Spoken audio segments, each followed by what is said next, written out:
Will Nigeria become a problem in West Africa? Nigeria, will it become a problem for West African countries? Well, a Nigerian...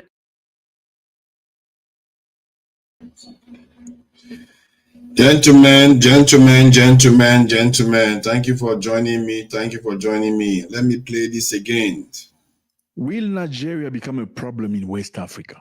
Nigeria, will it become a problem for West African countries? So this week, we are going to be dealing with the news that has been going on, during the week. The clue is in the word. And we are going to be covering the Nigerian aircraft that landed in Burkina Faso, whether by fault or whether by, this in voluntarily landing because of technical issues as claimed.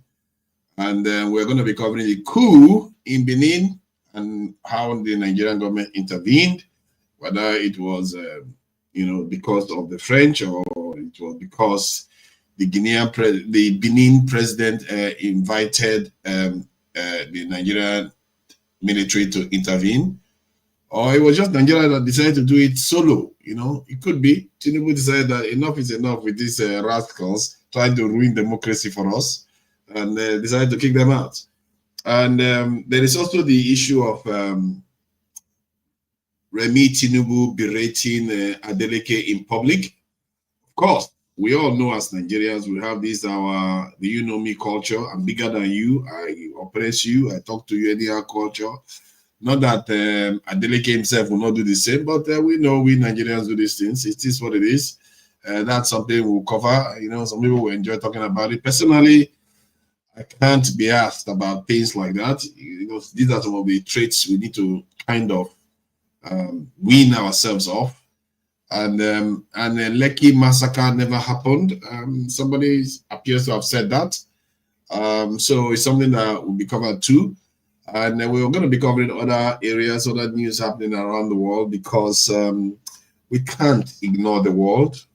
The world is larger than Nigeria, and events sometimes happening around the world are actually, factually, more consequential than what is going on at home. And I would like to welcome all of you that have joined us so far. And the discussion that we're going to have today is going to be based mostly on, bringing people together, no matter how it comes across, especially from me.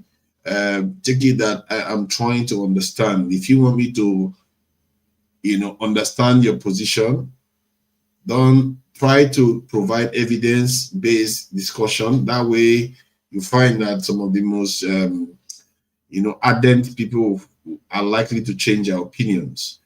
And sometimes when I push back, some people misunderstand me for being stubborn and stone-headed, because you are speaking without evidence. Try to understand that you are speaking without evidence. If you provide coherent evidence, I will move. Why not? I'm not here to save face because you know more than I do. I'm sure I don't know as much as most people do. I am sure of that. That's for sure.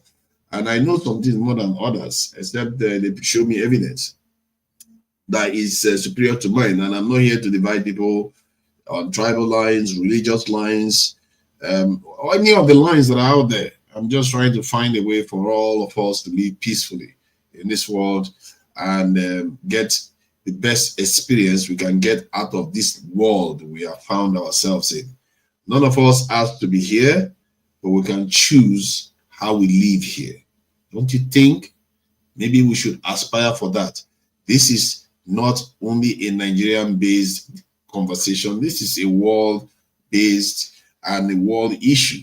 The world is struggling to learn how to live together, and maybe there is something we can learn. Maybe the world can learn something from us if we can figure out our problem. If Nigeria can figure out its problems, the world will have something to learn from it, I say. And this is why these conversations are not just conversations. They can be quite vital depending on where it goes. Hence, I will encourage anybody that joins the panel to speak truthfully with their best thoughts, come up with your best ideas, and put it forward here. And the viewers deserve the best, and I try to give my best, and I hope anyone that joins us does the same. The conversations are, you know, if you look at the media today, they are not very forthcoming, they are not very truthful, they are not very searching. They tend to toe the line that have been told to toe because they get charged. You know, these owners of the media, they invest a lot of money, and it's not like, you know, going on YouTube. They invest a lot of money, and if they get something wrong and the government goes after them, or one big guy goes after them, they will lose a lot of money. So they don't often ruffle feathers. They don't want to say things that will get them in trouble. So hence, when people are here, you truly need to value it, because it's one of the platforms where you see people's faces and they are discussing things openly and trying to be as truthful as possible. You should value that, because there are very few places in this world where people discuss things honestly. And it should also be supported. You should like, share, and subscribe, and ensure that you also subscribe to True Nigeria, not only to Dr. Damages, and because I need the followers. I don't have enough followers yet. I need to build up support. So if you have not subscribed before, subscribe. Feel free to subscribe. However, if you subscribed before, I thank you very much for subscribing, but don't go anymore, because when you go and click it again, you just unsubscribe. So thank you for subscribing. And anybody that subscribed, if you subscribed, just indicate on the chat that you subscribe. I'll flag you, and your comment to be shown that you have subscribed. So like, share, and subscribe. Remember to do that. And also remember to contribute to the channel, because the work we are doing here deserves, you know, to be supported. And the more support the channel gets, the more the chances are that we can actually get on the ground and start affecting change, and bringing some of the things you really wish to see. You know, a lot of people say we should, you know, take action. If you want to take action, support the channels, support them. You know, put your money, your money forward, support it. You'll be surprised what is possible. You know, people are being hired to maintain the channel, and the same will happen. You have people going on the ground and researching information that we are discussing here, because sometimes we say things, but we don't have any evidence on the ground. And then when this channel is supported enough, you start seeing people being on the ground in Nigeria, investigating these things and bringing you more quality information. And the more quality information you have, you'll be that is so vital and so important in life, to have quality information. Is power, serious power. If you have it, you have wealth. In other words, you are bringing wealth to you. So subscribe, like, and you know, contribute as much as you can. Nobody, if you don't have, you are fine. It's fine. Just like, share. That doesn't involve any form of contribution in terms of finance. You just have to just like and share. All right. So this week we are going to be in part of the culture, because I'm doing every Nigerian culture, you know, one by one. So we are going from the south. I think we've cleared in kind of the Niger Delta now. I now want to go to the Edo culture, which is one of the richest in Nigeria in terms of the greatness of their kingdom.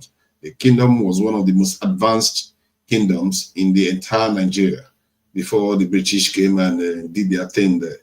So they were manufacturing guns, and they had very advanced work of art.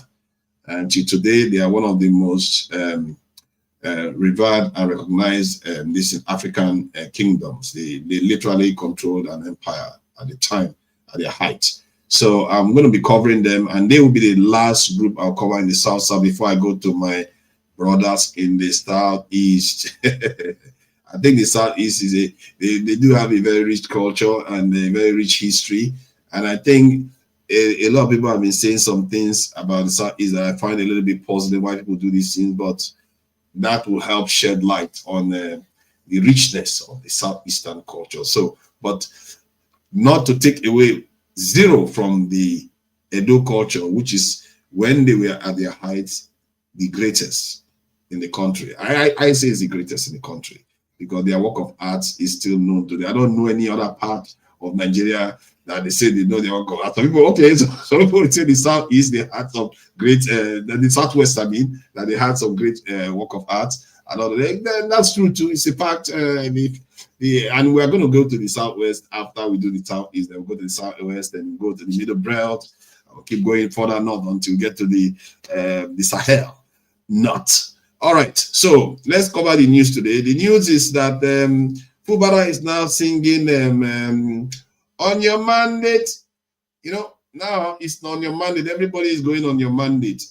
I don't know where this is leading to. Is it one-party government? If that is a one-party state, I mean, not party, one-party government, one-party state. If it is going to be one-party state in Nigeria, what that means is that the Sahel states and the military regimes in West Africa will become the opposition. This is becoming interesting because if those states do better, they advance better than the democratic ones, it will be a referendum on the democratic ones to either change. But if the democratic ones start producing results and start advancing their countries, securing their countries, then people will be like, who needs these khaki men? They need to get out of the way. Let's replace them with proper Democrats that can do the job. But these Democrats have proven themselves to be very, very responsible in West Africa. Extremely, and maybe in other African countries too. The Benin one wanted to extend his term in office. I think it's already extended his term. He said he was going to stay for one term and he just wants to stay there continuously. Why do they always want to extend their term in office? They are abusing democracy. And ECOWAS should be calling that out. I don't know why they don't have a law against that. You can't come into office and extend your term in office while you are there to benefit yourself. And you don't see other democracies in Africa condemning it. But when there is a military regime, then suddenly jet fighters fly over and start looking to intervene. Why? Don't you understand that when a sitting president decides to alter the constitution to extend their term in office, that is a coup? Make no mistake, it is a coup. It's the hijacking of the state. And that should be treated as a coup, and ECOWAS should take that into account. If they want to survive, if they want democracy to survive, they have to stop democratic leaders from abusing their position, jailing opposition party members from running for office, removing the potential rivals from contending against them. You can't do that. Trump was an ex-convict when he ran for president. The people are sovereign. Give them the chance to select whoever they want. Stop jailing opposition leaders. Stop intimidating them like the way they do in Nigeria. They are intimidating a lot of opposition leaders in Nigeria, or opposition members even. Because if you are not in the government's good book, they will threaten you with EFCC, threaten you with all kinds of stuff, or bribe you, whichever way, so that you can side with them. That should not be happening in a democracy. We all know these things. And ECOWAS has been very hypocritical by not condemning it and taking actions against these presidents that do that, because many of these coups are as the result of that behavior. In the case of African Union, the same thing is going on. They don't condemn these things, and they wonder why military regimes are showing up. I don't understand these stupid Democrats even. They are so irresponsible. What is wrong with civilians? You have an opportunity to rule, and you just start misbehaving. All right, so that is that. So the coup now, and we saw how fast Tinubu could jump into Benin Republic to go and save them from their leaders, coup leaders.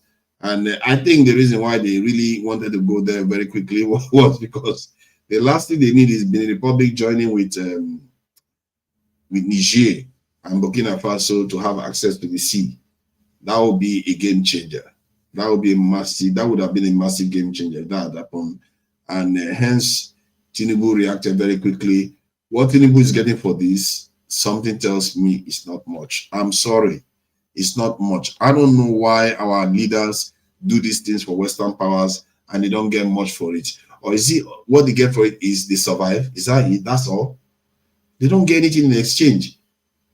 Japan, the development you see in Japan today is because America offers them a lot, give them and enable them to be developed, enable them to. Japan is a nuclear threshold nation. Japan, if they want to build nuclear weapon, they can build it. They have nuclear power plants. So why shouldn't they support America? Why should they work with America? As a matter of fact, America has a military base there. So they have good reason to work with America. The same thing with South Korea. Well, what is our purpose? Why are we working with the French? Why are we not working? As a matter of fact, we should be working better with the Chinese because Chinese have not done anything wrong to us. And we've not really long enough with Chinese to know that they are impoverishing us.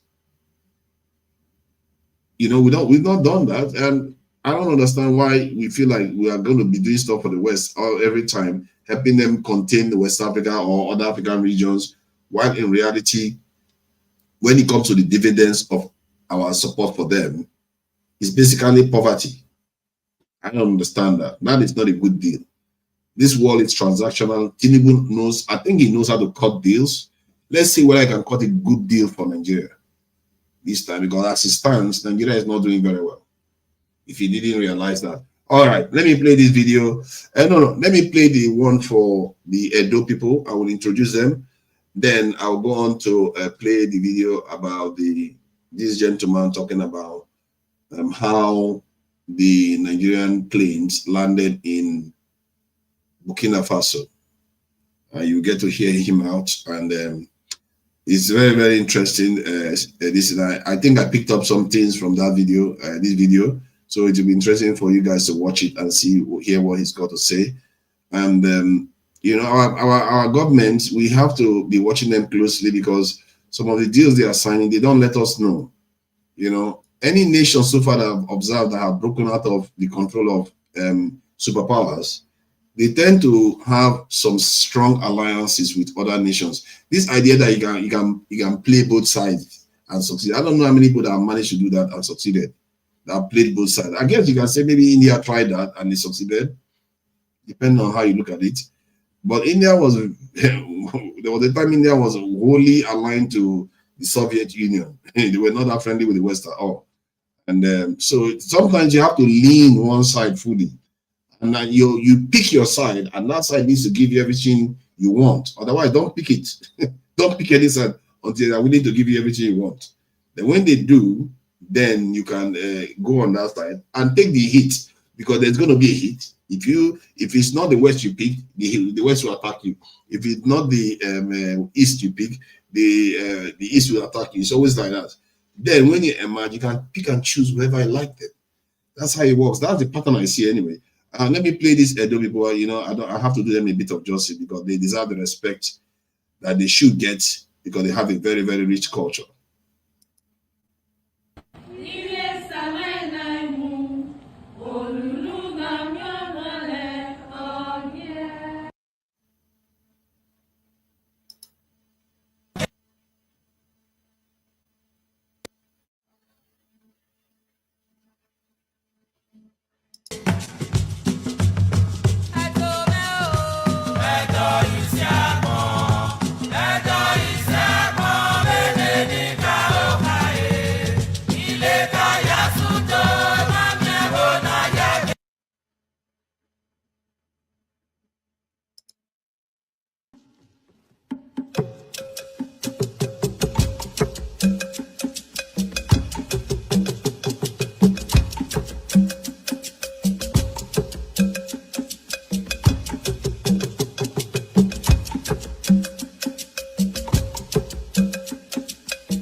All right. That is our Edo brothers there. Don't mess with them.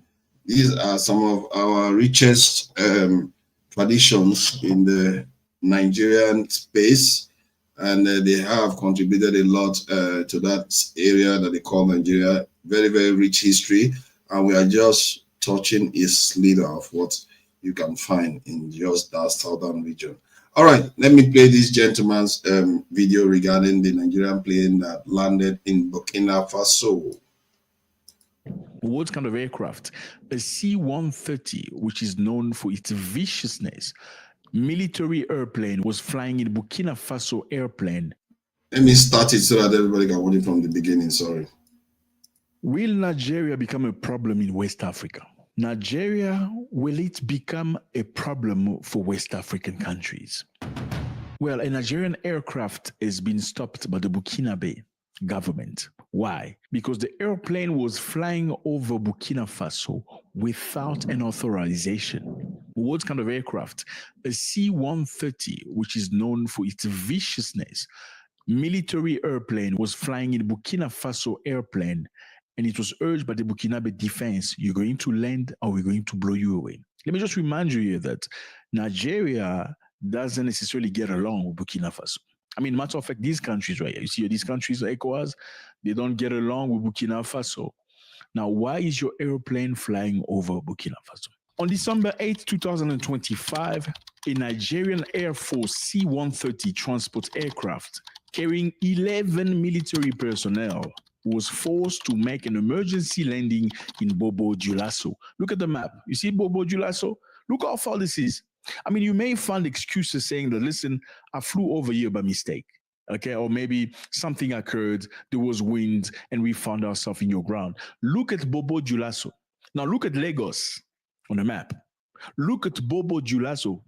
Bobo Dioulasso is the second biggest city in Burkina Faso. Look at Lagos again where the aircraft took off. Look at Bobo Dioulasso. Look at how many countries. From Nigeria, you get into Benin.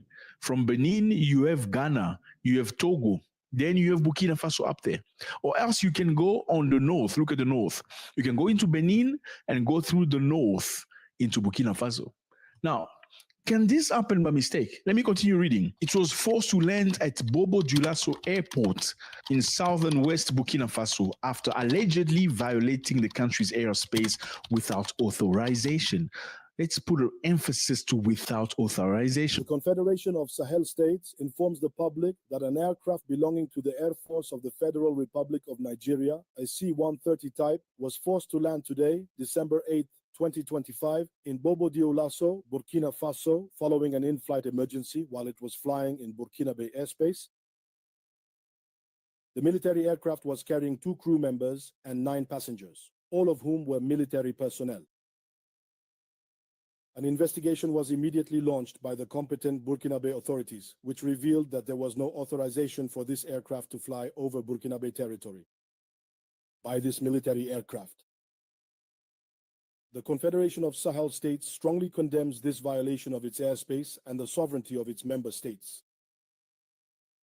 In response to this unfriendly act carried out in disregard of international law and of international rules governing civil and/or military aviation, measures have been taken to ensure the security of the Confederation's airspace, the sovereignty and territorial integrity of these same states, as well as the safety of the populations of the AES Confederation. So the aircraft was there without authorization. Now, let me put it this way for you. A few nights ago, there was a coup in Benin. You remember? Some of the guys went to TV and said, listen, we are the new authorities in Benin.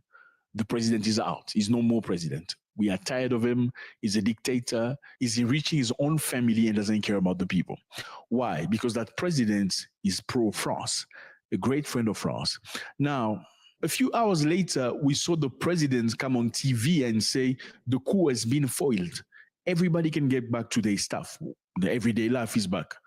Finally, I would like to reassure you that the situation is completely under control and therefore invite you to go about your activities calmly as early as this evening.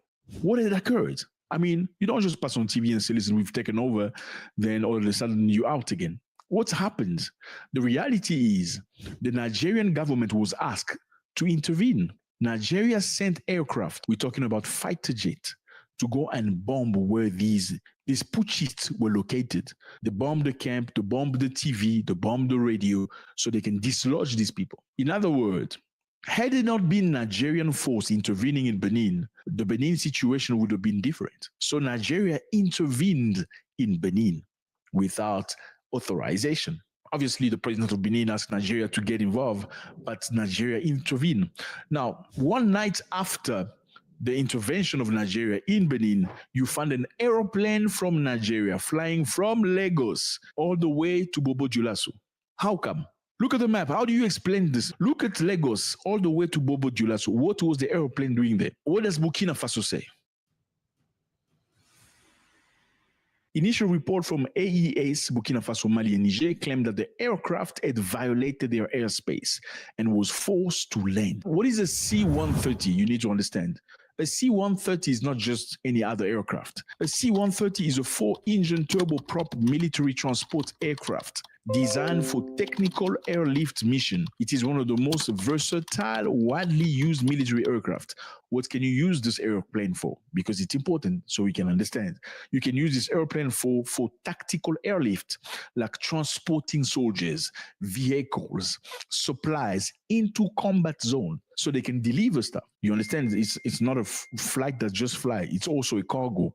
You can deliver supply to military stations somewhere. You can throw parachute, you can throw people, you can throw food, medicine, weapons. Now, you must remember Burkina Faso is fighting people, okay? Fighting people that are not necessarily lacked in the country. Burkina Faso is fighting people, I'm not going to say their names. Could this aircraft go there and do something negative? Would you be surprised that people think that the aircraft from Nigeria may have gone to Bobo Dioulasso? Look at the distance again. Look at Lagos, all the way to Bobo Dioulasso, to drop maybe things to the people that are fighting Burkinabe. Did they go there for espionage? Question mark. I mean, we can understand this. Look at Nigeria. We can understand that the aircraft tried to go on the north between Benin and Burkina Faso. You see, the border between Burkina Faso and Benin I think he has made his case, his point clear, I think. I don't want us to labor it too much. He has made his point clear. And who was first? These Ojoro people, they've shuffled themselves.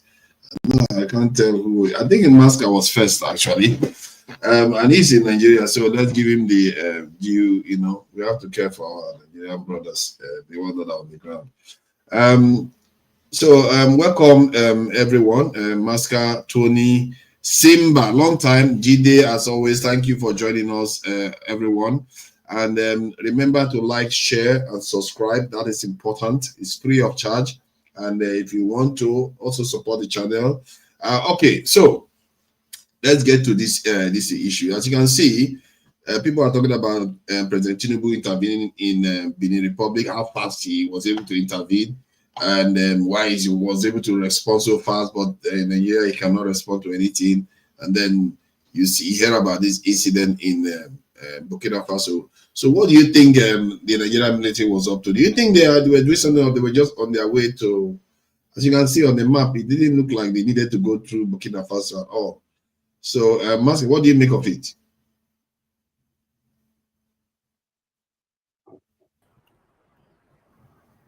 All right, good evening, everybody, and good to see you all. Good evening, welcome. You know, I don't like too much speculation, but it's a bit annoying, sincerely speaking, because there's no way you can, there's nobody you can convince. Even a 5-year-old, this aircraft is a large aircraft.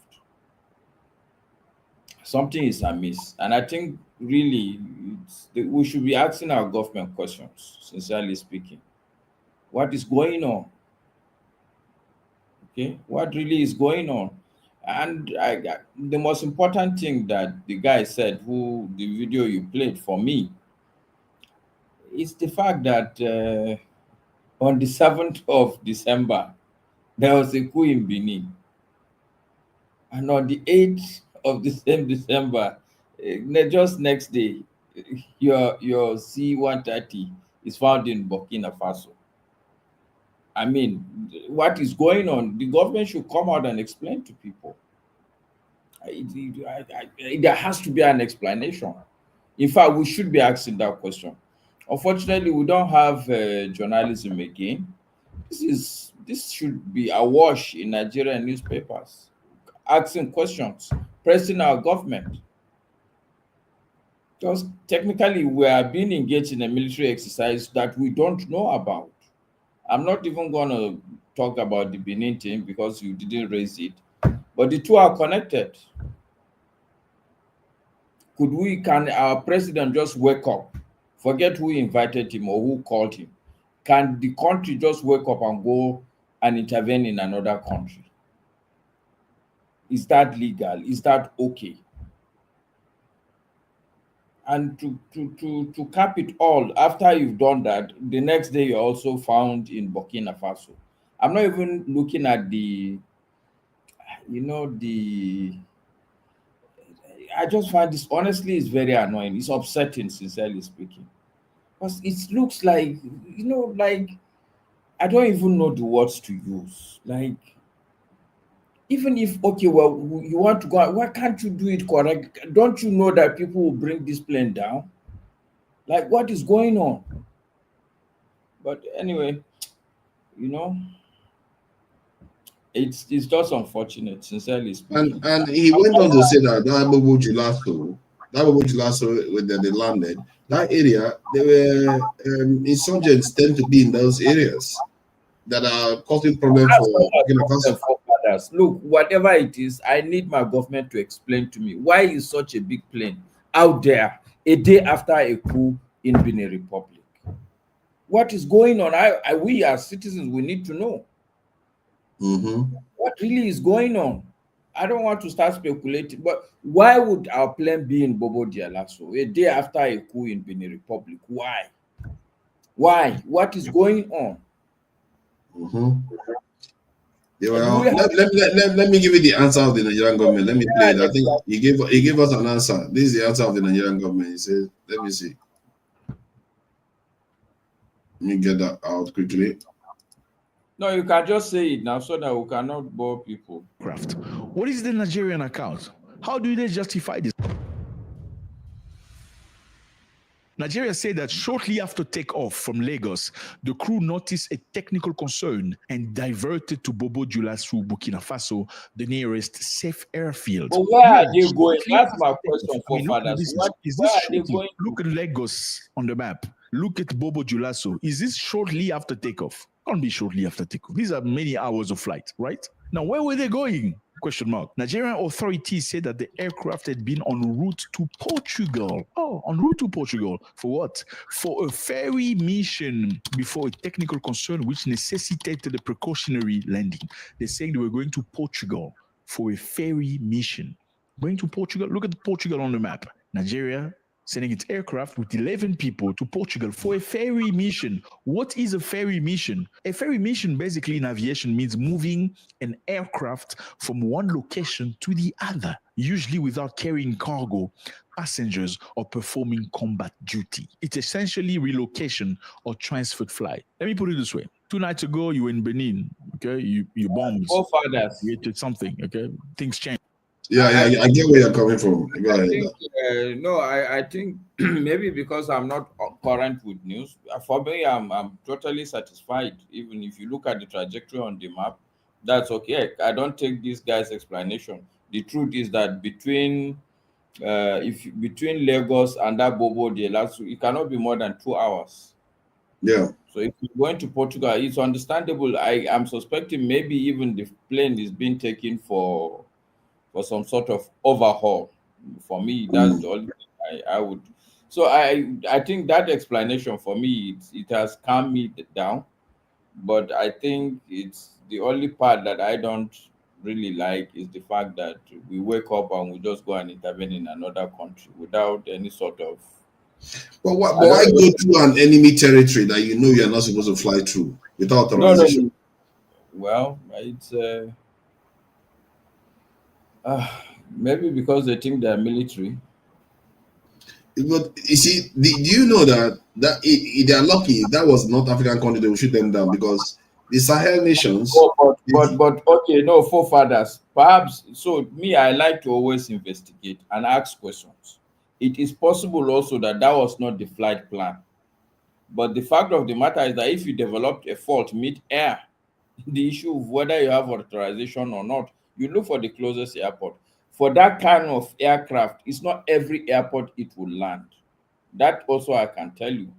But like I agree with that. That's a fact. I don't like too much speculation. At this point for me, I'm satisfied with the fact that, okay, look, this thing is going to Portugal. It has developed fault mid-air. It has to look for the nearest airport.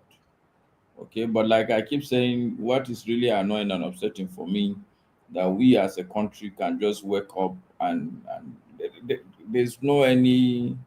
I don't know, maybe whether the president sought some sort of approval or he doesn't need any approval to go and intervene in any, no matter what you think you're going to do in the other country.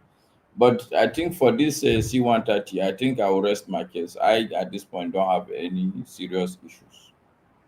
So they just give you an explanation, you accept it. That's it. I will accept it because what is it? Look, I can put 2 and 2 together. That, look, it makes a lot of sense. 9 military people. If really it was a military, you can't carry that plane and carry only 9 people. Do you know why it's a little bit something you can question? Is because any military knows that if let's say an American hardware fell in the hands of enemies, it's a very serious thing. So you wouldn't even fly near the borders of a nation. But that means you are not listening to what my theory at this point, which is a theory, is that I don't think that perhaps flying through Burkina Faso was the initial flight plan. I could decide. Normally, most of these people, I see what they do. They could probably plan to fly Benin, Togo, maybe on the outskirts, and then they fly through friendly countries. Obviously, no fool.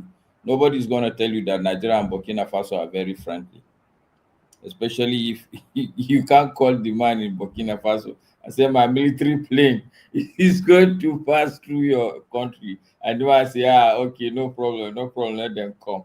I don't think that is possible. This is what we are talking about. See what we are talking about here. Cote d'Ivoire is right here. No, start from Lagos. No, take from Lagos. Take. Yeah, from Lagos. I know. I'm saying because I'm excusing you by saying the issue was occurred around this area. What my suspicion is that they are going to fly through Burkina Faso, but if they developed a fault around inside the air of Burkina Faso, They were not supposed to go in, they were not supposed to go here at all. They were supposed to go through this side and find their way out. So let's take the theory. So it's my theory, like I said, it's just a theory. So let's say the plane is inside Cote d'Ivoire. Put your cousin in Cote d'Ivoire.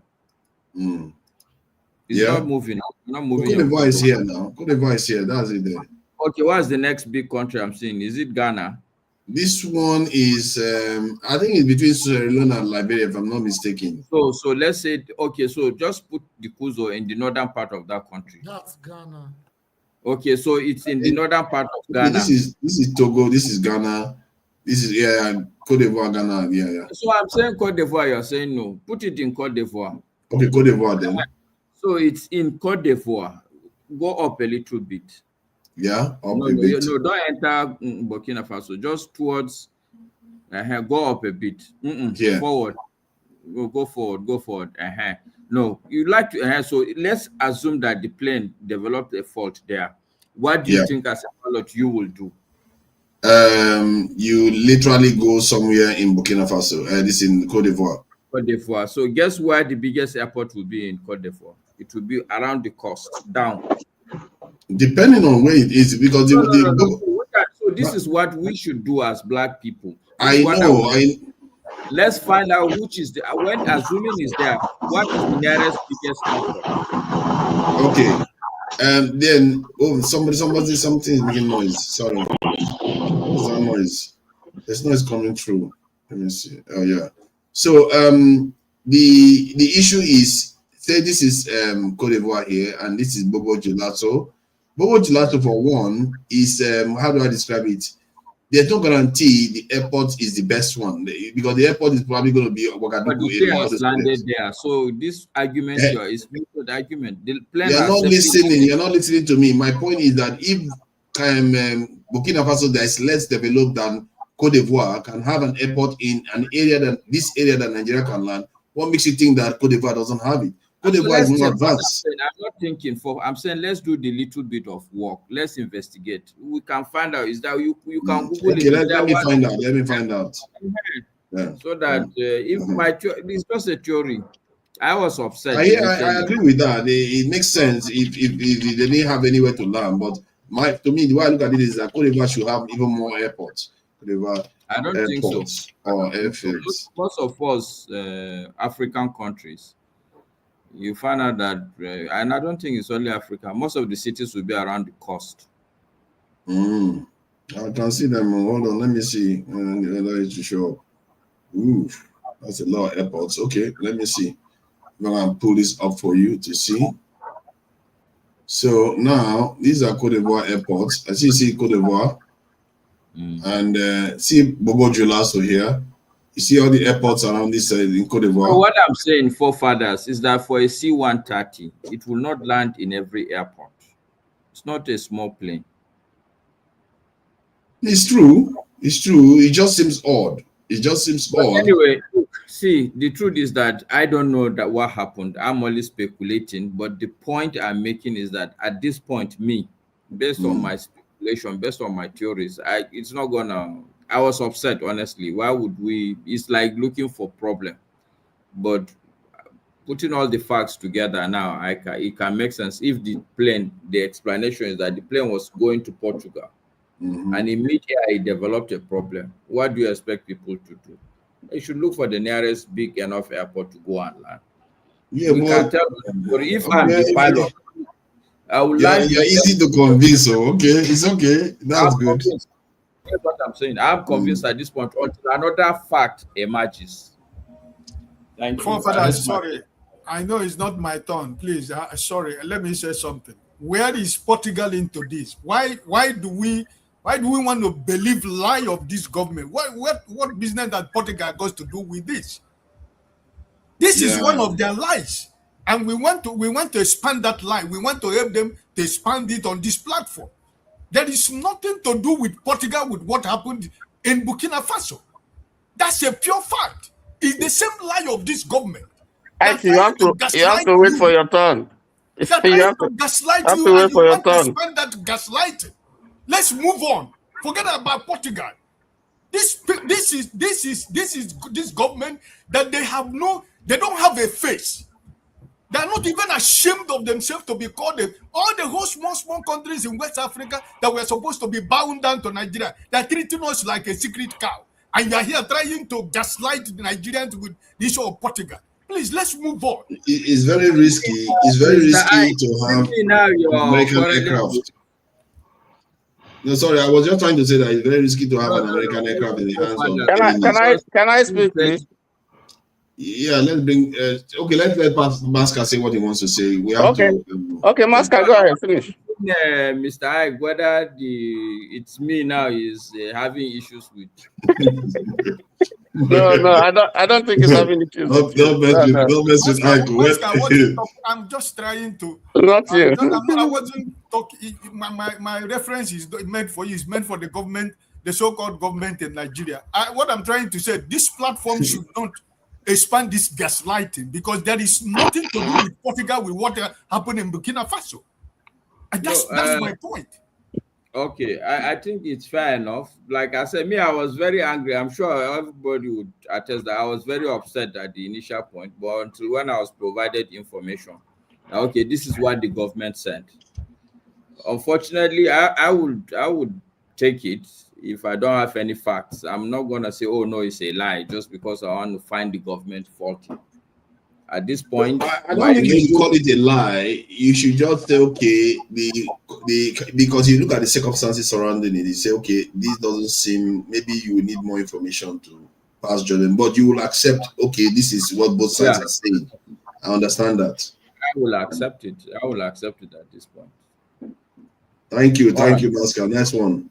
Tony. So you've seen the video. What do you make? You're a Edo man now, isn't it? I'm Delta. These people, I don't know. It's all right. I am Delta, not Edo. You are forgiven. Your sins are forgiven from Delta. But Edo is my brother, so no problem. We used to be one. Yeah, this is the Edo week now. I'm showing off the Edo culture here. If you say Midwest or Bendel, yes, we're one. Which part of Delta are you from? You don't have to say. Don't worry. I'm worse at this. Okay. All right. So what do you make of this? People know which part of Delta I come from, so they know. Anyway, greetings, everybody. Greetings, viewers. Forefathers, greetings. Well, I fly Delta when I go to Nigeria. And I fly past Bobo Dialoso, the airspace. So Bobo Dialoso is within the flight path internationally. It's within that, you can fly through there, through Bobo Dialoso. Now, the issue, what worries me, yes, the Nigerian government has given their own excuse, where they were flying to Portugal. But you see, you ask yourself the question, you have 9 military officers in that plane. What were they going to do? 9. If you're going to fix an aircraft, would you have 9 military officers there? It was a ferry mission. A ferry mission involves no officer. Good. Check the definition of what a ferry mission is. Good. Now, 2. Even if you have a situation, it does happen, you can have a mishap or something. The plane was not crashing. So they would have had time to contact the tower to say, listen, we have an emergency. Could you permit us? Could you authorize us to land? It is done internationally. Could you permit us? They can ask a few questions. Who is there? Where, blah, blah, blah. And they give them permission to land in Bobo Dialoso. That was not done. And that's the critical issue. It's not whether we are good with Burkina Faso or we're not good. That's not the issue. And the point is that once you don't get authorization, that's a violation. Okay? Now, as to whether it is closed or it would have gone to Ivory Coast or it would have gone, listen, like the Yorubas say, the Igbos also say, the witch cried at night, the child died in the morning. Who killed the child? Nigeria has just been used by France. Macron called Babati, our president, can you run this errand for me? That one said yes. But I don't want you to do it like you did in Niger, because you took some time. You were going to go to the Congress, the Senate, to give you approval and the debate and all that, and you have the powers. Just go ahead and do the stuff. You can go to them later on and get permission. So they did what they did at the prompting of France. Why didn't they call Ghana? Why didn't they call Ivory Coast? Why didn't the French troops in Benin do something? There are French troops stationed there. Why didn't they do it? But you see, when you begin to look at Benin and the position that it occupies, and you begin to draw the map of AES, and the fact that you have had a failed coup in Nigeria, and now this is a coup in Benin, and both of them are pro-France, it begins to make sense to you what is happening. Okay, so the excuse of Nigeria, and they have never always told the truth, always lied. And what Ike is saying is correct. They always tell you, they've always told lies. So public opinion, they have a truth deficit when it comes to communication with the people. So the Nigerian government has not explained what happened. Now, if they have given a satisfactory answer, those 11 guys would have been released. I hear they're still in detention.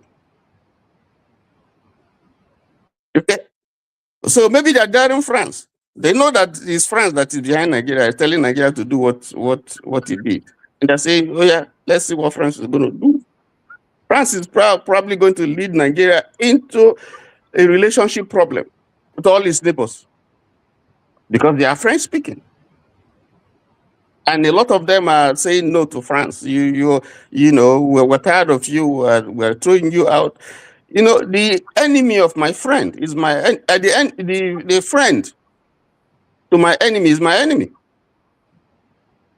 So Nigeria is putting itself in a position where, for whatever God knows, whether it's the injection that he goes to go and take in France that is a thing, or there's something else that we don't know.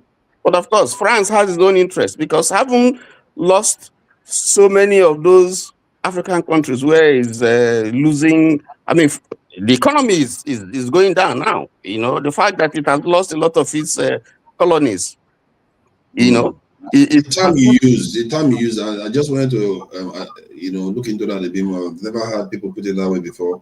The friend of my enemy is my enemy. Yes. That is the kind of, I'm sure that's America's policy. No, but that is the truth. It's like someone who has a leper, and people are avoiding him, and people are going to wonder what you must also have leprosy. So what is Nigeria's interest in this rapprochement with France? Not even with Britain.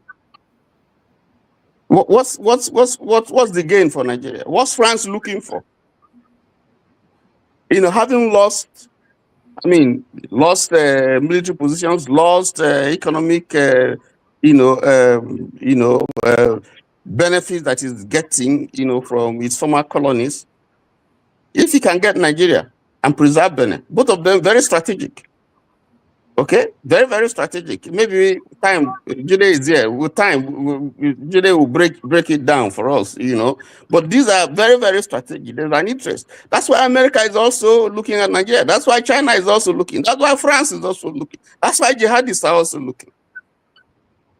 If you look at all these areas that we're talking about, each of them, whether it's Burkina Faso, Benin, Togo, even up to Ghana, along the border, and even Ivory Coast along the border, you have these jihadist activities, all around to Cameroon, all around that belt. But the point, what I'm saying is that Nigeria hasn't given us any answer. And nobody is going to believe what Nigeria has said concerning going to Portugal or not going to Portugal. I think you should swap Nigeria with Tinubu. So when I say Nigeria, that's Tinubu now, because Nigerians didn't endorse. Nigeria as the country did not endorse that move. He did it, and then after doing it, when now there's trouble, he's going to his friend Akpabio to come and he didn't even send for them to debate it. I just want to inform you, just put a stamp, and everybody. And when people stood to say, listen, we have to debate this thing, there's some of your leaders, some of your so-called representatives say, no, they were arguing, no, don't debate. The president just wanted to let us know. There can be joint military, but sorry, there's one other thing that I noticed that I think Boala is the president's spokesman. I'm not sure what position he holds. But he was saying something that I find very disturbing. He was like saying that how they are bringing the students that used to go to school in the outskirts of Nigeria, bringing them to the cities to have one big school in the city, and kind of removing people from the outskirts of the country just because they cannot secure them, which sounds good, but they are leaving whole areas of Nigeria for bandits. That is what the defense minister, one of your defense ministers, I think we have two, the junior and the senior, said that Nigeria should not encourage opening schools or building schools in remote areas, quote unquote, whatever that means. That's that is so stupid. You know what somebody said? Sorry about that. The guy said, "What kind of suggestion is that? Soon you are going to be protecting you from your door." You can't come up because bandits are taking over the whole space. That is what we are saying. From them. What they are saying literally is, bandits, you can take over the rural areas, we'll leave it for you. It's very stupid to me. I don't see any reasoning in that. But you see, that's another discussion entirely, because when you begin to analyze that, you begin to see that the person who made it, he didn't make that statement out of sincerity, out of a need to address the problem that you have. But that's a different. But if you look at Boala when he was speaking on this Portugal thing and all this, you could see that he was finding it difficult. Actually, he was conservative with the truth, and what he said didn't make sense at all. When he was talking about Starlink and all that, I wanted to comment, in the first session, Dr. Damages, ended it. It doesn't make sense because I mean, I have a little bit knowledge about these things because I happen to have done business that's related to that particular area. It's absolute bunkum nonsense that he's talking about. Doesn't make sense. Thank you. Let me move it to Simba. Simba, thank you for joining us. Been a while. I enjoy your submissions, and so I don't know, man. This whole thing, is it that our leaders are out of their depth? Because you can see a scenario where that's Tinubu could do deals with France to benefit Nigeria and maybe African countries too. There is a scenario. If he was brave, like the way people like Mike Dong, he would go there and say, France, I will be your best friend. I need your nuclear technology and missile technology, like the way other leaders do. But even fellow Nigerians will not believe that it's possible to do that. That's my point. Maybe there is a way our leaders can do business, do deals with foreign leaders, and they can be able to benefit us in a way that, in other words, they use Nigeria as a gateway to West Africa. Wishful thinking, man. Wishful thinking. I know. It would be beautiful if that's what happened. There's a way the possibility. Know your guy. You should know the person you're talking about. He did it for himself. At the moment, Donald Trump has decided to take Tinubu as a scapegoat, and he's going to use him for something, and he's trying his best. And keep in mind, this president of France, he did his apprenticeship in Nigeria, huh? So he understands how the behind politics works in Nigeria. How do you talk to politicians here? And he's like, hey, I'm going to do this for you. I'll make your standing better. Literally, because there's no reason why Nigeria should have that discussion with France. If it's Benin that told him to do it, or if France told him to contact these guys and tell them, I'm going to do this right now. So it's definitely France. It's definitely France, because even if Benin requests it without France approval, I don't think Tinubu will go in there. Pretty doubt that will happen, yeah. And the question is how everything happened so quickly. He didn't get approval. He made those decisions himself. And you can see how tactically it was like constant bombing. The bomb that cannot hit the guys in the forest, the terrorists in the forest, those ones can hit specific targets. You know, they didn't bomb everybody in Benin. It was precise targeted bombing, though, correct? So I don't know. Those We should be plotters, honest with ourselves. those plotters, if you saw them at the station, even like they look like, you know, Lokba that they just they look like Lokba that just miss their way. And That was true. The helmet wasn't even straight. I know. I saw it. I was like, "Ee." Come on, man. Yeah, it was a bit. That is embarrassing. It was wishful. What they wrote was right. What they wrote, Yes. the arguments were right. It was just the view was a bit. The helmet was like, come on. Yeah, Have they a were bit looking of a bit. dignity. Yeah, it was a little bit. I think even cadets dress. Anyway, I don't want to claim to insult their military. I bet these are very good guys, and their heart was in the right place. And Yeah, it was that's the squashed. truth. It was squashed real quick. Normally, you should secure. Okay, I don't even want to give one-on-one on how coup works, but normally the president should be secured before you can make the announcement. Is that not But common sense? That's off topic. But the most important thing, I'm looking at the overall picture now. There's a reason why they were there. It was on behalf of France, exactly what Tony said. 1000%. I mean, I heard the whole story. I was like, looked at everything. Like, of course, it was France that told them to do that. And keep in mind, ferry mission should not have any combatants inside the plane. So they had a couple of people there, 4 civilians and I believe 9 soldiers, correct? Yeah. But before you move on from the coup, before you move on from the coup, something just occurred to me. Nobody seems to have considered this. Could this have been a false flag, kind of?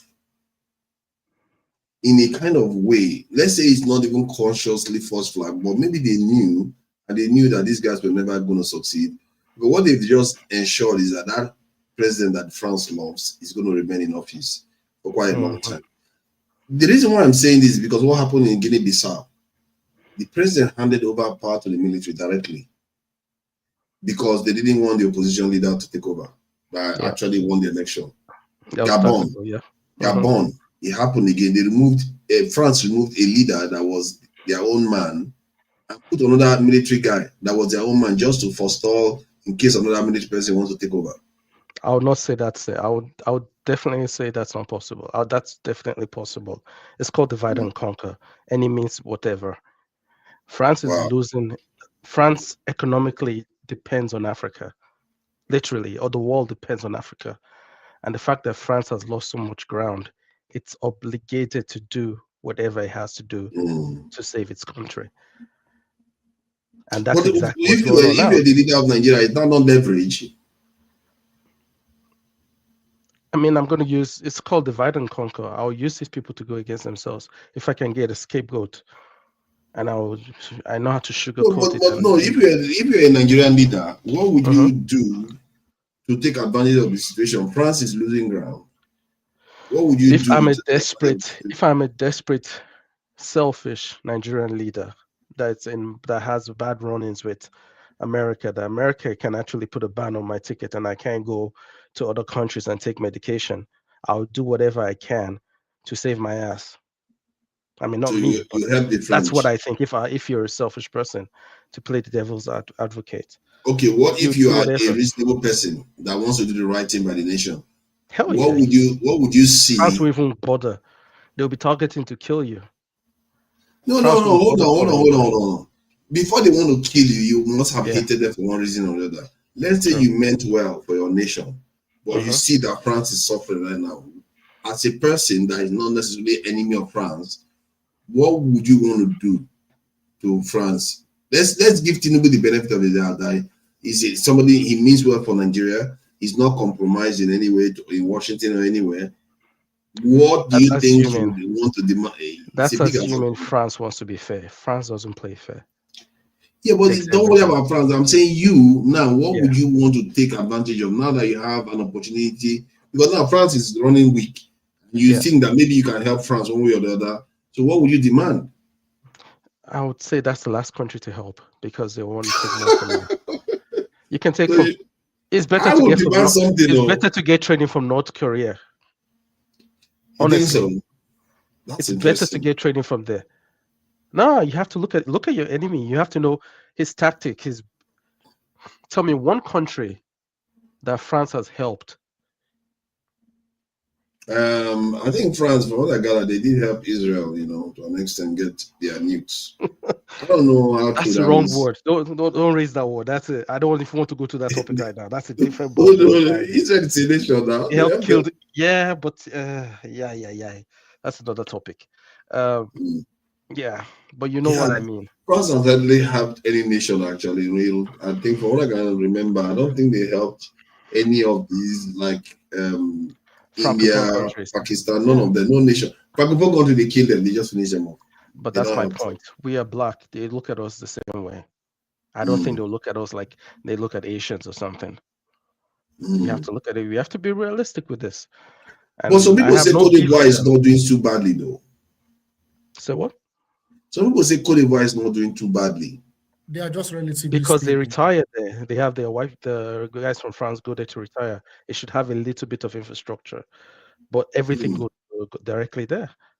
Your vacation place, you make it a little bit nice. Yeah. Duh. They retire there. The retirement home is full of those guys there. It's cheaper to retire there than to retire in France. That's true. That makes sense. I didn't know about the retirement thing, but it does make sense when you put it that way. Yeah. I don't know, man. African leaders, they need to learn how to cut better deals. African leaders need to learn how to cut better deals. If they but you have to cut deals with someone that wants to eat and you eat too, but not someone that just wants to kill you and take everything from you. Yeah, I can't agree with that because you can't make a deal with a deal with the devil when you know if the devil says, "Oh, I'll give you a wish." Okay, man, if I make a wish, it's going to find a way to use that thing to burn me. You have to be realistic with stuff like this. Anybody out there, if France has helped any nation do well, because I know America helped Japan, helped Germany, helped South Korea, helped Taiwan. Which country has France helped? Can anybody come and build France out here? Because I don't know any country France has ever helped before. And it's for their own good. They have to do it that way. They're trying to rescue their country. They're economically, they've lost so much money that they're getting. So he has to do whatever he has to do. I understand where France is coming from. I have no beef with all these countries. I have to be realistic with this thing. You have to do the best for your country. And he's doing his best for his country by manipulating dumb leaders. That's how you do. That's how you do it. I agree with that. And they are doing what is good for their people. Yeah. Our people need to do what is good for our own people. Thank you for that. Let's hope that our leaders are learning and hearing some of all these things our people are saying. They need to learn how to put our people first. So, Jide, what do you make of this whole? Sorry. Maybe you guys, please. I want to go home, right? I wish you. Thank you for joining us, Ike. Yeah, I appreciate it. I would like you to go and meet your father in Venezuela, Maduro. Maduro.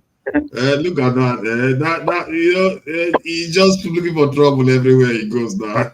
But fathers, the sad thing is this is a man who is about the age of Tinubu's first son that is pushing him. Tinubu is almost 2 times his age. Yeah. And that's the guy that is pushing our president about on, right on, left on, about on, sit down and he sits. It's a big shame. Yeah. The guy is an art. Is quite desperate. And remember, it's not just him. There are forces behind him. It's not just him. He might look young, but these are people that are extremely powerful. They shape the world. They mean business, and they are not in a good mood right now. Everything you see from Trump is similar to what they are doing behind the scenes too. It's just that they tend to quote it in niceties, make it look like they are not doing anything nasty. They are. After all, Candace Owen, an American, is worried that the French may even be linked. There's no evidence so far, apart from what she said that somebody in the French Legionnaire told her that they may be linked to Charlie Kirk's assassination and threatening her too. So you can see that there is a lot of stuff. If that is proven, man, then I'll just feel sorry for African leaders, because it means that these are the kind of African leaders that are up against. If they can do this to an American person, what chances have African leaders got? So, but we'll see anyway. And it turns out that France and the US, they are very close. People don't know how close these nations are. There are towns in the US that France owns a lot of buildings in those areas, because during the Civil War, the French supported America, so they had a lot of close ties, they say, with America. So I didn't know that because of that investigation that is going on recently, a lot of things have been open up. But we know they are linked in NATO anyway, so we already know that. Jide, so what do you make of the entire episode? From the coup, landing of plane, and what direction are we going here? And do you see any potential, path? Let's say you're advising the president. What would you advise him to do? Because we can criticize him all we want, but we have to start coming up with ways. Maybe you never know, he may be seeking for ways, and you might come up with something that he might listen to. So what do you make of it? First of all, as Nigeria stands right now, we are heading into further destruction. Nigeria is heading towards an inevitable destruction that Nigeria may not be able to recover, and all of us will bear the brunt, unfortunately. Nigeria is currently going to be used as a direct proxy, not just by the US, but by France. Not just by the US now, or by Britain, but also by France. So right now, Nigeria is heading towards an inevitable destruction. If I'm going to advise President Tinubu, knowing that he probably may not implement it, I'm going to let him know. Maybe if I'm going to advise him on a personal level, maybe not professional now, but on a personal level, that what does he want his legacy to be when he leaves power? What does he want his legacy to be? That Nigeria is a country that is being used as a proxy to attack other neighboring countries, a country that is left us far worse than it was when he came to power. Like, what legacy does he want to leave? That's my first question for him. Like, is it just about keeping power? How long is he going to keep power? At some point, he's going to die. At some point, he's going to die. I'm not wishing for his death in power, but at some point, he's going to die. So what will be his legacy? If I'm even going to ask him, it's quite unfortunate, But yeah, I've been talking about this for a very long time. Nigeria, when I talk about this, no. You mean the question you're going to ask him is what is going to be his legacy? What is his advice you're going to give him? The advice I'll give him, to be honest, I'll let him know that it's up to you, are you going to be a nationalist that would serve Nigeria's interests? If that's the case, then you have to move away from France. You have to move away from France, you have to move away from the US, and you have to move towards forming alliance with neighboring countries, forming cooperation with neighboring countries, forming an anti-imperialist alliance, a democratic alliance, forming an anti-imperialist democratic alliance. You don't want your country to be cooled. You don't want other neighboring countries to be cooled, like Burkina Faso, Niger, and what's the name? Mali. You don't want them to be cooled. Start doing the right thing. Start investing in the people. Start focus on national interests. Focus on, securing the country. Focus on improving the lives of the people. Break away from Western influence. I'm going to tell him right in his face. You need this for our survival. Because talking about survival, yeah. Do you know that what you just said just now, before you said it, it never occurred to me fully until you put it that way, because it looks like it's not, if Nigeria decides to go, let's say, rogue and go with the Sahel nations, that could be a big decisive move against the West. Maybe the West will lose the entire Western list in Africa because of it. And if Nigeria decides to launch towards Russia and BRICS nation, let's put it that way, BRICS nation, man, that could be hard to surmount. That could be hard. It's not like one government now where you go and just overthrow. Guys, if Nigeria joins and they form an alliance, so that could be hard to surmount. You see, there are some certain countries. When I talk about geopolitics some weeks ago, I talked about the fact that there are some certain countries the West can never allow them to unite. The West can never allow them to be stable. They can never. And Nigeria is one of them. I was talking about India and Pakistan and Ukraine that day, Afghanistan, all these countries. Nigeria is just like those countries. They can never allow Nigeria to unite. They can never allow people that are running Nigeria to serve Nigerian people's interests. They will never. If Nigeria start doing that, they will wage war on Nigeria.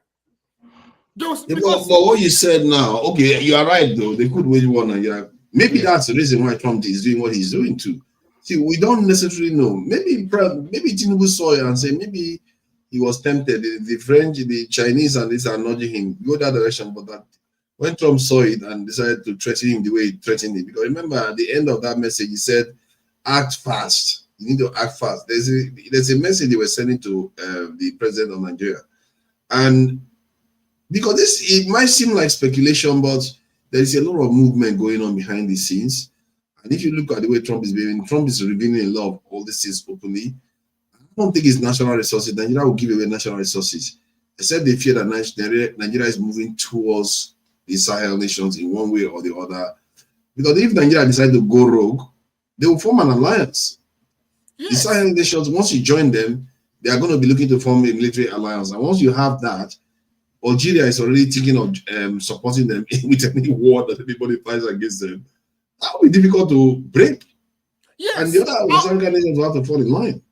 Yes, in fact, I'm going to advise Tinubu that, look, maybe you don't see what's going on, but I will let you know.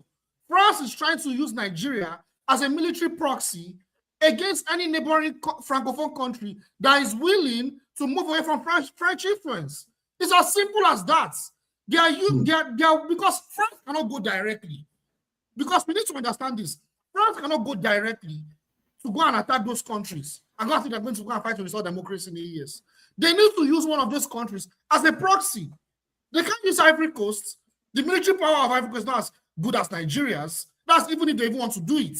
Or Ghana. No, they cannot try Nigeria. They cannot try Nigeria. That would be too much. But on the other side, like I have Simba though, knowing that Nigeria has this leverage, that's why I say it's leverage. Nigeria has this leverage against the West, and especially France, that needs all these countries to be in line. Why are we not leveraging it? Why are we not saying, you know what, I'm supporting you now, but I need something in return? You can't tell me to support you for nothing. We need mega watt of electricity. We need ballistic. Mr. Do you know France, the same France we are talking about? Make no mistake, because we like to think that this is above our head. They offered India nuclear submarine for free. They offered it to India, like, take. You know why they're giving it to India? Because they feel that India is going to use it to check China. That's why they did that. So I don't even think India bothered to take it, because India have their own already. So they have their own nuclear powered infrastructure. Sorry, go ahead. Yeah, we need to understand these people in power in Nigeria and all these African countries. They don't really care about the interest of the countries that they are serving. They only care about themselves staying in power and their family. That's the legacy they want to leave behind. That is what they care about. That is their priority. So they'd rather die on the throne and keep power than for them to develop their people. They can't. And for them to do that, they have to align with the West. They have to align with the West. They can't do that and align with Russia or even China fully. They can't. It's about their own interests. They don't see humanity in the people they govern. They don't see any humanity in them. That is why it gives them pleasure that the country is divided. That's one thing we need to understand. All these people in power, all these wicked, Peter Obi, Tinubu, they don't see any humanity in us. They don't see any humanity in us. That's why they can go and consult America for security aid, for security assistance. I must say, Goodluck Jonathan, former President Goodluck Jonathan, sounds very fascinating, because when I hear him talk, for once, as a leader of Nigeria, he's one of those people that came across as if he actually sees the people. I'm not sure why. And he seems like a believer in democracy. Like, when he came back from Burkina Faso, he was like, they have to let the guy the guy that won the election rule. And then he went on to talk about how democracies will have to compete with the military regimes in the Sahel and all that. The guy, and he was serious to say the Democrats needs to get their act in order. He is a believer in democracy. And he's one of those leaders that I've seen have actually come out passionately to defend democracy. It's very rare you see Nigerian leaders talk ideologically about anything. They are so bland and dead in their eye politicians. But Papa, don't forget that it was the same democracy that took him out of power. That same democracy that you're talking about that he loves, that was what took him out of power. Because when I talk about democracy, the liberal democracy we're talking about, it creates an open society. In fact, this open democracy creates an avenue for instability. The only country that is democratic that I know of, that they change leaders frequently and is anti-imperialist, only one, and that's Bolivia. And that's because the military, they stand with the people and the leadership. But if you look at other countries that are anti-imperialists, they call them dictators. That's why they call them dictators, because they are not open societies like that. Nigeria was open. NGOs came to fund APC, the terrorists and political persons now called APC. They have so much power. NGOs, a lot of Western institutions to take up. I mean, now I'm not saying Goodluck Jonathan was perfect. Of course, I never supported Goodluck Jonathan. I was never in support of him. But the point is, they played a role in the ousting of Goodluck Jonathan, whatever his agenda was, because there was already an open society. That's the point. That's exactly the point. If we want a democracy, we want a democracy that would what? That would further our own interests. This liberal democracy it is democracy for the rich. The rich will always they will always pull the strings to their institutions, to their political parties. I don't call them political parties. Let me show you what I was talking about. Within the West African bloc, don't worry yourself. Even if 5 countries remain in ECOWAS, so be it. It's costly to do the right thing. But ECOWAS must not bother. If Guinea-Bissau want to join the military camp, they should. They should. Even if 5 countries are committed to remain in ECOWAS and develop ECOWAS, the only thing is that they must modify the protocols or create some other protocols to make sure that ECOWAS do things that will endear them to the citizens, things that young people will benefit, things that business class will benefit, things that students will benefit. Let ECOWAS be attractive to citizens of the community, not just talking about political issues. When ECOWAS continue to do those things, these countries, they will come back to join ECOWAS. The military, it will not be forever. You carry gun today, took over government, with time, society will be tired of you and will ask you to go. It will not take more than 10 years for all these countries to go back to civil rule, and they will join ECOWAS. So for now, even if only 5 countries out of the 15 are ready to carry on with the ECOWAS, they should.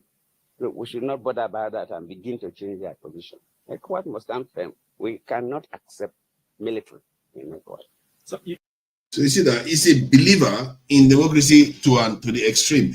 I agree with him. Okay. Yeah. I see his reasoning. So the question then is, that's why I keep saying that it looks like what he basically describing there is what I was saying earlier on. I've been saying this for weeks, that it appears these Sahel nations are the true opposition to democracies, because within democracies themselves, apart from maybe Ghana, the rest have been sabotaged. Yes. Maybe Liberia, they did change government in Liberia too. So the rest have been sabotaged. The rest, look at Biya. Biya has gotten himself elected again. This Togo one is going to be elected again. Ouattara is going to be elected again. And he's already changed the constitution to suit himself. It's like continuously they keep doing this nonsense. What Jonathan is saying that democracies are going to function, I don't think they will. The way they are behaving right now, maybe I don't know. Nigeria one, I'm not even seeing that much change in Nigeria apart from Dangote. I don't know. Maybe if democracies can behave, yes, those countries will return. But what if those countries start advancing more than democracies? Yeah, have you considered that? Yeah, like that's exactly the point he's making. Like you are use ECOWAS, these ECOWAS member states, they are complaining that a lot of their neighboring countries are moving away from democracy, but they're not serving any good example. They're not serving any good example. So for you to come and even say that, okay, Burkina Faso is a dictatorship or Mali is a dictatorship, you need to serve an example for your people. You're not serving any example, but at the same time, you're criticizing other countries that are following a different route. a different direction. It doesn't make any sense. It doesn't. But that's to tell you the way they think. That's to tell you how these people think. These people, they do not have any good intention for their people at all. They don't. See, they're incompetent. And when you don't have good intentions, they are both incompetent and they do not have any good intention for their people. So we need to understand those things. And the only solution to this is by taking power from these criminals. But after taking power, we need to now overhaul the entire political system in all these countries like Nigeria, Togo, Benin, But the major point is, as things are now, Nigeria is now seeming to be a military proxy for France. And that is very disturbing. That is very disturbing. What's going on in Bobo Dioulasso? What happened? I'm worried. This is my speculation. And some sources are already saying it, that these people are there for espionage on Burkina Faso military. This is a speculation, but there are even sources that are already saying it. They are there for espionage. Espionage. And that is a crime that can lead to, imprisonment or even death sentence. Yeah, but why would they risk getting captured? Because the aircraft is not exactly that well camouflaged to go and risk their Nigerian lives. Do you think in a way, I'm beginning to think like massacre to an extent, because why would they, except they would actually want to go and, because they didn't find arms with them. They're playing chess. Yeah, I don't know. Or somebody said that it was a trap, that the French are setting a trap for the Burkina Faso regime. In other words, so that if they had shot the plane down, that could have led Nigeria to react, and the French will from there enter and help remove the regime. So, and that guy was telling the Burkinabe that they should release the Nigerian officials and release the plane, because that is like a trap to entrap them into a conflict. But I don't know that. And I think this guy, whenever Dexter is beginning to look me from that corner of his eyes, I know that it's about time I need to get. But either way, we both agree clearly that this is an operation. This is not an accident. From what you're saying, this is definitely an operation, a planned operation, using Nigeria as a proxy. We don't want to be in that position. I've been saying it all these weeks. I've been saying it. And it seems like the more I'm saying it, the more the Nigerian government and the Nigerian people, not all, are leaning towards the enemy, towards destruction. It's almost like someone is saying it and seeing it, but no one can see it. We are in deep trouble. We are in deep trouble. Do you know why I don't want to pass? Are you not jumping to conclusion? See, I don't want to conclude, because we don't know. Maybe there's something the Nigerian government is getting from this. We don't know. Maybe the Tinubu asked for something big for Nigeria. We don't know. Maybe that's why Dangote Refinery says party for We don't have a clue, because if Dangote Refinery keeps going forward and we keep advancing, maybe that's the path forward. Who knows? See, all I'm saying is that maybe we should just hold our judgment a little bit. Let's watch this space, because everything I've seen so far is not looking good for Nigeria. But I know you are. Tinubu hasn't given any reason to trust him. I don't even know why I'm even giving benefit of the doubt. But I feel like it's an own goal. That if they don't take advantage of it, it's the stupidest thing ever. When you see France weakening and you don't use the opportunity to get something from them, that is stupid. That is the stupidest thing. If we do that, then we are more stupid than I actually thought we were. That as a nation, we are more stupid than I thought we were. But let me bring less. Yeah, let me bring the 30 seconds, please. Yeah, nevertheless, you still do not create tensions with your neighboring countries. You don't. No matter what the plan they have in France, you don't create tensions with your neighboring countries. You already have instability already. They are fighting, and you're trying to create tensions with your neighbors. How does that make sense? Man, I don't know, man. I'll stop there. Thank God is Burkina Faso. Burkina Faso is 2 countries removed from Nigeria. If that was Benin Republic, all those cousins of fellow northern Nigerians will come and trouble us. I have a question though. Can anyone confirm that Nigerian military actually killed some civilians in Benin Republic? Is that true? We'll check that out. There's no confirmation of anything like that. Dexter, let me say this. Next time, post like this. I think that your post today is cool.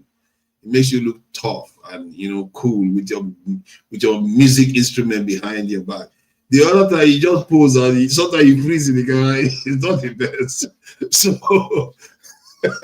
pose like this. This is the right pose to come with. So what is happening? Although, okay, let's forget about it. Let me move on. Although you want to rotate that guitar the other way around. And that said, what do you make of the headline? I think, thank you, forefathers. I think Jide has been alarmist. Yeah, you think so? Yeah, didn't depend on how you try to support. I think it's been alarmist. I'm not pro this administration, but I think one thing we can do is analyze everything based on the facts we know, not based on conjectures. Okay.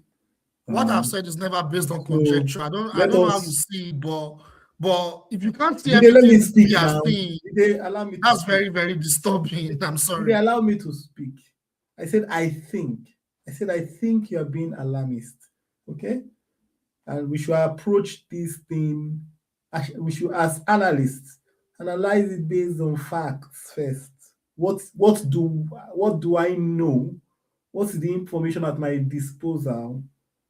Rather than make conjectures of things that are not, I think that's the least we owe ourselves here. There can be suspicion of, there's a possibility of something, but that doesn't prove. First of all, the story goes that the information is that the Burkinabe did not even know that plane landed. For like 2 hours, they were not even aware that a plane had landed in Bobo Dioulasso. Can I respond? They were not aware. Can I respond?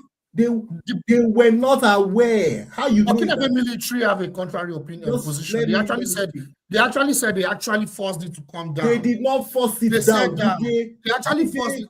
Okay. You are getting it wrong.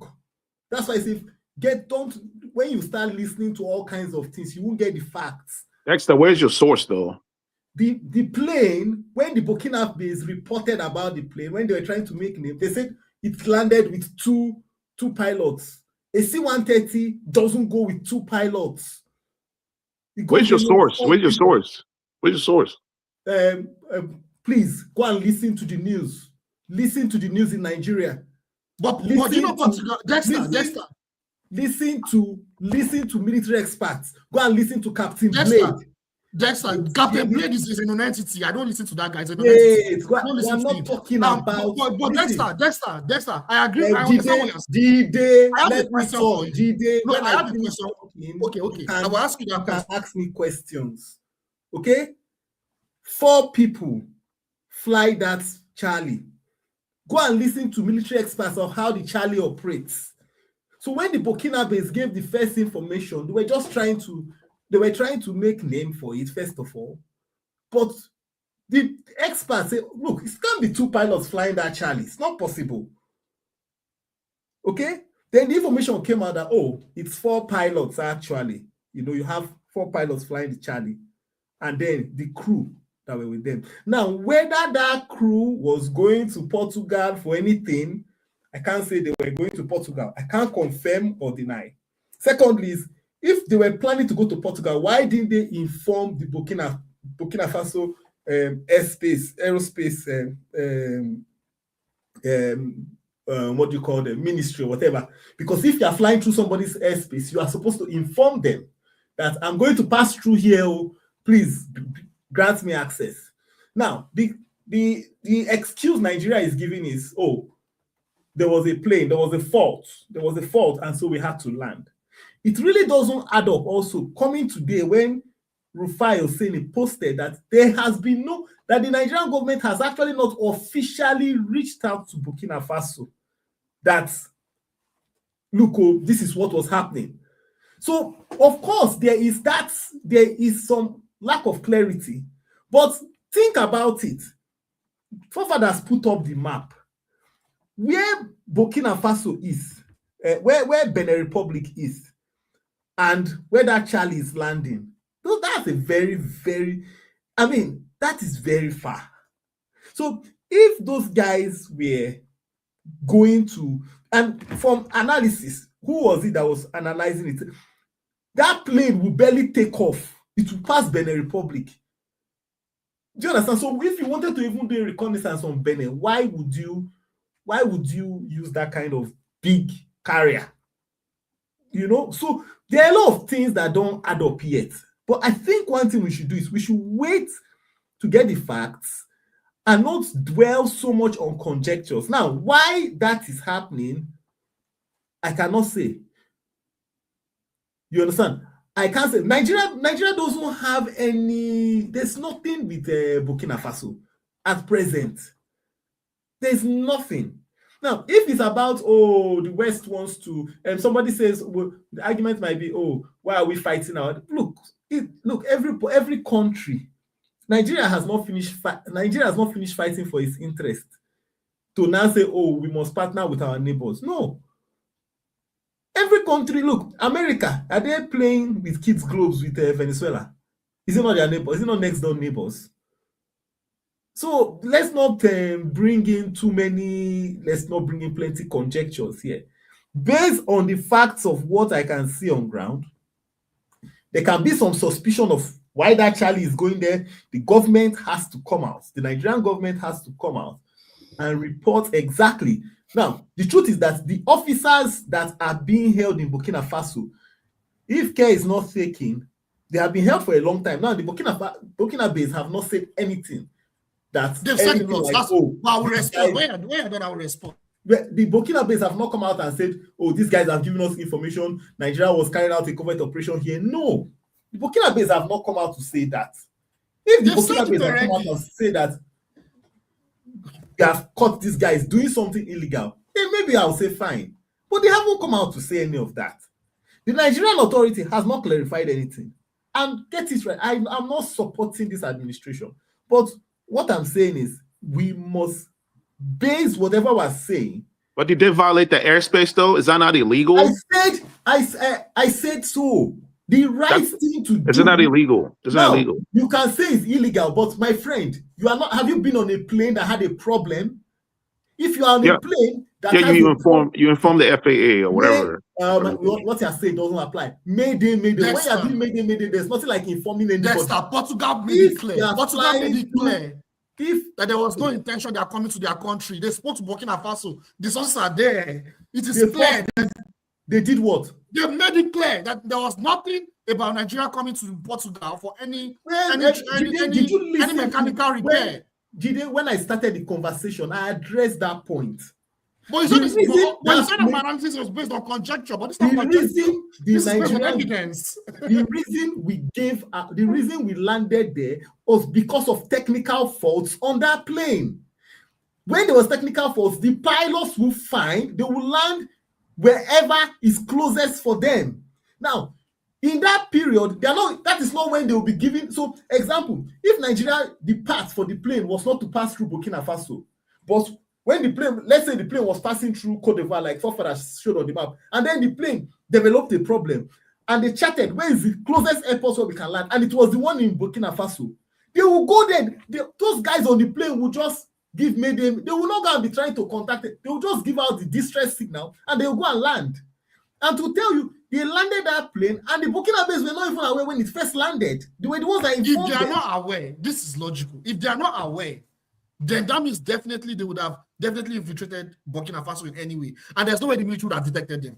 You say if they were not aware, what will happen? If Burkina Faso was not aware, there's no way the Burkina-based security will be able to detect Nigerian military. What are you talking about? So Jide, your plane has a problem. You land in somebody's airstrip. Won't you inform the person? That is what happened. So wait. You will inform the person, and despite that, the person will still detain you. Sorry? Come on now. See, so Jide, it is a security situation. Somebody lands in your airstrip with a cargo military plane. Even if the person informed you, you have to investigate it. That is true. What is happening with Burkina Faso is normal security protocol. You came to my airspace. You told me you had a technical fault. You landed a military aircraft. I have to investigate it. I won't just tell you bye. You can go. No. I have to investigate it. And they have to investigate it because of what is happening in Benin Republic. It's a simple thing. The plane had a problem. They landed where they could land. They informed the Burkinabe, oh, we've landed here. They came there. They saw the aircraft. Oh, we have to investigate it. So let's not make these conjectures of, I know it is fine to try and, for optics and for traffic. But let's, if you want to do a proper analysis of things, you analyze it based on facts first.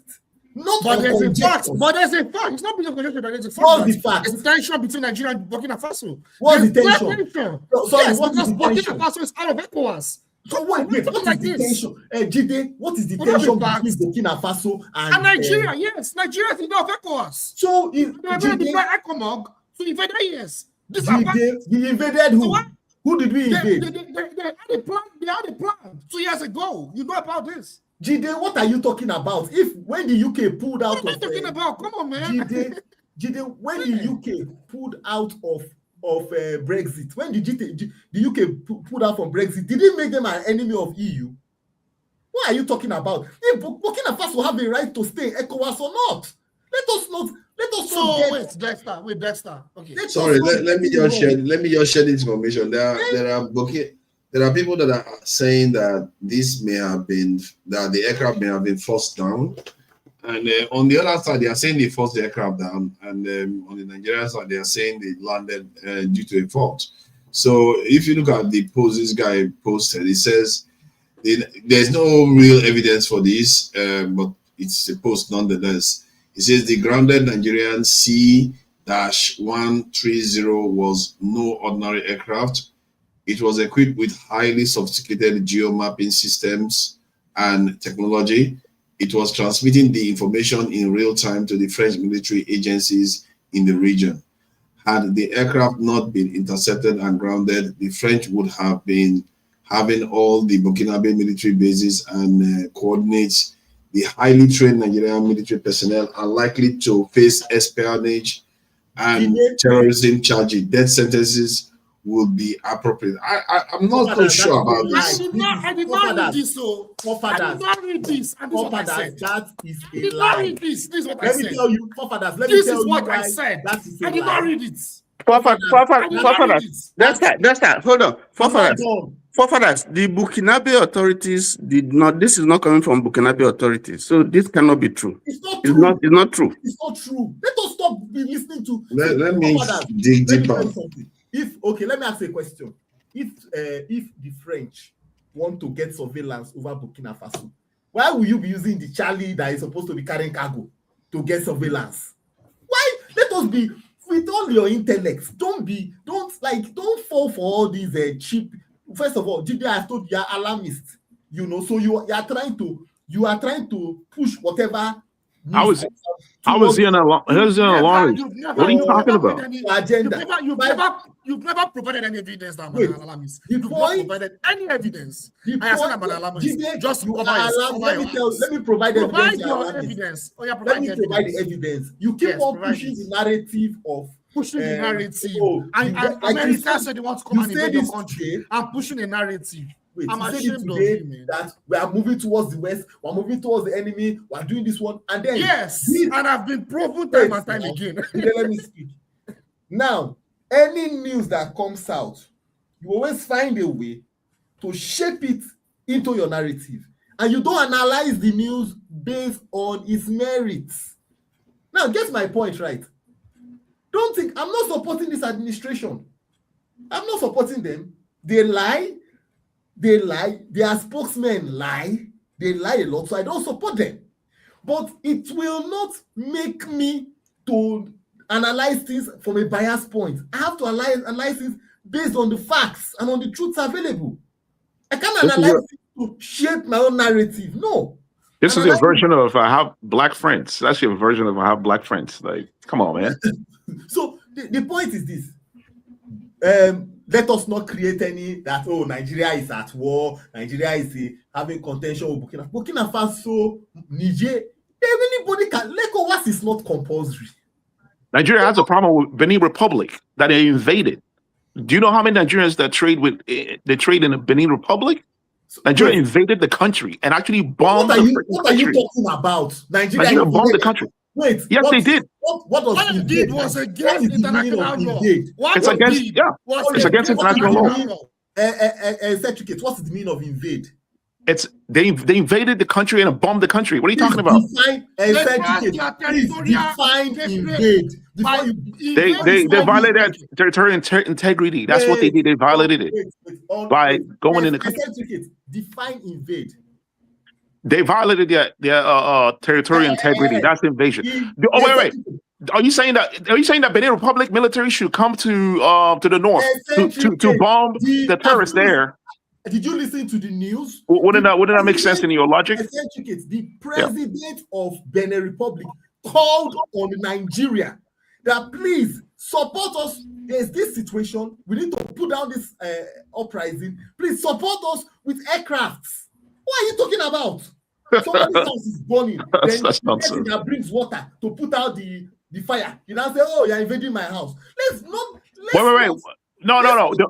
The only reason why you can go to a country is if, like, let's say if there are Nigerians in that country and they have problems, right? Nigeria can send a plane to get Nigerians out of the country. You don't go there and bomb them and go, "Oh, the president invited me to bomb them." What are you talking about? The president of Benin Republic invited Nigeria in. Stop being disingeneous. Let's get it from the French. I don't think the AES. Let me just add this. The next time, I don't think the AES countries will be saying that they forced the aircraft to land if they didn't force it to land. They don't have any reason to say that. They did not force. Why do you think they will say something like that? Because it's for optics. It was Dexter, you're not a primary source. Like, why is information more important than their information? It was optics for them. Go and look at the timelines of the events. It was optics for them. That's conspiracy, man. You're spilling conspiracy theory right now. You are the one spilling conspiracy theory. You're spilling conspiracy theory. It's right here. This is available. Go and read the news. Don't go and follow the live news. Don't go and be reading propaganda, social media posts. Put a call to Nigeria and invited them in. Nigeria did not invade.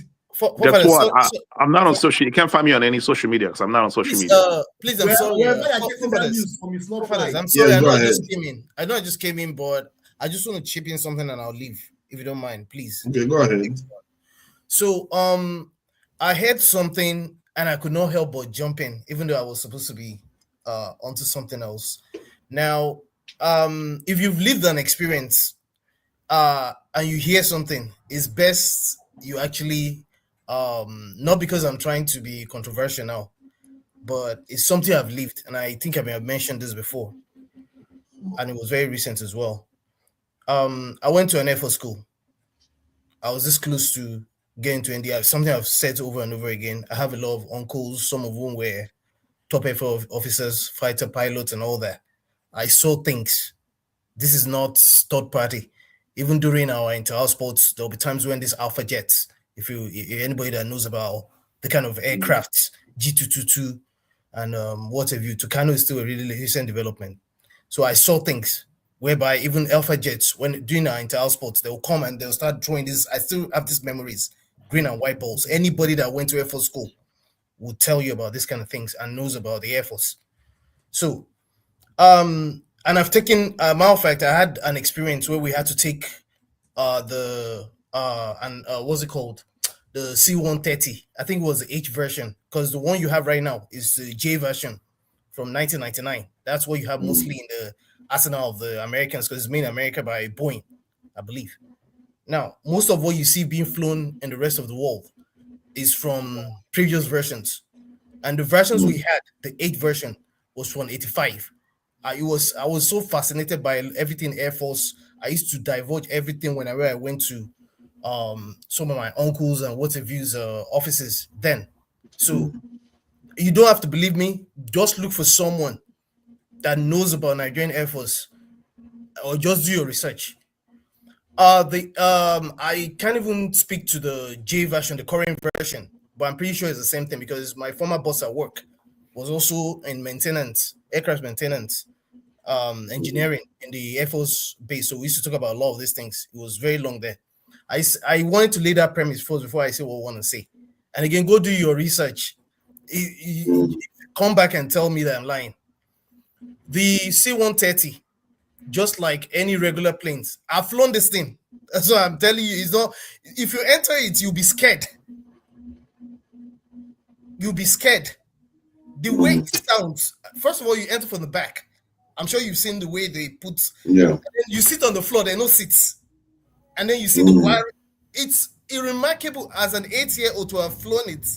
You'll be when I tell you, you'll be scared. You'll be scared. Just stay. That thing is. You fly in it or you flew it? Which one as an 8-year-old?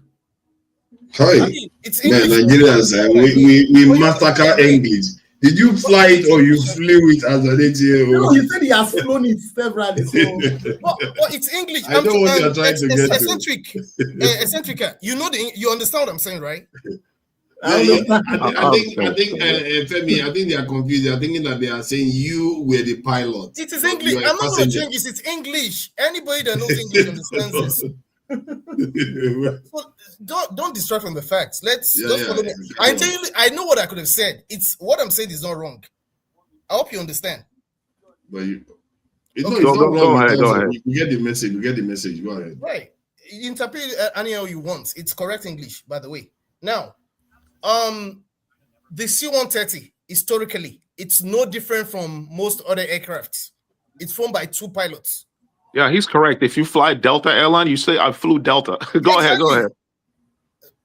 But again, go check it. It's no different from any other aircraft. It's flown by 2 pilots. What you used to have, which I think is changed with the J, is what they used to call the flight, because they always had a flight attendant, which is also not different from a lot of other, even the G22, which is a smaller version.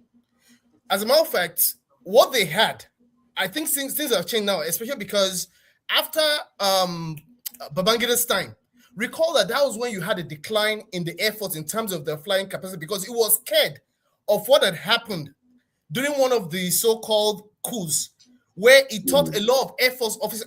You called a lot of Air Force officers were involved.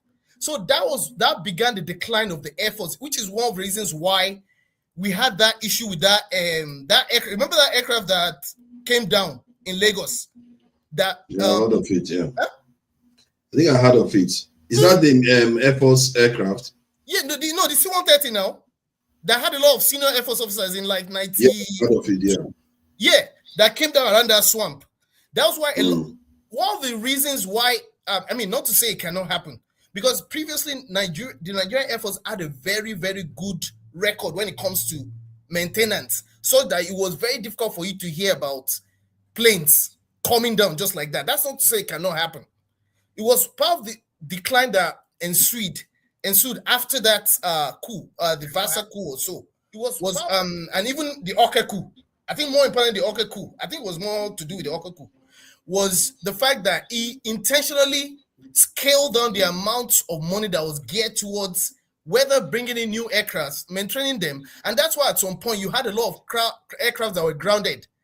Anybody that followed even Obasanjo's history when he came back, one of the first things he did was to make sure they revitalized a lot of the planes, and which is one of the reasons why even a lot of the moribund C-130s and other aircrafts were revitalized during Obasanjo's time. As of today, I think we only have 4 that are flying, including the one that has been detained. I just wanted to put this thing in context, especially because, again, like I said, I've flown this thing. I am deeply entrenched. I'm an Air Force family. I'm something you can call an Air Force family. And I would not see certain things that I know I've experienced, and I'll hear something and I'll not come and be like, no, it's not true. It's 2 pilots. And whenever the chief pilot, the captain, is called the commander when it comes to this C-130 especially, and the smaller cousin, the G22. Again, tell me, just believe I'm lying. Go do your research, and I'll leave it that way. Thanks for letting me speak. So are you saying that how does that relate to the no, because I heard something earlier. Dexter said it was 4 pilots. Yeah. So he's saying that it's 2. So he's rebuttaling Dexter. in real time. Yeah. Oh, that one I'll argue it because I lived it.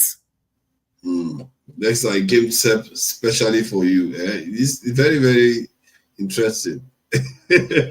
All right, Dexter, fix the narrative. Fix the narrative. It's two now.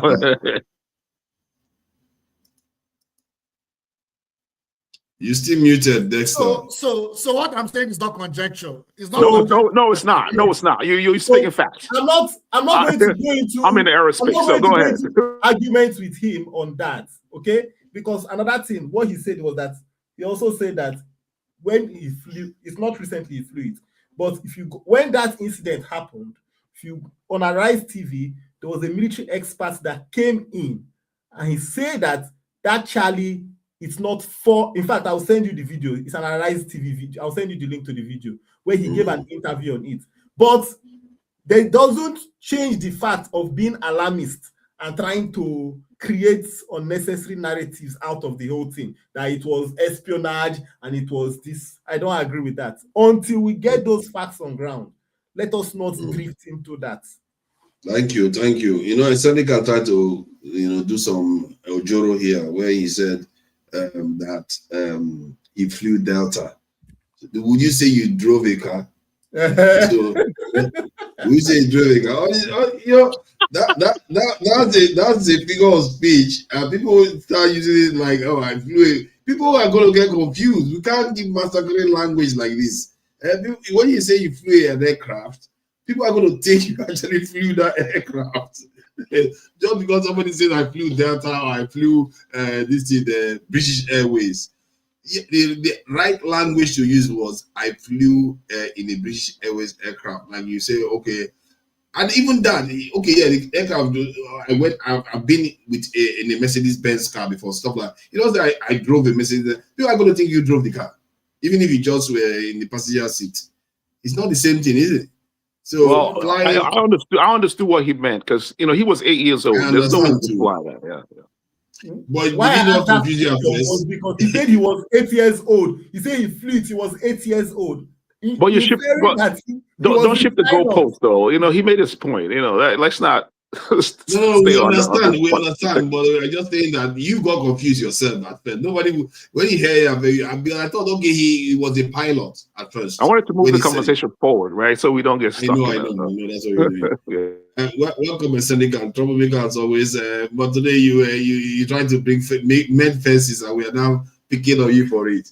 But what do you make of this aircraft? And you can touch on any other topic. We saw Fubara singing praises to his new godfather, and Wicked has always come to mock him on top of it. It's like very unseemly sights that I say. The news is these days it's surreal everywhere. The news is surreal. Let's face it. Even in America, it's surreal.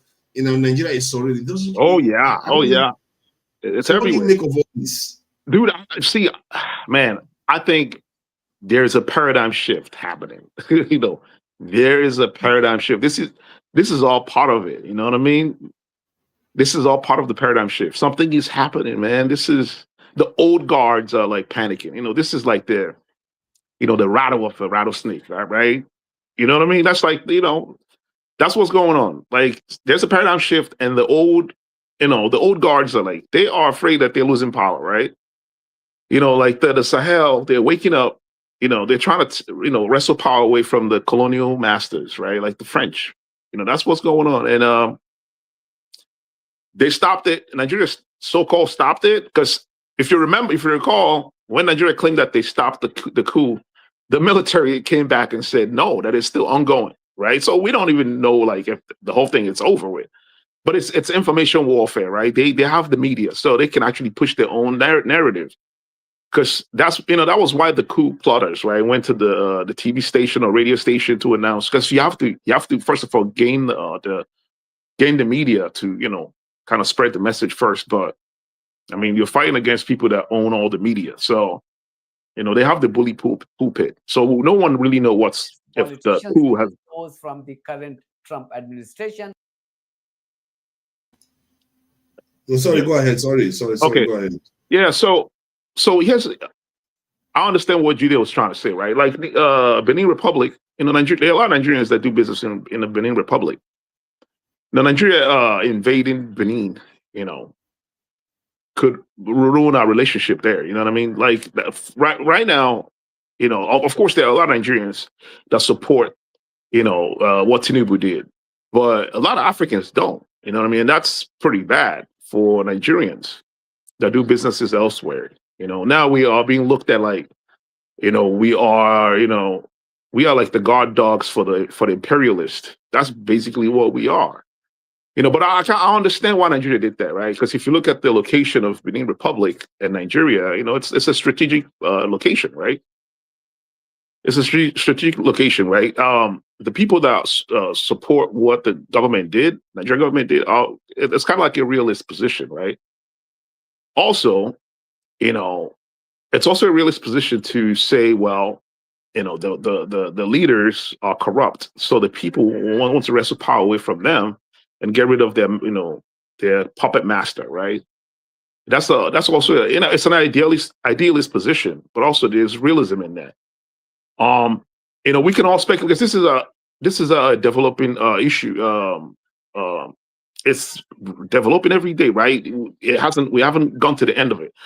So who knows? Tomorrow something else will come up to, kind of go contrary to what we believe, or what's out there in the media, right? But I think for Burkina Faso, Burkina Faso and Nigeria doesn't have embassy in Burkina Faso, right? And we kind of don't have any diplomatic ties with them. So if you fly your military plane over to the country, that kind of, after you did what you did in a neighboring country, that kind of looks like, it's kind of suspicious, right? So it's funny because I was thinking, man, what if like those Nigerian military are in a black ops, some kind of black op operation, right?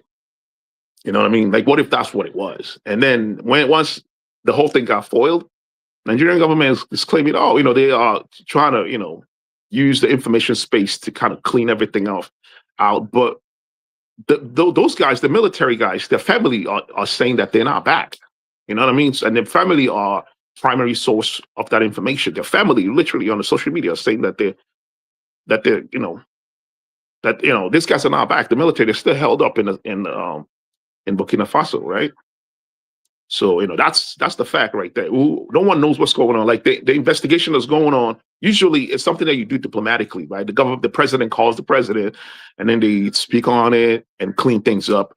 But no one has come out. The leader in Burkina Faso hasn't come out to say, hey, everything is under control. This is fine.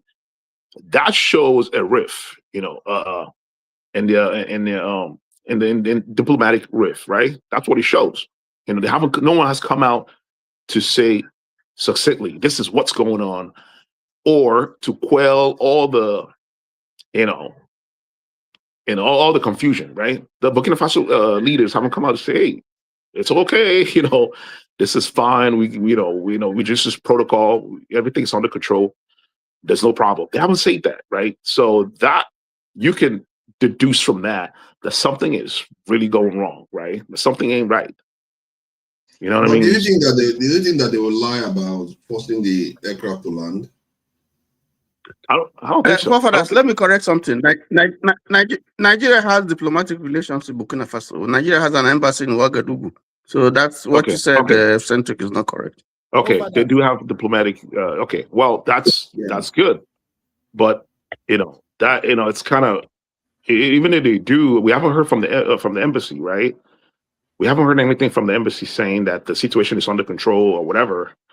That's why we are speculating. You don't have an ambassador there. You don't have an ambassador there. Maybe they're going to send Reno there. We don't know. Or they can send me there. I sent you a video. They can send me there. Be the ambassador. Let me see if I can see it. So, like, we have covered this area. Let's move on to other areas. I'm trying to check the link you sent me. Okay, I can see it now. We played for 12 minutes. Yeah. Yeah, let's move on to what else you want to move on to? So, like, I thought the Somali pirates thing was a thing of the past. Piracy is over. we shouldn't be having piracy on the high seas anymore, only to discover that America has taken up the profession now. Uncle And, Sam, right? they are now going to seize. They now hijacked this in Venezuela's oil tanker. Oh yeah, and they want to keep it.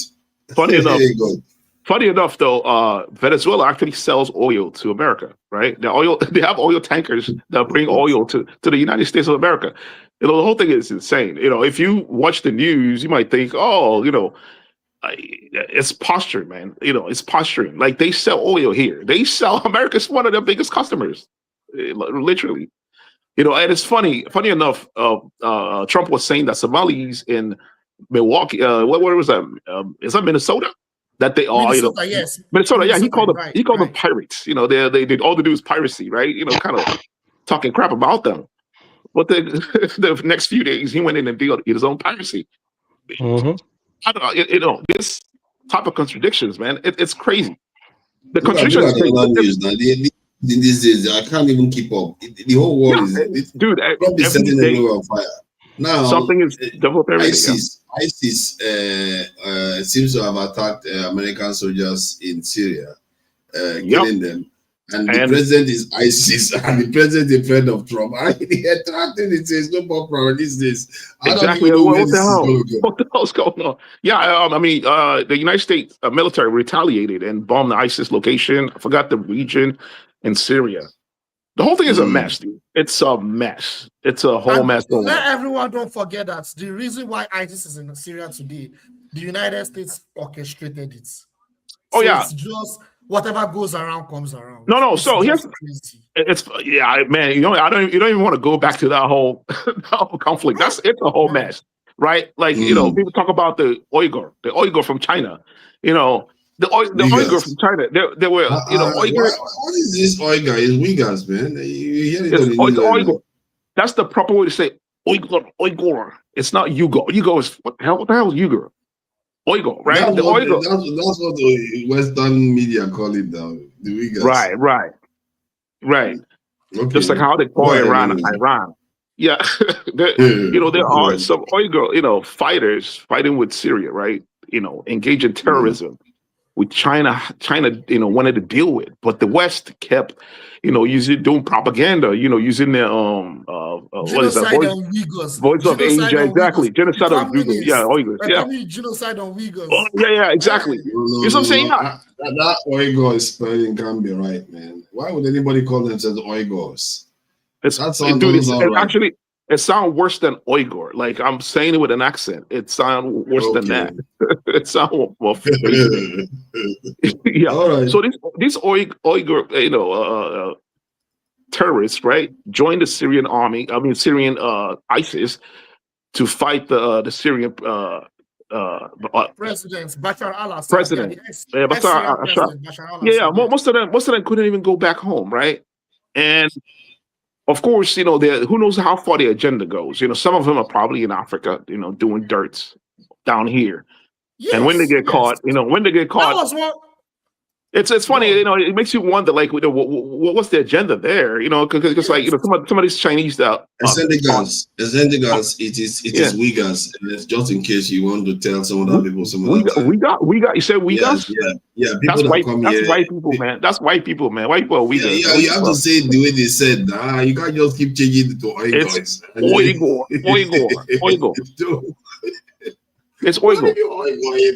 Dude, you know the guy that owns TYT. What's his name? That's his last name. I forgot his name, man. Yeah, that's Uyghur. He's Uyghur. No. I heard his brother. His brother calls him, Uyghurs, isn't he? Is that what we call him this Uyghur. Yeah, but his brother calls him the proper way.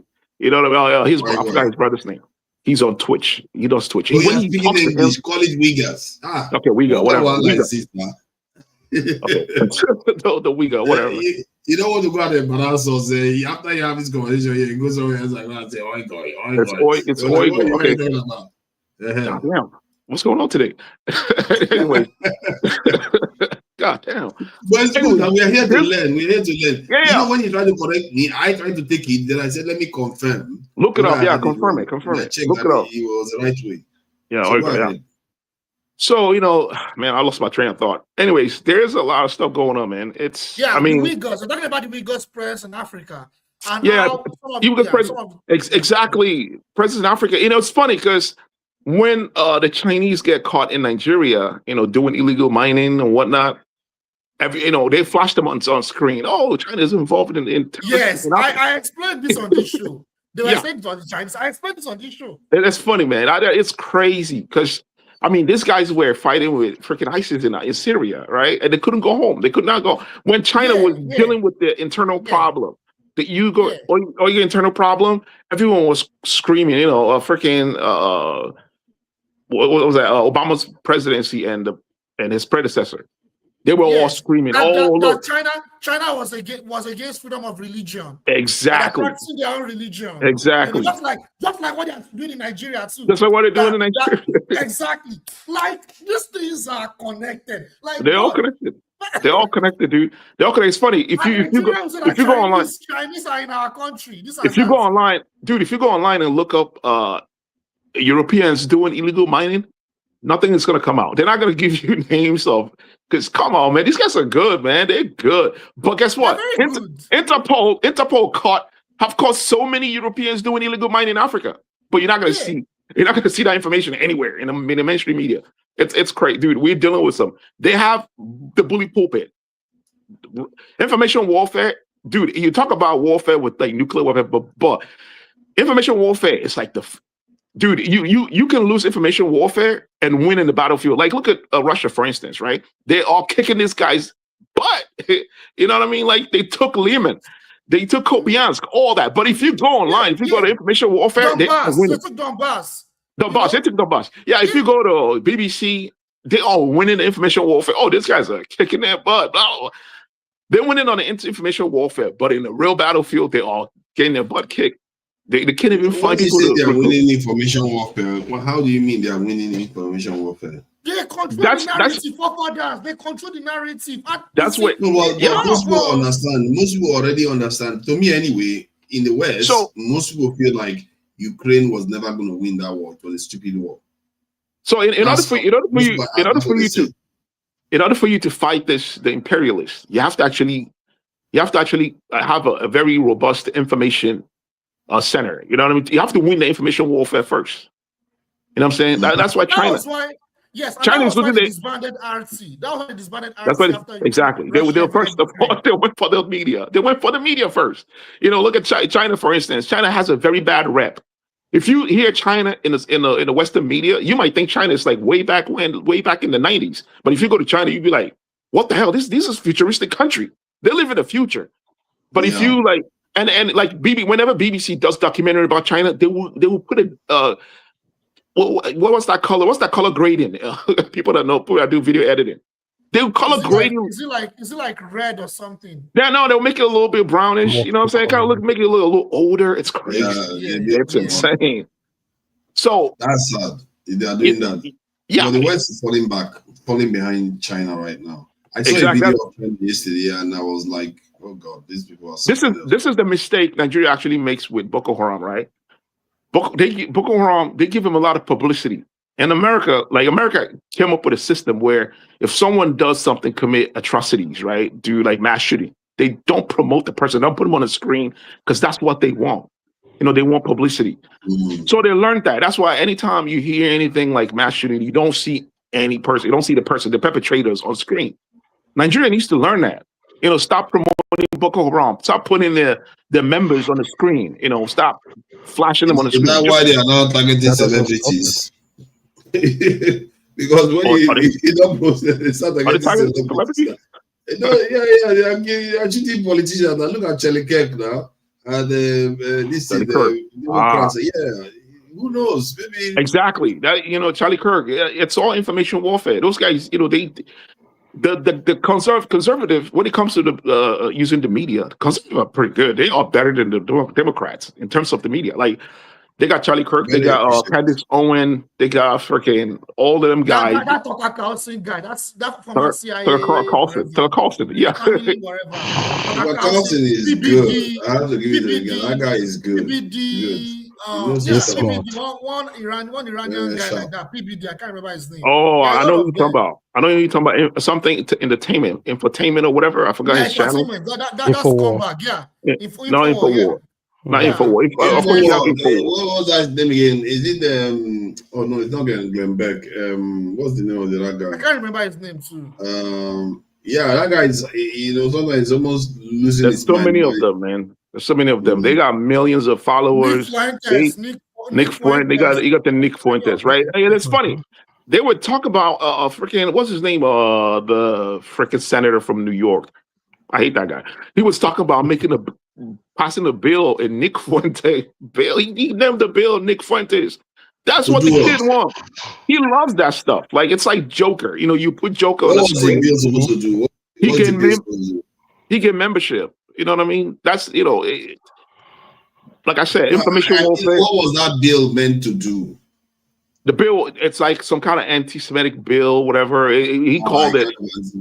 He called it Nick Fuentes bill. That's the name of it. I mean, stupid. His popularity shot to the moon after he hit. Somebody that is happy to be anti-Semite and he wants to promote not even just that.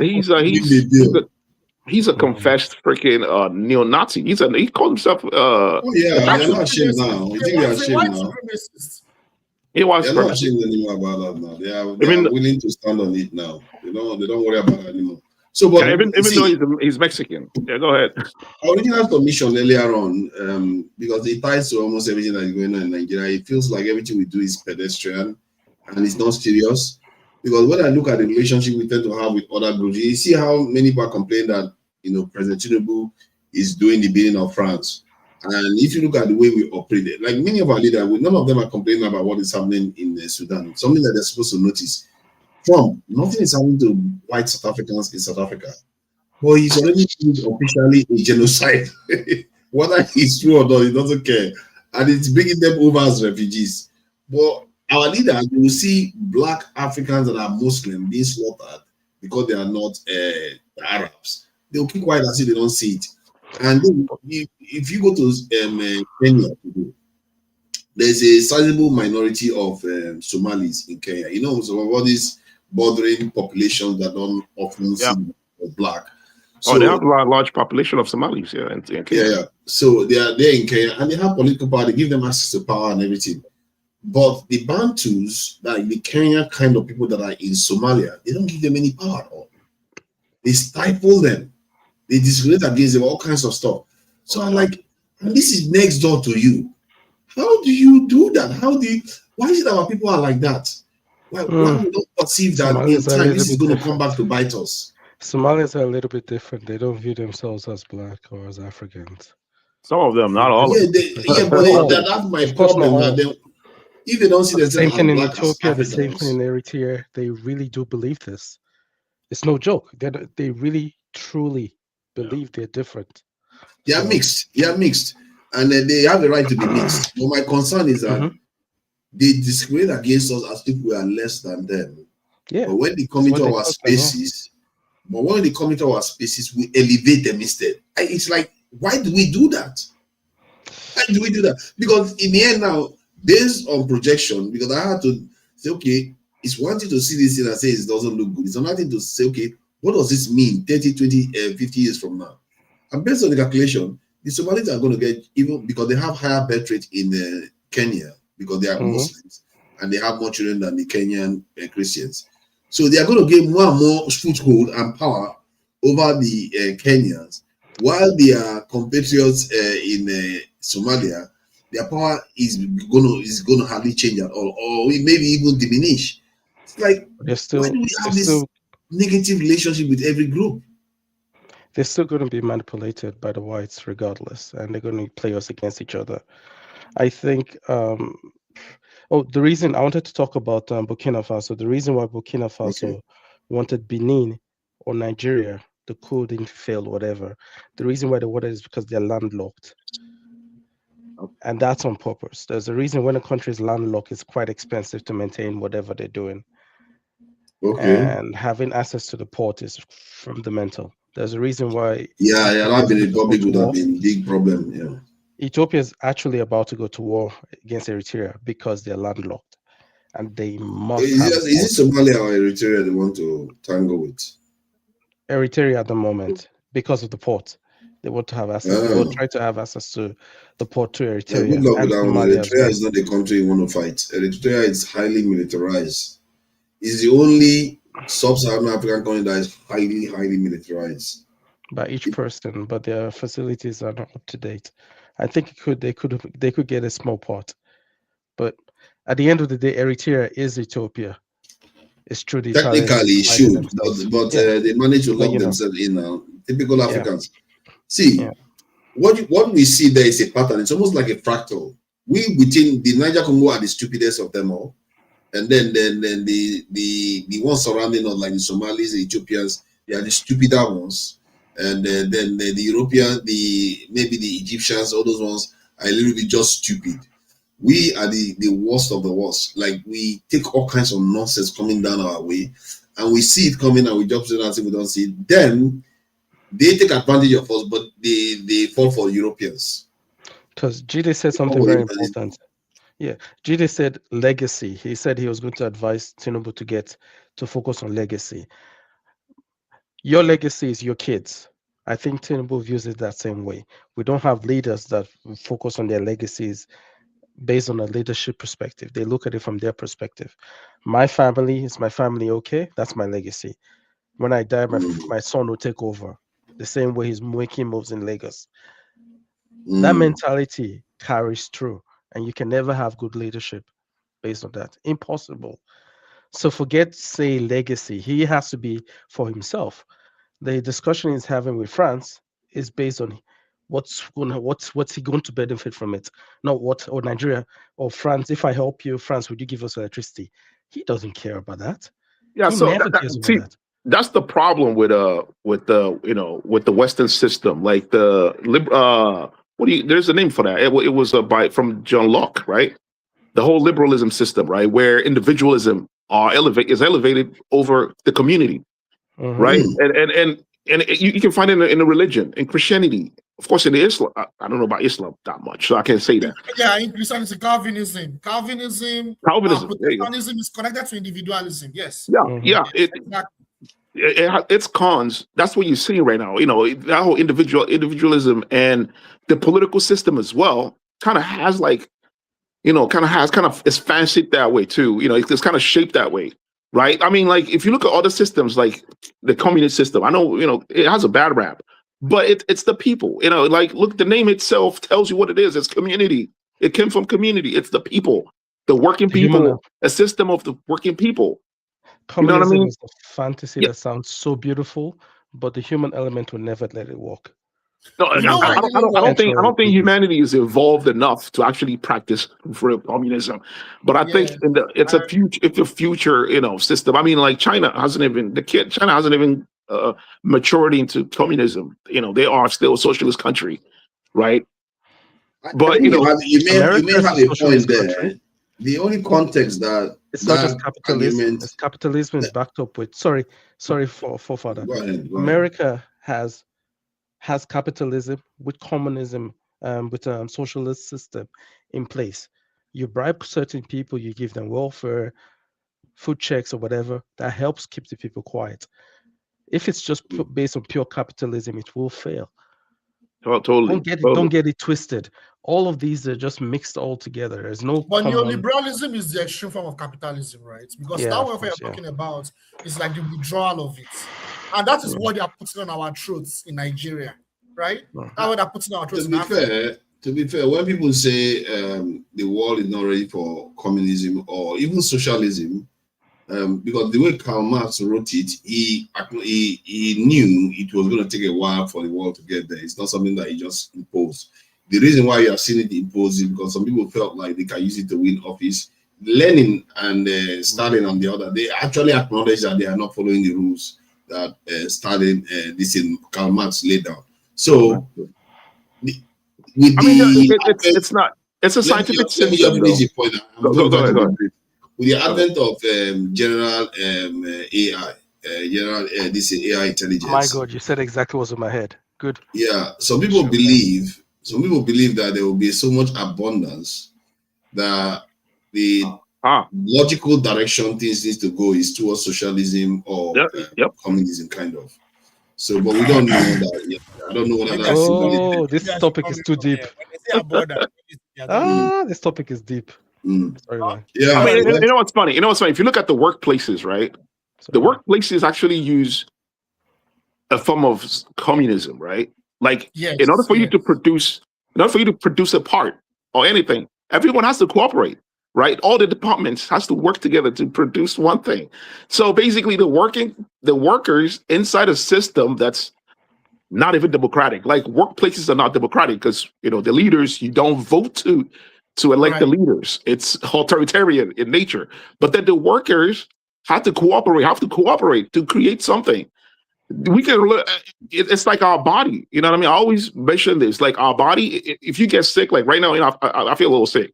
If you get sick, all your body, like everything, just work together. Everything they all turn their whole antennas on and start working together to get rid of that problem. You know what I'm saying? Like if you get cold, your body start going this way to generate heat. Your whole system just focuses on that. Why can't we create a system that mimic what we already do? You know what I mean? Or like what nature already does. It sounds simple until you put the human factor. Do you know me? And attitude and hey, how dare you? Who are you? When you put the human factor in there, suddenly it ruins everything. Talk about this AI stuff because I think it has to do with. that shit. Also has to do with like what things that we learn even like growing up, right? This individualism thing that we learn growing up. You know what I'm saying? I mean, like I was talking to my pops. I was like, the reason why Nigerian politics is all messed up is most of these guys, when they go to school, they join the same fraternity, and then when they graduate, they put their own fraternity members in their own businesses, right? If they become bank managers, they will hire their fraternity members. So they actually have a group within a group, right? And imagine if we all think, you know what I mean? If you look at Nigeria and say Nigeria is just one body, you know what I mean? If there's a problem, the body focuses on that problem. I think what you are saying is true. If the world shouldn't even be fighting wars now, we have enough technology for everybody to be okay. But yeah, they're fighting anyway, and because one side wants to get one above the other person. That is the problem with life. And I'm not even sure with general AI intelligence, with everything in abundance, people can get almost anything they want. Whether human beings will still not find a way to oppress each other, they will figure out. They will find a way. Like I can't be entering the same room as that idiot. How can we be the same? That's human beings do that nonsense a lot. That's when AI becomes sentient, and when AI becomes sentient, who's the problem then? It has to solve the problem. The danger is that AI might see us as a problem that cannot. We are not evolved to a point where we can accept that others don't understand live equally with us. Yeah, but look at this, right? Anytime there, like for instance, when there was World War, right? The Hitler emerged. Every country joined together, right? So when there is a cataclysmic effect, cataclysmic event, right? Humanity joins together. You know what I'm saying? Like for instance, this climate change thing going on. Imagine, you can see that, like when there's earthquake in some countries will send their military to aid, to help rescue people. I think the consciousness is there, but I think there's something that's like there are elements kind of stopping it from stopping humanity from getting to the point. That's the whole point. One egg ruins everything. Sorry, let me bring Wegolo in before we ignore him too much. Go ahead. All these people that lack education, how they can jump to conclusion. Welcome. Thank you for joining us. So we've been talking about, from Burkina Faso to how we even relate to each other, the way we relate to even fellow African countries, this in the countries that are not necessarily black, and compared to even Europeans, we seem to be the way we relate to the world is stupidest in terms of strategic advantage. We don't even give ourselves any advantage. We always are in the disadvantage all the time. And then the conversation moved towards how we can be able to survive in terms of whether communism, because of course Cedric has brought the communist stuff up. We talked about general AI intelligence and how whether we might be able to get to a kind of socialism or communism with the help of AI intelligence. You know, something like that could happen. So people suggest that that's the direction to go, but I'm a little bit skeptical. Human nature is very, very. It's like we are not ready. We are not ready. So, but just choose whichever direction you want to go. If you want to go AI side, you want to go to Trump and Tinubu and Benin Republic and Burkina Faso, you can do that. Whatever else, really. When you say we are not ready, we human beings, I don't know. I think you are attaching too much to we human. As they say in the hood, we're in shit.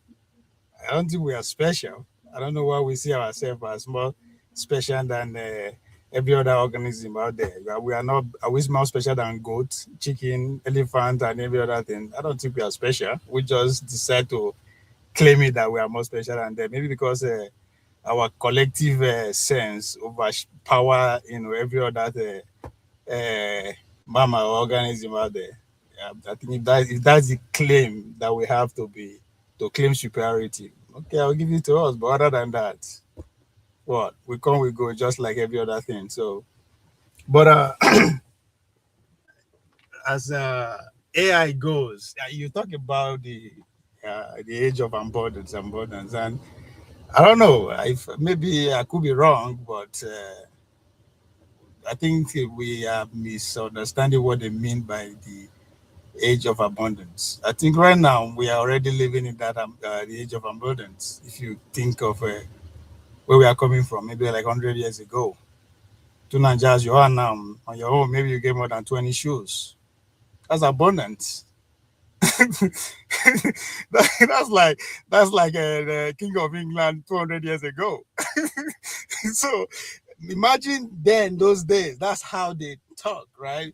Especially in terms of the country you are, the British, when we were able to merge machine with oil and industrialization take the different stage. You're talking about, we are going to industrialize. We're going from living the field to factories. Everybody has to have a love to eat, a love blah blah blah. That was the conversation then, but what's the reality today?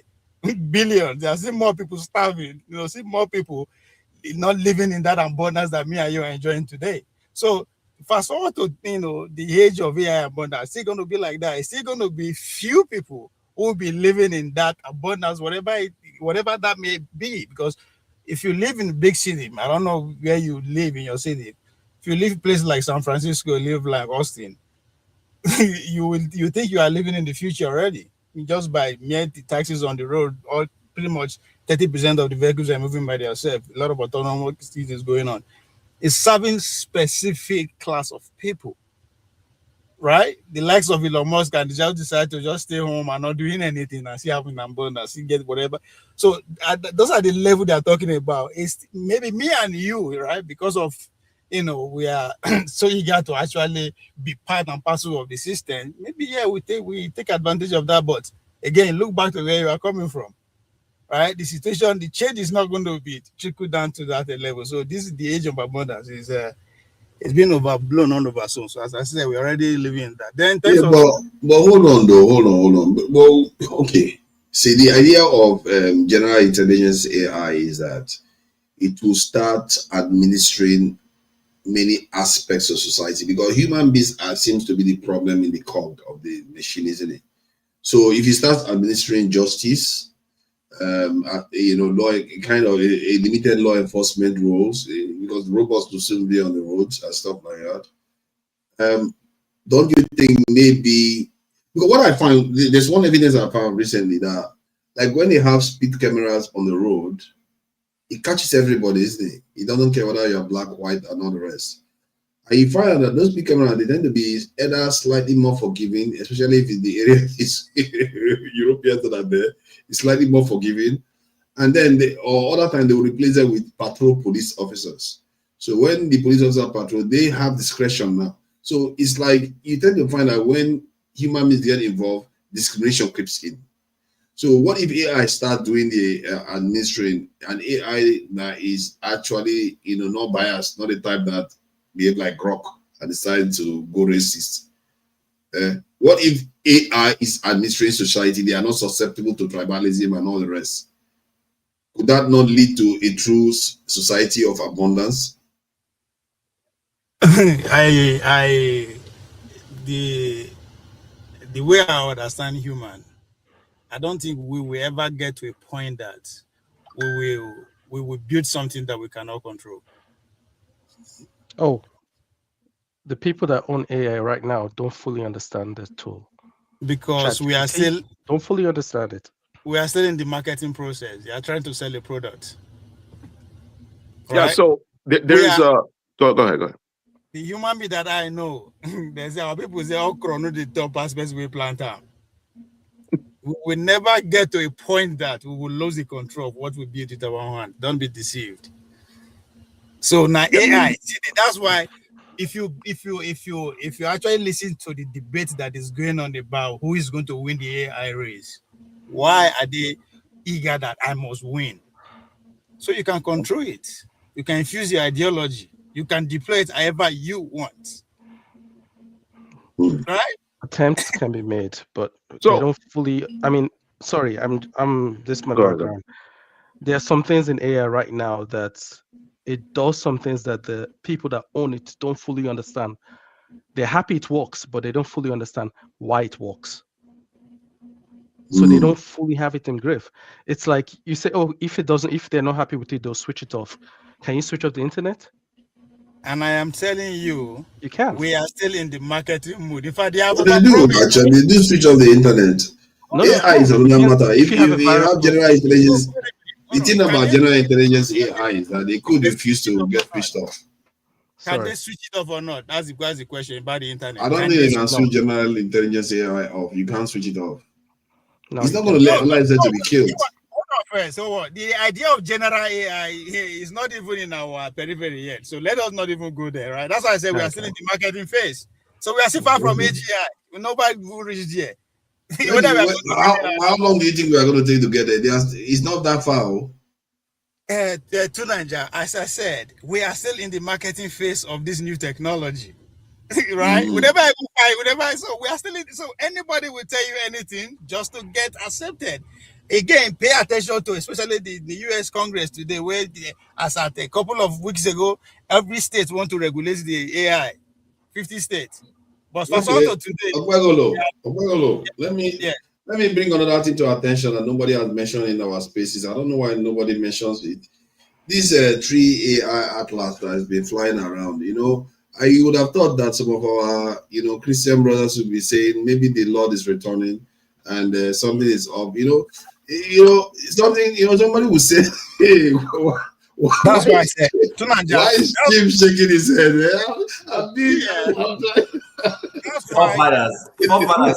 The advancement of technology does not in any way take away from the existence of a God. It's just that some people are not able to listen. There's nothing new. That same God Bible says that knowledge will advance, and knowledge is advancing. So it's only that people don't read things properly in context. I don't think there's anything. Forefather, I don't think we are. Don't read it out yet. Did you look into that? What do you think is the prognosis? AI atlas, not artificial intelligence.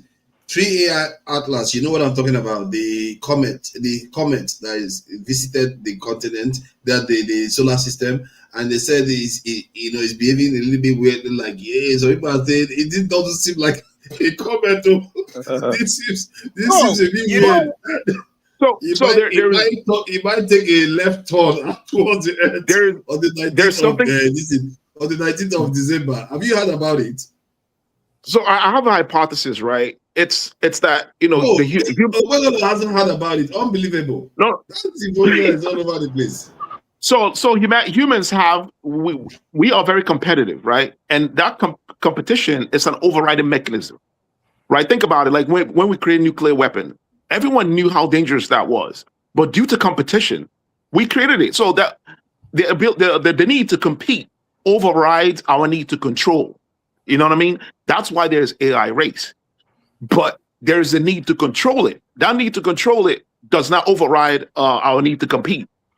Because our need to compete actually supersedes the need to control things. You know what I'm saying? So that's an overriding mechanism that's going to allow AI to advance. Eccentric competition. What stirs competition? What's it again? What stirs people to compete? Why do people compete? Why do people compete? Yes. That's an interesting question. I better pass my neighbor. That's an interesting question. My neighbor is a bit too. China wants to be better than America. I don't Russia think wants so. to be better. I don't think so. It's fear, actually. Okay, It's fear. Okay. Yeah. People fear. Because let me be honest with you. If that's good. That's it actually pays more if we think about it to cooperate than to compete. It's the truth. Right. So Right. Where is the fear Absolutely. coming from? Absolutely, you're right. So sorry, what because there's something always lies behind fear. So what is lying behind the fear? What is the fear? Where is the fear coming from? Interestingly, the only example I'm going to use is one of the most horrible examples, but you guys pardon me. In a family of polygamy, you notice there's something about polygamist families. They whisper a lot. People hide things from each other because of the fear that this woman from this hot fields, this other woman might poison her children. Then you find people, you see, I've noticed that if you're in a family of polygamists, you see people go outside to go and take phone calls, then they come inside.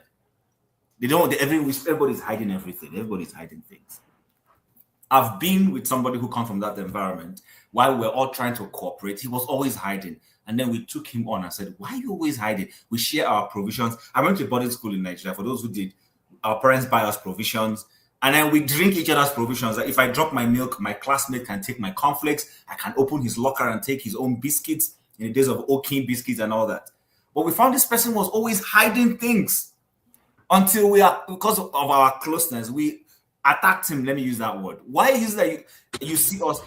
Then he brought on and started crying. He comes from a polygamous family where there's always mutual fear.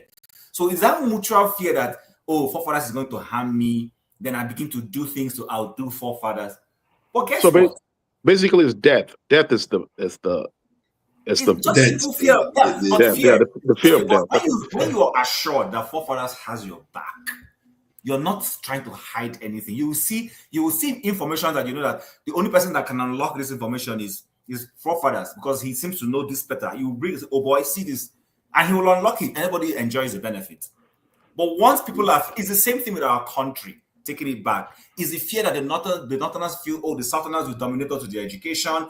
The Southerners believe that, oh, these guys will allow that, just mutual fear. But when you remove the barriers of fear, you will see the elements of cooperation begin to come out from everybody. People start giving their best. That's a good one. I think generally that there is some truth there. Even when there is trust, I feel like nature has kind of honed us to be competitive against each other in the sense, right. Because resources are scarce and they are limited. Right. Yeah. Even when there was trust once, that trust will vanish very quickly the moment resources become scarce, and that is part of the part. If resources, that's a good one. Scarce, but there is genuine trust. People begin to adjust to share the same thing. Listen, look at that. Look at that one.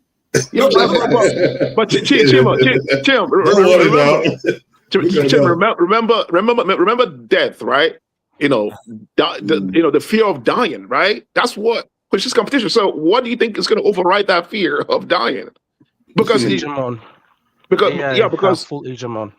Because if you look at evolution, right, when we evolved, all the particles that evolved into life forms, right? There were a little bit left. So if they were eating all those particles, all those particles from freaking stardust or whatever until they run out of it, and then they start eating each other, eating all the life forms, just to get get those nutrients, right?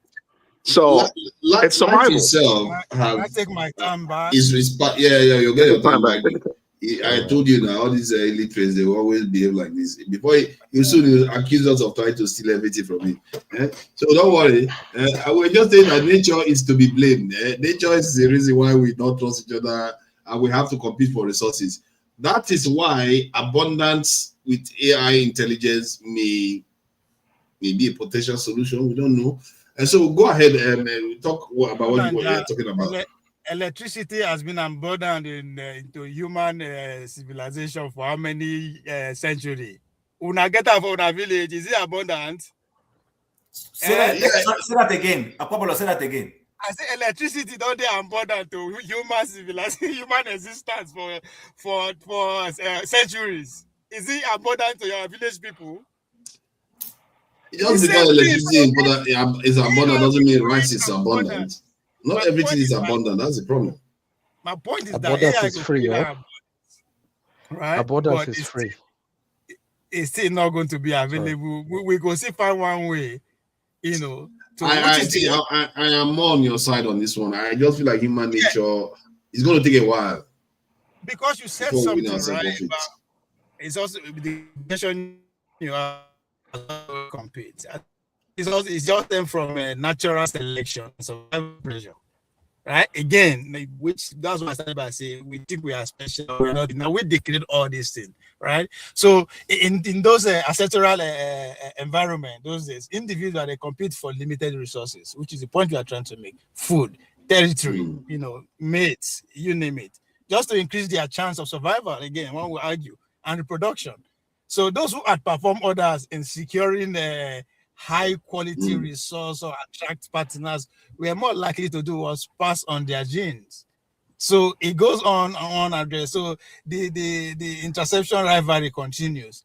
But again, that's where I still go back to the point of it doesn't even make sense. Why do we compare? Which is go back to the question Bob Marley they always refer to, right? It's a rat race. It's pretty much a zero-sum game.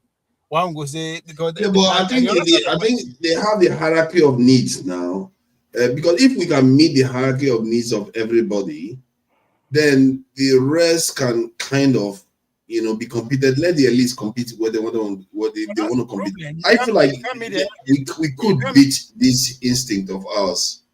Hold on, you can't meet the hierarchy needs of everybody. You don't know what everybody needs. We're all different. What I need is not what you need. What you need is all I need. That's where fights comes in.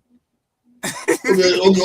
I get what. Okay, what are we talking about here? Are you saying like, oh, I need some people say I need 100 wives. So if I need 100 wives, that's not going to be afforded me. So I cause a problem for the system. No, please, before you start saying anything, realize that the woman is here. Don't just open your mouth and say you need 100 wife. Based on what? That was just an example. Okay, so what's your examples? Realize that Adama is here when you're speaking. I take it back. It was just an example. Thank you. Welcome. You are free to speak anytime, by the way. Go ahead. Okay, I just came in. I wanted to change the subject a little bit. We've been talking about the same thing, politics over and over, and I just wanted to hear our opinion on this trending issue that has been going on with Harrison, the helps family with kidnappers, and he switched the money, and he said he put the chip. He took out 5-point-something million to Nigeria. You know what I'm talking about. I'm surprised you're not talking about it. So I just wanted us to switch that up a little bit and to ask you guys a question. The question in my head is this. This guy took out almost close to 6 million from a rescue money. So now the question is, does he work for the kidnapper or is he working for the family? That's my question, number one. And two, to print that amount of money that is fake, what approval does he have to be able to do what he did? And now Very Dark Man is coming out saying all these things.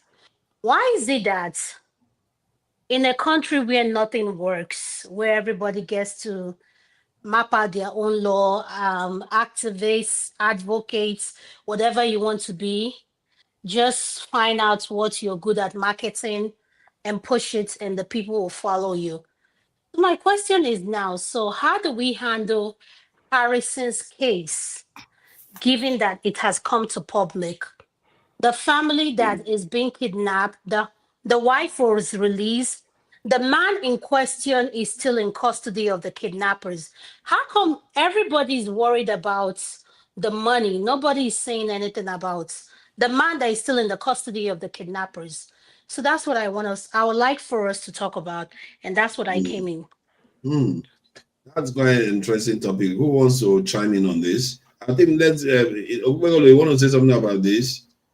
I don't know. I don't follow the stuff like that, so I have no idea. Okay, so let me chime in on that a little bit. What I would say is, the question to ask is not whether the man works for the family or for the kidnappers. The question to ask is, why are we using individual channels rather than the government being the ones involved to solve those kinds of problems? Because it goes back to what you said somehow. All of us who have lived in Nigeria know that everybody is their own electric company. You're your own water board. You're your own, so it's beginning to cascade down now, because on a good day, I don't see why this guy should be the one negotiating with bandits or people who kidnap someone. The government, through is the instrumentality of the security forces, police or vigilante or whatever they call them, should have been the ones doing this. But now you've left that off. And the truth is, which brings us to this AI. You see, that's the thing with AI and technology. Any of you who has done processed passports in any of these foreign countries, maybe you have an American passport, Canadian passport, British passport, and you have to renew. How many people have had one-on-one contact with any passport office? The answer is 0. I'll answer that for you. And I've realized that the moment you remove the human factor from anything, you reduce corruption very well.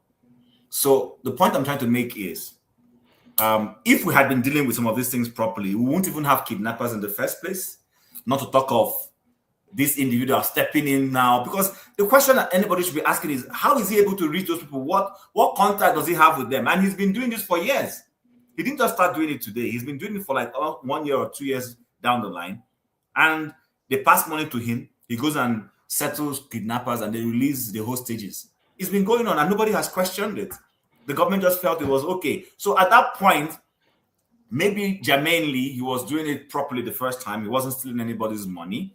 Or maybe I don't know, for a better use of word, maybe if the kidnappers were asking for a ransom of, say, 20 million, he would say, okay, give me 25. 5 is for me for going to negotiate. And maybe the families were okay with that. I don't know.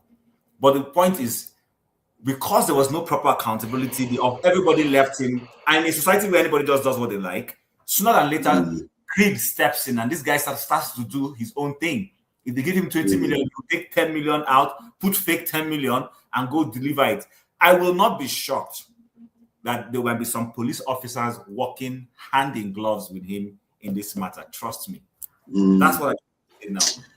I think when I heard the case, I was like, man, that guy could kill somebody with that kind of attitude, because you go and give a terrorist or kidnappers, a certain amount when they are expecting something else. They could go and murder the poor guy for it. And I think that was very reckless of him. And the case has so many ramifications on so many levels, like what you just highlighted. Then the fake currency that he claimed to have printed, that's another issue. Where did he manage to start printing fake currency? How could you be able to print? Oh, hold on, for that. My thing is, how could you be able to print 5-point-something million fake currency? And you said you planted a chip, a tracking chip on them. So this is my thing. When we live in a lawless society where the citizens assume, like Chim said, whatever they want to be, who do we hold accountable for this thing that is going on? Because one thing we are not saying is that we have very dark man on the other side who is a very big advocate that a lot of people on this platform will say, okay, he does this, he does that. And up to today, I always remind people, if you go back, is it a year ago when very dark man came out and said 100 million plus or something was missing in his account? I was one of those that said, no, that doesn't make any sense. How can you say 100 million or something was missing in your account? And everybody was like, oh, he's very dark man. He won't lie about it. We idolize people without even knowing their record. And in a country where we don't keep record, the case of Harrison now is, have we created a monster that has come back to bite us? That's the question.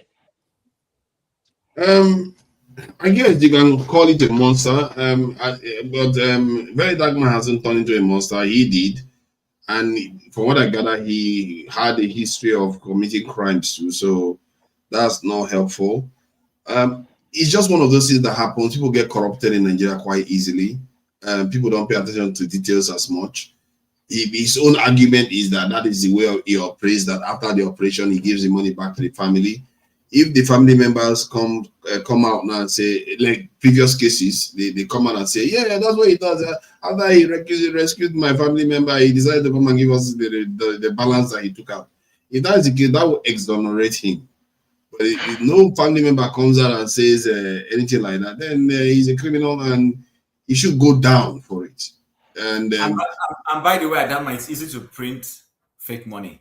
It's not. This is not with technology now. He can easily do that. If back in the days when they used to call it people that wash money, they call it wash money. Yeah. Those who were paying attention back home, they used to wash it. Yeah. It was happening back when we didn't have technology in large scale. What makes you think today that you have machines all over the place? You can easily go on one Chinese app and other currency printing machine. Are you doubting me? Yeah, he can scan the currency and print it, I guess. But then the question that still arises: did he inform the police before he did it? Because if he didn't inform the police, that's a crime. Because everybody's saying this, it's easy to print fake money. Do we realize that that's a crime on its own? It's a crime. It's a crime. You are not It's allowed a to crime do in a it. serious society, but it's not a crime. What do you mean in a serious society? Everyone is paying attention. It's not a crime. Well, it's a crime, but it's overlooked. What do you mean it's overlooked? Why do we normalize things that shouldn't be normalized? I'm not normalizing anything. I'm telling you that it's overlooked. How is it? Yeah, Okay, what makes they it normal? do prosecute people that even spray money now. So I don't know whether somebody brings money. We're here on the platform saying it's normal for someone to print money close to 6 million. Are you kidding me? I didn't say Said it was easy. I didn't say it's normal. I said it's overlooked. When I mean overlook, I simply mean there are no appropriate checks and balances in those kinds of. There are checks and balances in the US, in the UK. Okay, I think it's accepted. Chim said if it was him, he would overlook it. I think it's. I didn't say I overlook it. Are you sure? I thought that's what I was hearing you say. No, I said it's overlooked. When I said it's overlooked, what I'm simply saying is the authorities who should catch you are in cahoot with you. So if police catches you now with fake money and you part some money with them, they let you go pass. Why are we acting like these things are not happening? Yeah, but this one is serious though. Printing currency, anybody knows that's the serious thing. Even in Nigerian history, we know that. Not letting the police know from that one. Listen, okay, guys. I once came back from a trip and I had dollars and I decided, okay, you know what, let me just change the dollars and spend them rather than sending it back into my account. This was back home. And then I went to somewhere in Ikeja, opposite the Ikeja Hotel. And I changed currency and I was giving, and they almost swindled me. If not that I'm fast, I asked the guy how much. He told me. I said, okay, give me the money. He gave me the money. I told my friend to hold my own dollar. And then I counted the money and it was short. When I counted the first time, it was correct. So this I counted again. Then I took my time and counted it and it was short 100,000 naira.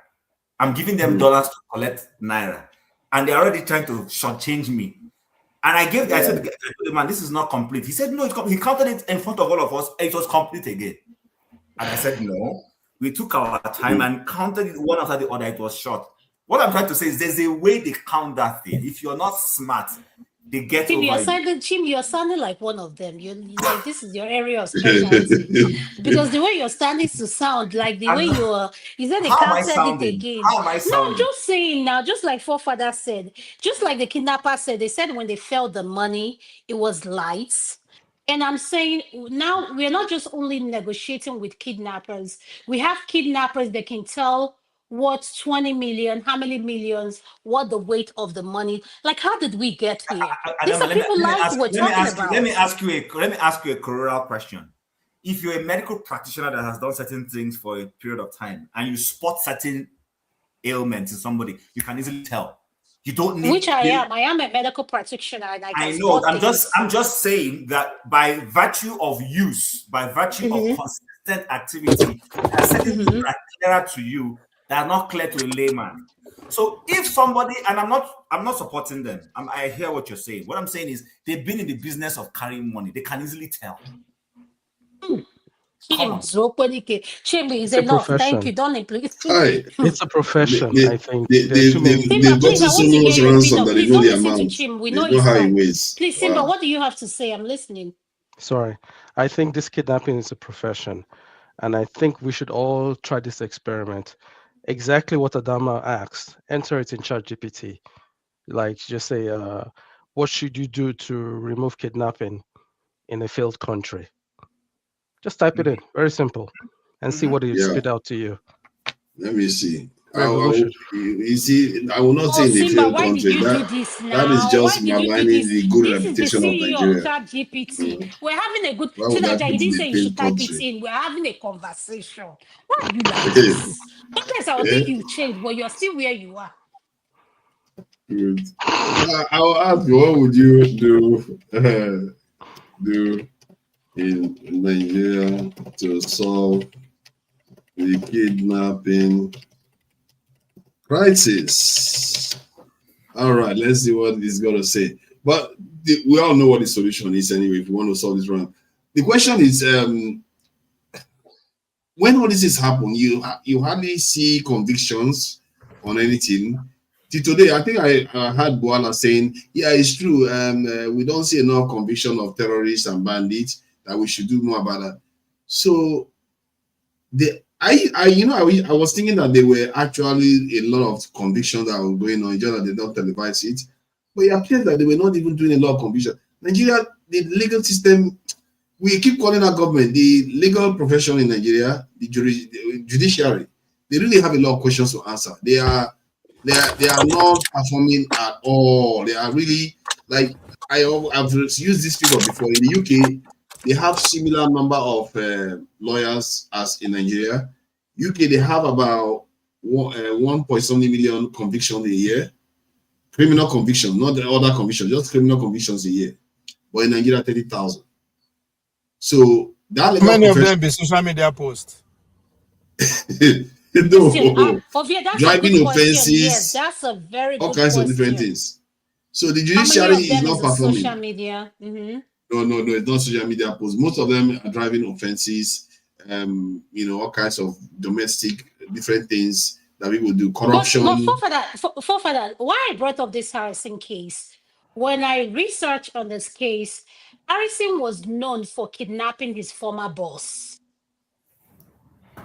and turned rescue. Yes. Go and read up. We all know this case. If you want to just type it, I mean, it's all over the place. Harrison had a history before he said he's turned a new leaf. He's helping. But you know how they say you can't take the dog. It can't take a pig out of the. Wow, seriously, they're all mangling the whole thing. You can't teach an old dog new tricks. Jesus Christ! That's which you can't take a pig out of the field. He's a pig. Yeah, okay. But sorry, Harrison, thank you. Harrison is the one now negotiating kidnappers, family rescue, and he's like this activist, philanthropist, whatever you want to put his labels on. And I'm fine with that. People can change, and I do believe that. Yeah, there are people, when you give them the right treatments, everything, they will change for better. But with Harrison, when it comes to money and the situation in Nigeria, and someone commanding, and I feel, I'm sorry to say this, all due respect to all the men in the platform, with men, I think it's an ego thing with money. I feel like Harrison did not deal with that. Women are involved, though. And I finish. I'm not saying women, we don't have ego, but the kind of... Anini had women in his gang, in case you don't know.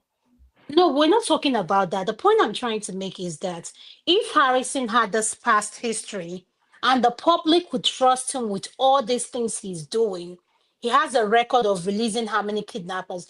That makes me questioning, is he working? Is this something they created and they marketed and sold to everyone and we're buying it?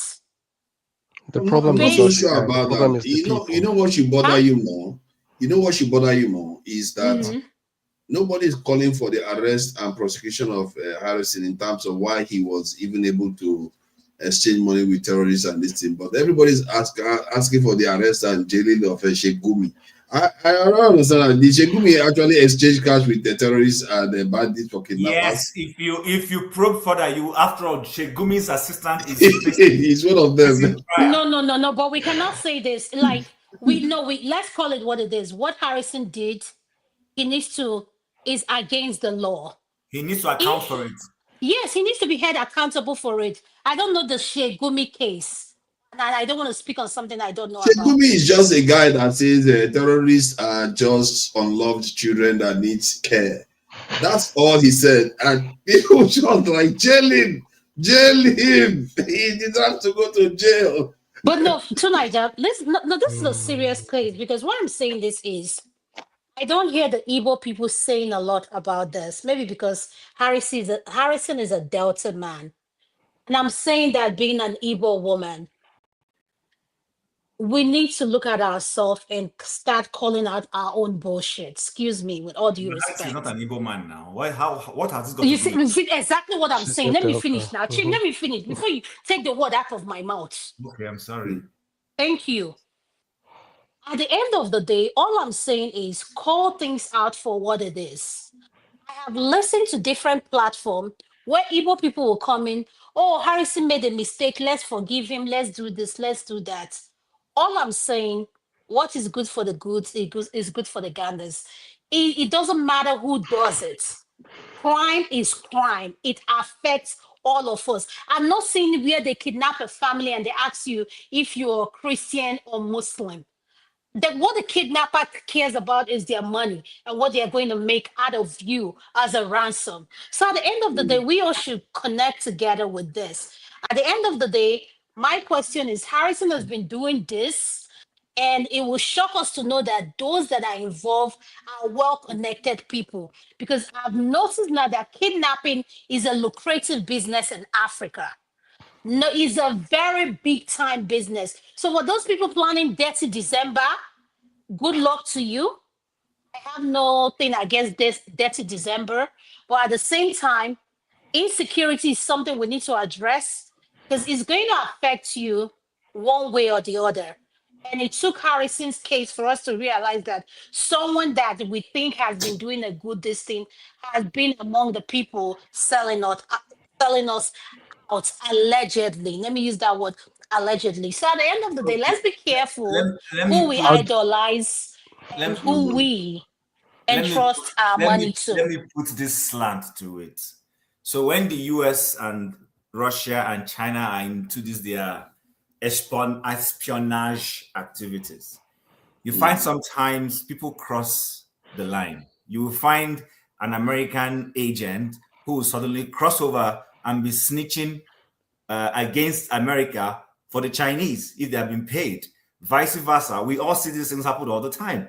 Now, I don't understand whether Harrison is Igbo or whatever, he should be held accountable. But some other person hearing Adama's argument now might simply say, okay, since you have brought that slant to it, why hasn't anybody arrested Sheikh Gumi? What did Sheikh Gumi do? Sheikh Gumi is on air constantly telling us that the only solution to dealing with terrorists is to negotiate with them. We should pamper them. He's here telling us that kidnapping is not as kidnapping children is not as what's the word he said, is not heavy as shooting military men. Haven't you seen him run parallels? Yeah, but is that not freedom of speech though? Oh, so where in that freedom of speech, when Nnamdi Kanu was freedom speaking and he was arrested? What are we talking about? Nnamdi Kanu literally threatened Nigeria with violence. So it's different from, isn't it? But what Gumi is doing, are you sure he's not threatening Nigeria with violence in a subtle way? If he was, I didn't hear it, because all I hear him is saying terrorists are human beings, treat them like people I don't subscribe to that, by the way. All these negotiations with terrorists is rubbish. I agree with you. Wait, Father. A senator, Chim, hold on. Let me just say this, make this comment, and then you continue. Go ahead. A Nigerian senator made a speech in the Senate, speaking against the way government handled Nnamdi Kanu's case. He was called for questioning by DSS. Sheikh Gumi has said things that you would say, no, shouldn't be said. I'm not against if he feels, okay, make me a middleman, let me see how I can resolve this matter. That's fine. Whatever method will work, let's do it. Can we talk about this on KJ's section? Thank you, man. Can we go back to our AI talk again, please? KJ will be like, jail him, even if there's no substantial evidence to jail him. It's not really a crime. Yes, his opinions are abhorrent, opinions that we all disagree with, but it's not a crime. All the politics. Finish your point. The point you were making earlier. Go back to that. Let me go to the those that are saying communism, capitalism, whatever. That is not going to work, right? So why? I'm not taking side. I'm just saying for those who are saying it's not going to work, the same part of those group of people are also envisioning the age of abundance of a thing, but they don't see the correlation between those two things. Now, a very classical example of where communism or however the experiment of Karl Marx work is Sweden, Hungarian, Southern Empire of those days. If you go back to 1848, when this just like what is happening now, with Mandela in New York, this whole revolution of socialism. So if you go back to 1800, eventually led to First World War, but the same thing happened. Now, why the Swedish own stand out is that is where the only place the communist revolution actually have a victory. They successfully brought the Hungarian Swedish Empire down. How did they do it? Because they were pretty much going all over the European nations, seizing factories and, in the name of communism, seizing everything, burning everybody down. So when it get to the Swedish people, the governing elite of the Swedish Empire, they came out and struck a deal with the revolutionary. They say, you know what? Okay, we agree. But in the process of the process will take nothing less than 300 years. So they are not just going to switch to communism just all of a sudden. So it's going to be gradual thing. So the whole point is giving production back to the people. Let everybody that works in the production have a piece of another kind of thing. And they succeeded today. I think it's the only success story. I said that even when the financial crash, happened in 2009, they were the first people to actually get out of it. COVID-19 is the same thing. So China today. What did you say about Sweden and getting out of what? The financial crisis of 2008. They got out of it because they practice communism. They are the first people to actually recover. That's not true. That era comes from. Why is it not true? Why is it not true? Well, that's not true. I'll tell you why. Why is it not true? No, go ahead. When you're done, I'll show you. I'll tell you why. Okay. The same thing with COVID-19. That's some of the best nations that actually handle the whole process. So today, talking about COVID-19 today, and the whole idea of abundance and how the AI revolutionaries are planning in Wuhan today, China, what they are doing, because in each autonomous vehicle you see on the street, there's somebody losing a job. That's somebody's job.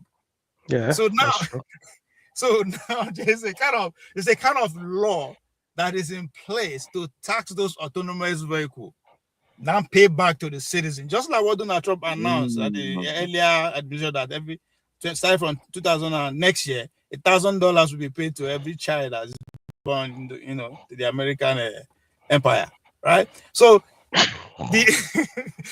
so now I am not saying it's quite impressive. I think you are quite right about that Swedish fast recovery.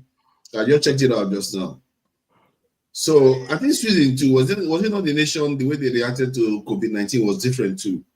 They were not doing the self-isolation and all that nonsense. My So that supply nation no dey deceive me.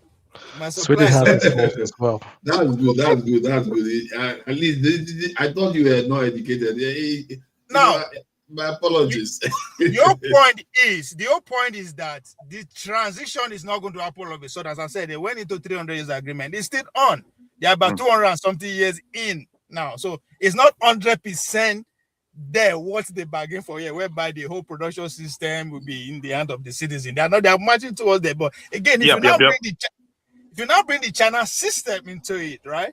They embrace the open market of the West, but with some Chinese characteristic, which is where the communalism come into play, right? That's right. Subjecting everybody to pretty much one governance. Again, one will say technocracy, right? That's where we are headed. And why everything in the future, in the nearest future, all the laws, speaking to what Tunanja was credit to AI, that AI will stop crime with justice and all that. When we fully immerse ourselves into technocracy, right?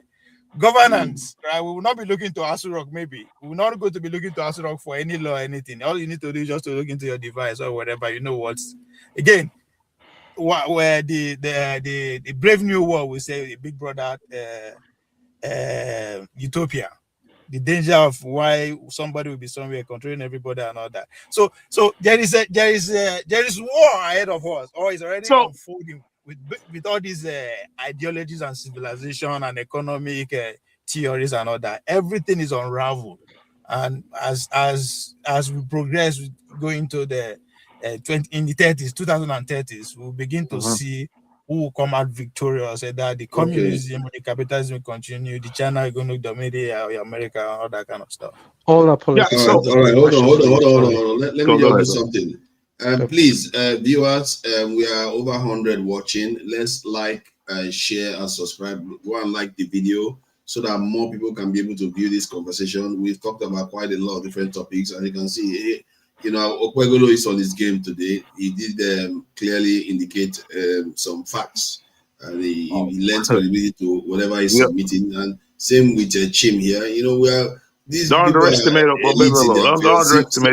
Simba has come to grace us with his vast experience and knowledge. So people should be showing appreciation and liking the video so that other people can see this in the live feed. That said, today, this week is about the Edo Kingdom. So let's just play this. We have to respect now. We have to respect, We have to respect the my big brother, senior brother, uncle is here.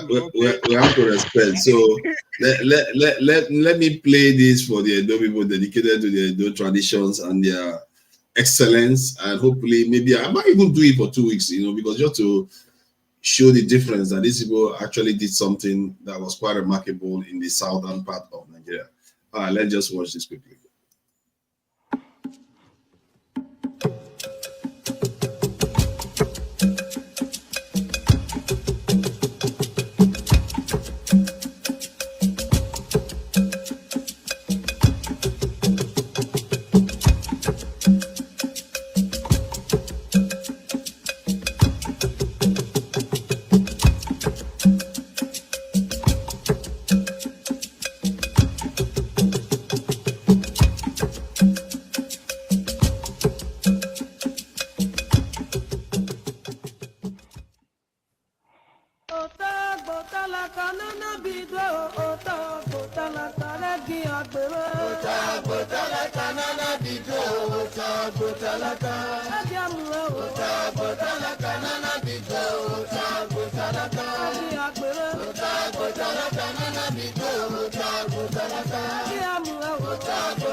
All right. That is just a slither. It's not a tiny slither of the Edo people dedicated to our Edo brothers in the South, and more shall be coming. And I think they deserve 2 weeks. Let's face it, they deserve 2 weeks. Show our technology. Show our. That's why I say they deserve 2 weeks now. They deserve 2 weeks. That's what I'm saying, because they are one of the few that started manufacturing guns. It's just that people have Gatling guns and Tallons. By the time they were manufacturing guns. You see the similarity between the music, the Edo music and Igbo music, and like the music of all the regions. Like there's similarity. You know what I'm saying? Of course, there's similarities. There's overlaps. Yeah. Even the dance, like overlaps with the dance. That's crazy, man. That's what I'm beginning to see. The culture's the same. Yeah, the food is the same. Music is the same. Like the music, I was feeling the music like it was speaking to my soul, to something inside me, right? Even though I don't understand language, but there's something there, man. It's beautiful. Thank you. Nice one. We all connected, man. We all connected. No more, fighting over. Guys, I'll see you guys. I need to sleep. All right, Chim. Thank you for joining us, Chim. They just came here innocently. People are just accusing you of everything. Sorry about that. It's not right. Chim, Canada would soon become part of America. So, forefathers, there's something there's something very important going on, but at the same time, they are trying to cope. I don't know. Let me not say they are trying to. Earlier on Dr. Damage's section, he ended up talking about the minister of what be Dotu portfolio self, the young man minister. I think it's a telecommunication kind of this. Digital. So would that be right if I say the AI didn't fall into his domain? Yes. Yeah. Okay. It falls into his domain. Yeah. So I don't know when they do that news. That interview on channels that they're talking about how terrorists get access to communication and all that kind of thing. Yeah. At the same time, they were in France signing MOU for French AI technology to be in charge of tax collection come 2026. They collect our tax and they do evaluation. Talking about AI, those who are in love with AI. Yeah. You see, that you just highlighted something that also was triggered in Kenya too. Our leaders, they are signing our data away with the French, and the same thing is happening in Kenya, where they are also linking their system to American healthcare system. Yep. Now the thing say, okay, see, so the threat of Christian genocide, is it taking the shape already? They are going to make Africans revolt. But I think earlier, I think what I will advise us to try to do, right? I can't stop anybody for accusing all these people in their position. But the truth is that insult no they help. If I dare inside bulletproof jeep, you can insult me all you want. I don't give a hoot. Right? Let's try and understand why they do what they do. If Bola Tinubu go France, media go say go do the healthcare there. Yeah, all those ones there. But I guarantee you that's not why. Now, why am I saying this? Because under Buhari administration, when Ukraine and Russian brigade starts, the Nigerian government were on a neutrality stand. They don't take any side. I don't know if anybody noticed. Right? Now, for me, from what I'm noticing from this group of guys where they govern us, I think they are taking that position regarding this unfolding civilization war, economic war that is going on. Not to go 100% into West or go 100% into China. They're trying to, and again, we understand how the United States operates. They don't, that doesn't go well with it. They always want to, you're either with us or you're against us. So the activities I'm seeing, the way, because since that tweet come, Bola Tinubu no move again, and the kind agreement that is going on with the shenanigans that have been Benin. So yes, I think there's pressure on them. I'm not saying it's a good thing or a bad thing. right? But how they are reacting is what we should be paying attention to, because it's important, because our life is being defined as we speak. Yeah, you're right about that. But is that not a problem where these leaders, they seem to be highly susceptible to pressure? We are not electing great people that are willing to stand their ground. When they hold the first AI summit, one with Donald Trump coming in France, Bola Tinubu was there, but he had to sneak into an hotel to meet with the CEO of Google. Now, this is an AI summit, world summit, first one. But they have to meet inside an hotel. What does that mean? So it's so much. We go wake up one morning, we go surprise and come. Are we living in the? What's going on? The way the world, especially those my brother here, who seems to have more interest on AI, things will change to a point that if you either be useless or be useful. And again, I try to discover that 3 tiers you go there. Either you are the originator of the AI, China or America, or you have a leverage to be a middleman to determine what kind of AI will be deployed to your people and how it will be used. You'll be in a position to actually have that conversation. Or, choose whatever is given to you, which is where the majority of the nation of the world is going to fall into. So we are not happy. So when our minister come on air, they discuss terrorists no we get off because they get special. I was like, what? No, because not being even go sign the MOU. That's another question. Yeah, and that's why I said, can you imagine our leaders, these old men, going to sign MOUs about our digital data? How can they understand the implications of what they are doing? Already, to be fair, most of these Western nations, they already have access to our information. Where do you think WhatsApp is? WhatsApp is literally American government. We are submitting all our. They know more about us than we know about our family. There's a reason why WhatsApp is free. Yes, we know, but there are still some things that I think they are finding it difficult.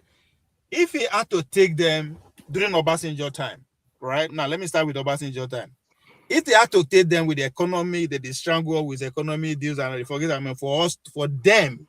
for Washington, D.C. to be admitted into our security architecture. In order for them, they are fighting this thing. That's one. That means there's something they never feel actually penetrate. Under Goodluck Jonathan, they also have to employ the same system that they are using now. Terrorism. The Goodluck Jonathan no get choice than to bring them into the architecture in order to fight in Boko Haram. Today, as we speak, just that tweet, Christian genocide, they've already formed another security team with the Pentagon, right? So I think there are still some things they know. They see there's a secret between, which is, if you want to look at the good side of this idea of the civilization fight between the Christian and the Islamic state, right? Even though their fights, they affect everybody, but there seems to be there's a good and bad to it. Just like when America won, they say the pressure us to accept a military base, right? It is due to the northern side that say, come, anybody who goes and you are on your own. So there's still that push. But do you think that's why I can bring Obe and Ewa in? Do you think there's a strategy in this, in the sense that, because I find it odd that Russia and China seems to just be sitting this one out and allowing America to just be bullying all these smaller countries and making them, bullying Nigeria now too. Is it a strategy that they are taking that, you know what, we know they are going to do this, let them do it for now. When we are ready, all these people are going to still fall back in line with us. Maybe that's what they've already told them. The reason why I'm adding that is because there's an analysis report that came out, I think 2023, 2024 or 2, where they said that China cannot be stopped after 2027. That their estimate was that 2027 to 2030, China cannot be stopped anymore by America in terms of rising even above America. That's what part of Nigeria is part of Belt and Road Initiative, though. So you guys need to add that into the context. And from what I'm looking at here, they are saying that they want to start a war next year. So there's something coming down the pipeline in the coming months that we face, because they don't want it to get to a point where they can't bring China in anymore. Let's see. Let's watch space. On China and Russia, just like what Cedric has said, Road and Belt Initiative has been on for a very long time. They have already had a leeway in terms of what is critical to them, the resources they want, how they want in all these countries, especially in that of Africa. In Nigeria, they are building a lithium factory. So we have invested about $20.5 billion into Chinese already. So what they are doing, they are just watching, right? In terms of Nigerian case, right? How is the Nigerian government going to respond? Are they going to say, okay, the agreement that we had is no longer, we are not going to honor it because the pressure coming from the United States is too much? Now, what is the consequences of that? Means some of our assets will be up for grab, and our seaport is not out of play if it was 20 billion at all. So that's why the Chinese, you see the role they are playing. So now America, they fight aggressively, which is what they know how to do. You have to do this or you. So that of Russia, that means you are not giving them credit for pretty much occupying where the French were forced to vacate. So now what you should be concerned about is where these three people meet. That time you understand that they know really their interests will crash. Russia, they sell security. The Wagner group, that's what he's selling to the African nation, those who are under their grip, right? Chinese is selling, it's all about the economy. In other words, for you to get back what you invested, there have to be relatively peace. And for the Russia to sell weapons, peace will not be the way. So they have to be cool, they have to be honesty. So then this is where America come in with all their soft power. Most of the leaders are Western trained, Western educated, so they have all them in their cock and book already. So that's how the game is being played right now. Now until when this is becoming out of hand, as you said, 2027, now maybe they will take on to another level again. But we as a country, Nigeria, we should be very concerned because it's a melting pot. The two ideology meet. We will fight ourselves because that's the benchmark of everything. The three big foolish tribes, excuse my grammar, they're fighting. Everybody wants superiority. People might say, "I get the paper." Then the two religions so as to play. So we are in a situation whereby I can't predict what is going to happen to us in the future. Anything is possible. Civil war, Islamic getting upper hand. And whatever that you can, want to actually predict that now, you might not be wrong. But I'm pretty, again, these men if we come together and go into revolution consensus. Because if you look at what is going on in the National Assembly, the restructuring of their constitution, we will give more states, we will give more local governments. That is a revolution. They are trying to appease some people who are feeling left out of the power structure. Who create states so that they will be governor, they will be minister and all that. If they do all that, then cheat us again. Okay, let me bring these guys in so that they can be able to add to the. Yeah, before they come in, I wanted to say, you guys remember, like in Pakistan, Pakistan is like very important for Belt and Road Initiative, and most of the railway workers, like the Chinese railway workers, like they get attacked by some terrorist groups in Pakistan. And there's speculations that these kind of has like Western blueprint to it. It's their way of like.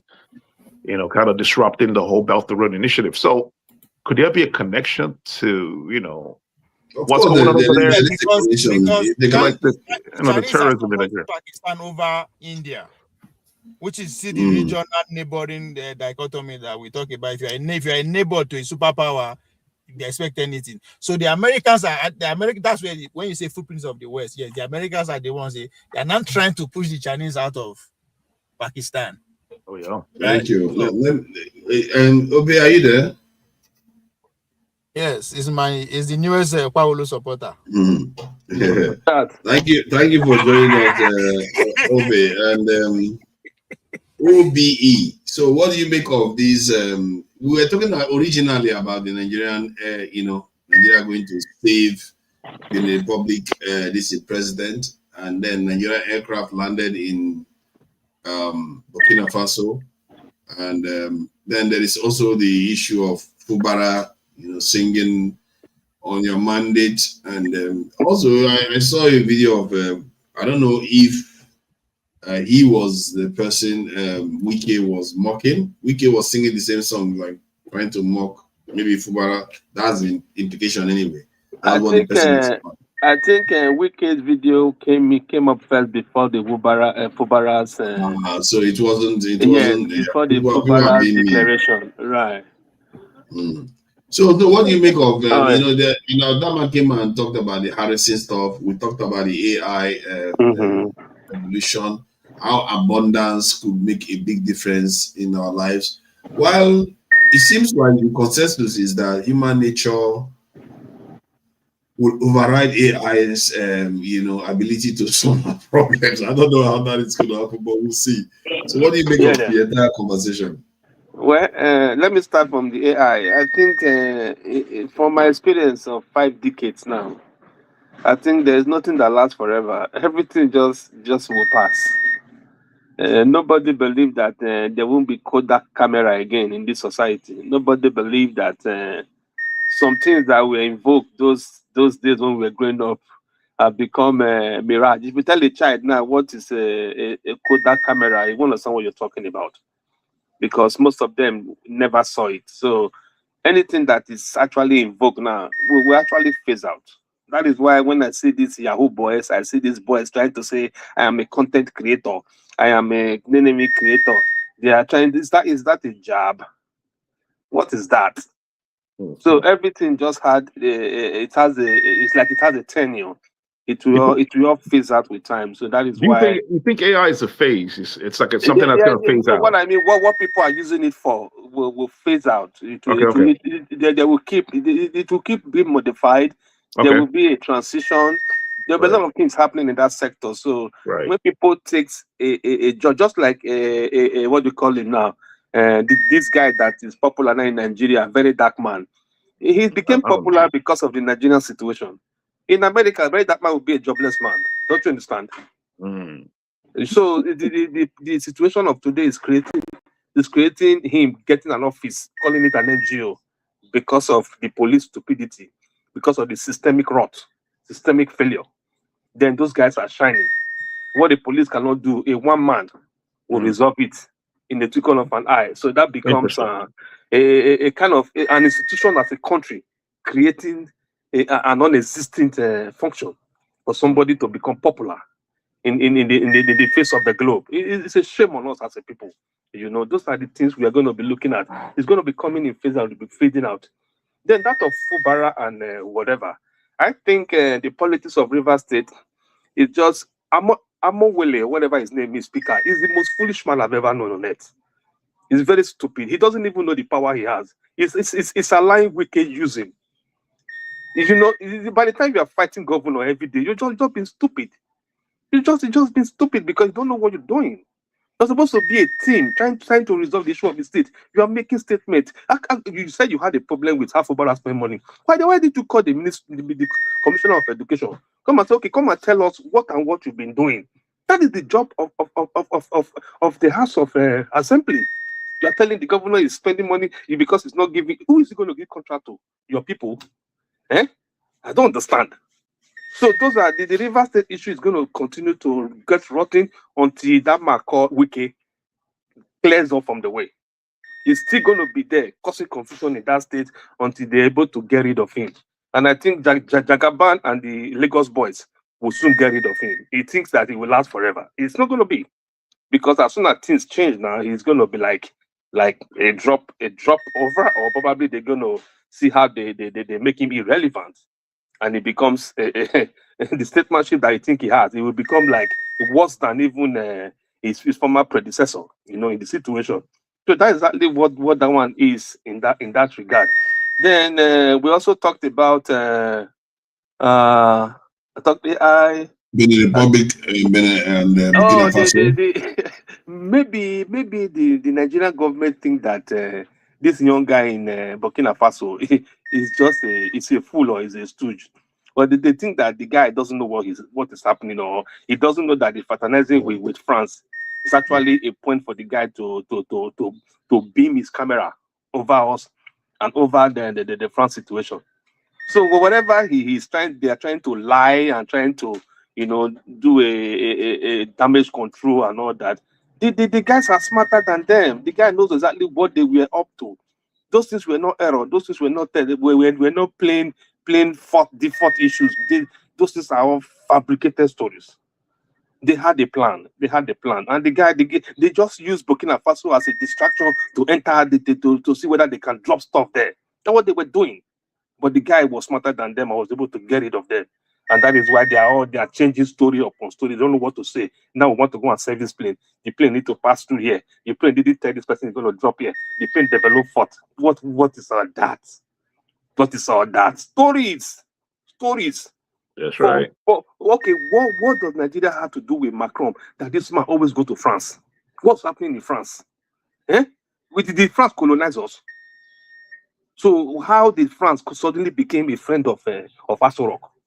Is that not a point for Burkina Faso man who has drove them away from his country to begin to beam his camera on us to see whether we're going to be used? They are using the guy. They are using president. They are using the Tinubu for their own selfish end. Thank God the guy get rid of them and they're going to find the truth. Instead of them to come out with the truth and confess and free those guys, they are making Nigeria scapegoat. You understand? We just a bunch of, we think this global village thing is a lie. It's not like nothing you do that is hidden. Everybody is watching each other. All the telephone calls they are making, all the contact, all the satellite beaming, whatever they say they are beaming, they are all watching them. And whatever move is going to make, the person that is defending himself will be ahead of you, because he knows that he will be attacked anytime because of his action against the Western world. So he's expecting it. And he knows that they're going to use people like us to do stuff with them. They know. Macron can't go himself now. He's going to use guys that he can manipulate, which is our Ogade, because he wants to be a friend of the outside world so that he can win election. Let's see how this thing goes. It's just a shame on us. The Burkina Faso guy, he's a very vibrant, smart young man who has done well for his country. As a military man, he's been so useful to his country than the so-called civilian role. The people are happy with him. Yeah, the people are happy with him. So whatever he's doing now, they are just waiting for probably his side of the story and they probably have a resolution of the matter. But to say that you're gonna pass through the back to go and do stuff with them, no. It's not easy again. It's not easy. You don't intrude into my territory and you're expecting you are explaining that you want to go and service plane. What does that mean? Those are stories. Okay. So they just got rid of them. They're red-handed. They caught them red-handed. And they couldn't do stuff again and they are all lying over the place.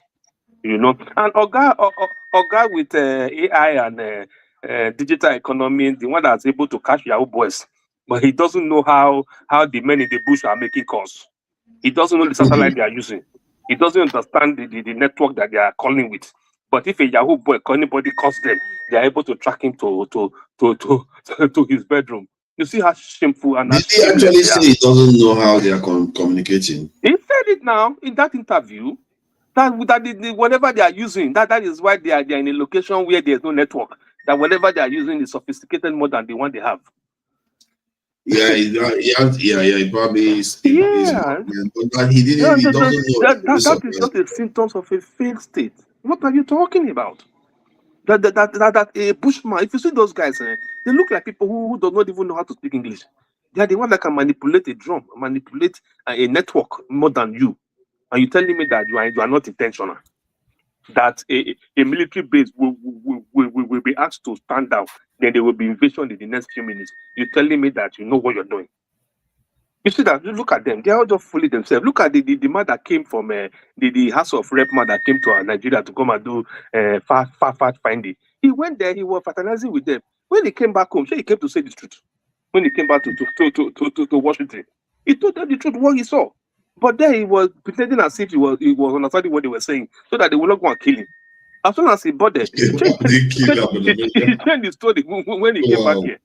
And he gave the facts out that these people, they are all lying over the place, that whatever they are saying is not correct. That this is what I found, this is what it is. This is how somebody I spoke to, and on video. So my brother, you see that it's from one confusion to the other. That is why I just pray an Obi-like person will come in, only to straighten things up. Because our problem is just lying, leadership, our big rulership problem. The people who are in the hands of affairs are not ready to even make the system work. They are not even interested in how the system will work. All they just want is money. What does one man carry 600 billion? What's he going to use it for now? To eat food, or to drive car, or to sleep in the house? It's not very stupid of them that you don't need to be rich to be happy now. Eh? How will only you be living in an area? Only you will have light. All the other people there are in darkness, and you'll be driving past, and you'll be happy. Eh? Yep, that's the neoliberal individualism. And Nigerians are not stoning them, and they're not burning those houses down. They're out there flaming hand for them, as in, hey, Papa yourself, drop for boys. Exactly. Yeah. I think that surprises me a little bit that even people Obi cannot come power through prayer. They have that kind of mindset. Let me bring AY in quickly, because we're not going to be going too long after. Sorry, this. AY. Sorry, AY. I just want to say something, Simba. Yeah, I'm just about to go. If you guys want to understand the game, you guys have to read it. I believe it's called the Jakarta method. It's what happened in Indonesia and how Indonesia got themselves out of the poverty where they are. You call it Jakarta method? Jakarta method. Yeah. Interesting. It's exactly what happened with the CIA, what happens in the back end. Just read it so you understand exactly what's going on. After that, will open completely. That's interesting. Hold on, let me just say, I think I'll see something about it now. Let me see if I'll play something on it. Not and will not permit the establishment of another communist government. In 1965 and 1966, the Indonesian military intentionally killed approximately 1 million innocent civilians with the active, enthusiastic participation of the United States government. My name is Vincent Bevins, and I wrote The Jakarta Method, Washington's anti-communist crusade, and the mass murder program that shaped our world. Journalist. Wow. You guys don't know me to carry on? Yeah, go ahead. Carry on. Bye, guys. Vincent Bevins explains how a U.S.-sponsored disinformation campaign was used around the world with deadly results. The Jakarta Method is the intentional mass murder of leftists or people accused of being leftists. And this was employed throughout the world in the Cold War. And the most important part of the story, no, not the first event in the tale, is the US-backed mass murder of approximately 1 million innocent civilians in Indonesia in 1965. This massacre was one of the most important turning points of the Cold War, one of the biggest successes for the West and its allies. And it was such a big success that it inspired movements elsewhere around the world, specifically in Latin America, to copy the tactics employed there. And they used the word Jakarta to denote what they were going to do to their own leftists or accused leftists, which was to kill them. What happened in Indonesia began on October 1st, 1965, with a military coup. Some members of the Indonesian military that believe or say that they believe that their superior officers are organizing the right-wing coup kidnap some of them, and 6 generals end up dead. This is all very mysterious. But what we know very well is that immediately afterwards, a general named Suharto takes control of the country, ignoring direct orders from President Sukarno, and immediately gets the full backing of the United States, materially and ideologically, as he begins to spread a horrible story that the Indonesian Communist Party was responsible for this and had engaged in horrible torture of these 6 generals. Declassified documents show the U.S. government was not just aware of what was happening, it helped. The United States government immediately gave communications materials to Suharto that he used to coordinate his message around the country. Basically, I'm in charge. The PKI, the Indonesian Communist Party, is to blame for this, and they must be crushed. And also, the United States successfully pressured Western Western media outlets, including BBC, and ended up getting the supportive outlets like the New York Times and Time Magazine to spread this story that the Indonesian Communist Party, specifically the women's wing of the party, which was at the time one of the largest feminist organizations in the world, had taken these 6 generals and performed a bizarre kind of tantric, satanic torture ritual in which they literally castrated these Indonesian men and threw them into a well. The coup was just beginning. In the weeks and months that followed, leftists and members of the Communist Party. This propaganda story, spread with the enthusiastic help of the United States, was used to justify the mass arrest of the Indonesian left and people accused of being on the Indonesian left. At least 1 million, perhaps 2 or 3 million people were arrested. And then over the next 5 to 6 months, in the middle of the night, some of these prisoners would be taken out, executed, and thrown into rivers.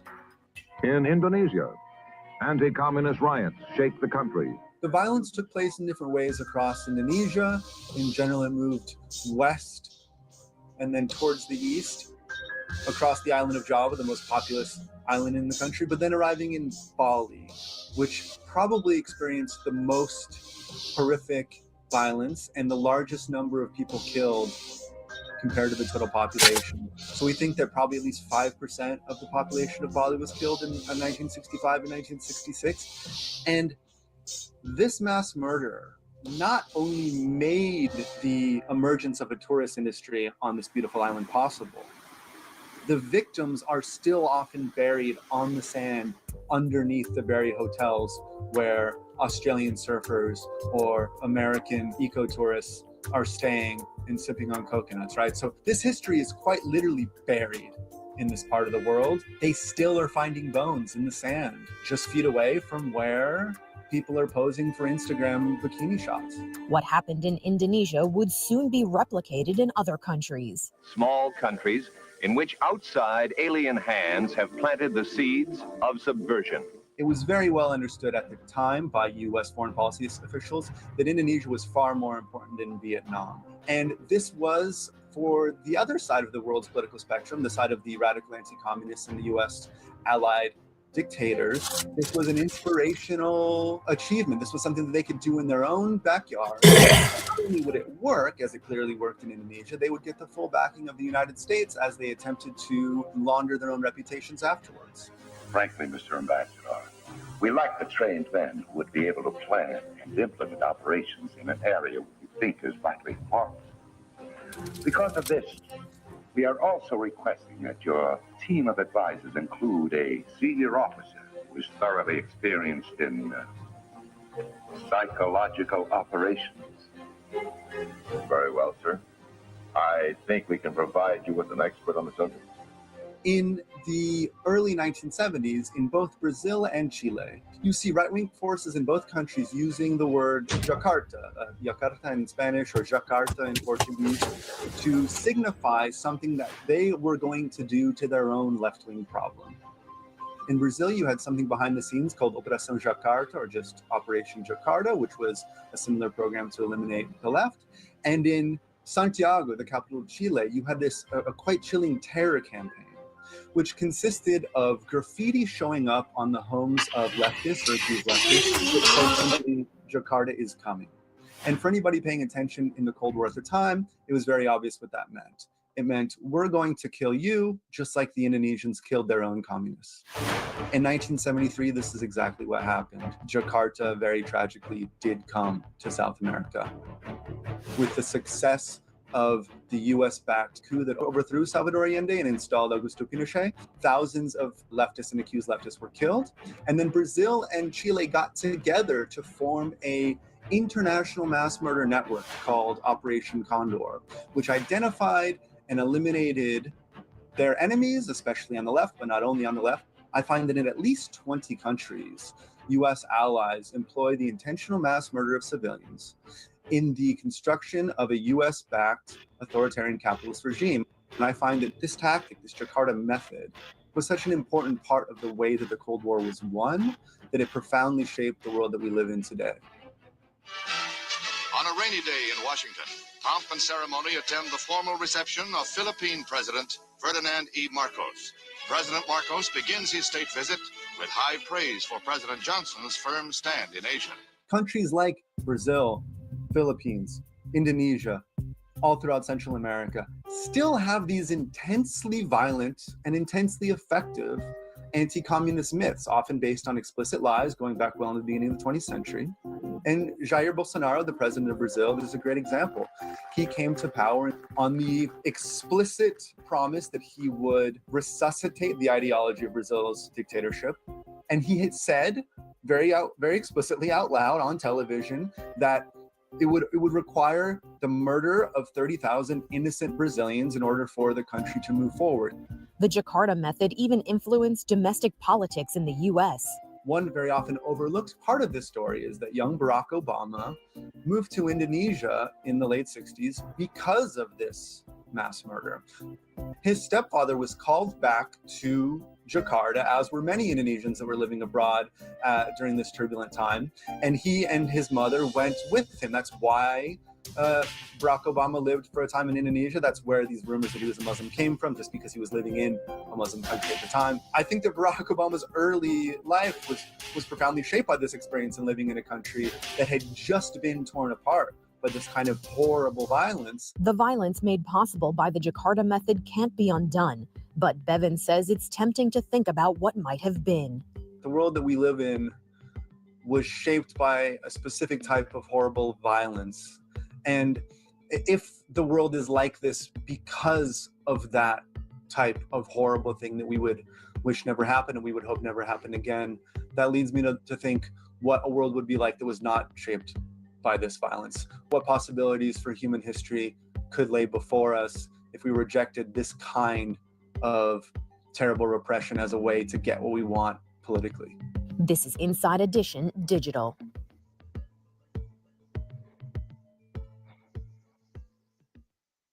Oh boy, damn. Yep. So that book tells you the details on what the CIA did, what the meetings were. Just way too much information. And they could be playing that same game now. That's what they played during the Biafra Civil War too. Exactly, that too as well, yeah. It's the go-to tactic. I think they did it recently in what's the place in South America? Venezuela. That's what. Isn't that what's going on in Venezuela? Yeah, and Same Cuba. tactics. Same tactics. Yeah. Yeah. All right, guys, I gotta go. Have a good day. All right, man. Bye. You too, man. Simba, thank you. Man. And when you point things like that out, they say you are complaining. Once it's my turn. It's your turn now. Forefather will look for a way. Let me tell you what he does. He will look for a way to distract me, distract the whole thing. The guy don't sleep, why? I think he's sleepy, to be honest. Wow. He's tired. That's how I he's in the UK. It's late out there, right? No, this guy never sleep, man. Forefather have a lot of energy. So I go carry us go walk from go sleep. Yes, no. It's probably like 3 a.m. in the morning over there or 4. It's even good. Adamaka come in, right? It's even good that he's muted. Why was he don't do that? Oh yeah, maybe he did sleep yesterday. This guy, he never sleep. I mean, froze. No, I think he's sleeping. He's sitting there now. I've not been there so. Yes, now, but he's sleeping. He's muted. Yeah, he don't sleep. Boy, he's don't froze. I hope say not this serious, yeah, but I think he's sleeping. Eccentrica. Yes. Oh man, on the politics. You saw the documentary, right? That's what I've been saying over here. That's yeah. It's funny because people talk about how come capitalism, communism or socialism didn't work in other countries. This is why. This is the reason why. Their purpose is, they want to create a world where they can have access, to everything, all the resources. They can bring in their conglomerate. I mean, think about it. If you have a mom and pop store in Nigeria or if you have like, let's say, Mr. Biggs. If you guys remember Mr. Biggs, they cannot compete with McDonald's. If McDonald's come to Nigeria, they can't compete. McDonald's can run them out out of business. You know what I'm saying? So that's the kind of global world that they want. You know, where they can come in, compete, and get rid of all the local businesses. Like, you know, the company. Yeah, go ahead. Adam, come in and moderate. I think it's supposed to be my turn. Eh? These people, you guys. It's your turn. Yeah, go ahead. We're waiting for you. You ain't never said anything. Ubeolo and Sedeka will not let me speak. I'll let you go ahead. Go ahead. What are you trying to say that's so important? Go ahead. Say it. Sedeka, I thought you were a nice guy. Now you are not behaving like Ubeolo, eh? No, yeah. This is my villain arc right here. It's my villain arc. I'm just kidding, man. Just go ahead. Oh my God. I love the video.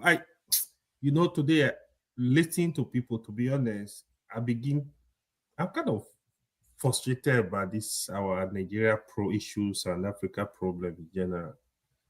Because I was just really looking at it like, is there any country, any black nation really working on this planet? I don't know of any, to be honest. It's all complain. We don't look at issue. Wait. On the politics, there's a lot of noise coming in. Okay, go ahead. I'm gonna remove it now. Don't worry. We don't look at issue objectively. It's really a problem. Even the issues we have in Nigeria today, like, I don't know who was saying it. Was it somebody was saying that, okay, it was Obe. He said, Fofana is up. He's awake. Welcome. Yeah, he traveled through space. Go ahead, AY. So Obe was saying something like what the Minister of Digital Economy said, that they don't know the kind of technology the Boko Haram people are using or something like that. So basically, I think that is that tell us a lot. Who is giving them this equipment? These Boko Haram, these rat people running through the bushes, they don't have the capacity to have all this equipment. So these are questions we need to ask. But what you see, because we don't look at issue objectively, try to go looking for go to the root of the problem, all we do is blame ourselves. They try to blame this tribe, this one, blame this one. It's an opportunity to keep distracting ourselves as Africans. I think it's just a problem of an African man. I'm now begin to look at it. I look at the whole of Africa. Which country is really working? Apart from the white Africa, called South Africa. The reason it's working at all, probably because of the white people that were there for years. Even when you go outside Africa, the other black Africa, the countries, are they working? No. Go to Haiti, go to Jamaica, everything is just messed up. You even come to America, you look at black dominated area, same crisis we're having. So something must be wrong, though. I think we need to really look at ourselves and try to see how we can fix our problem. Even the way we behave sometimes, I begin to think like, is it that Africa, we are all traumatized? I don't know. People just tend to have a lot of hate within them. To me, it's problematic. I wish one day some of us will have opportunity to put this in order. I would love that opportunity. Probably I'll begin to have an ambition now if our father is going to support it, I know Obe will not support it. It's okay.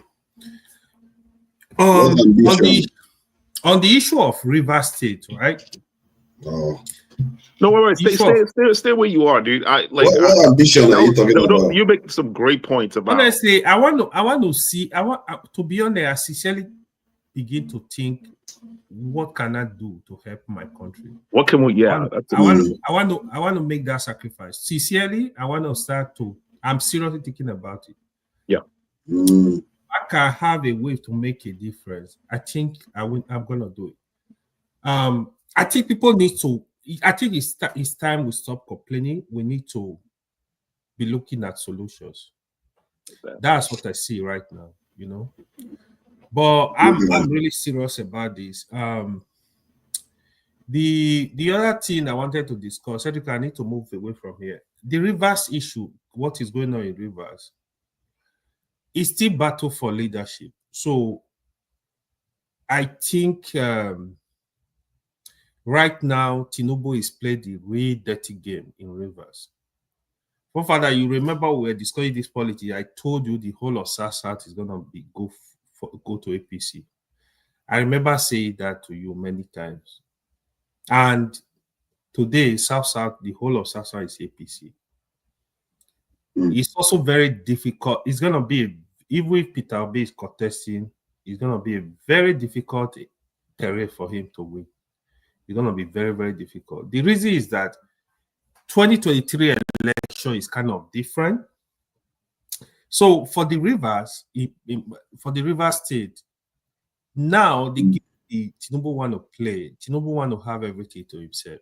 So I don't think Wike and Fubara, they're gonna have issue. This is what is gonna happen. They are never gonna settle. So Fubara now, what I think he's doing, if he's not doing that, he needs to start doing that. I think he's kind of working with Wike forces from Abuja. If he can grab the Wike forces in APC, the game is over, because fighting a state governor is very difficult, especially somebody like a state like Rivers. It's very difficult. So the governors, they have a lot of power. Wike might fight, but he might not be able to win, because historically, the ordinary people are going to see him as the victim. I mean, Fubara.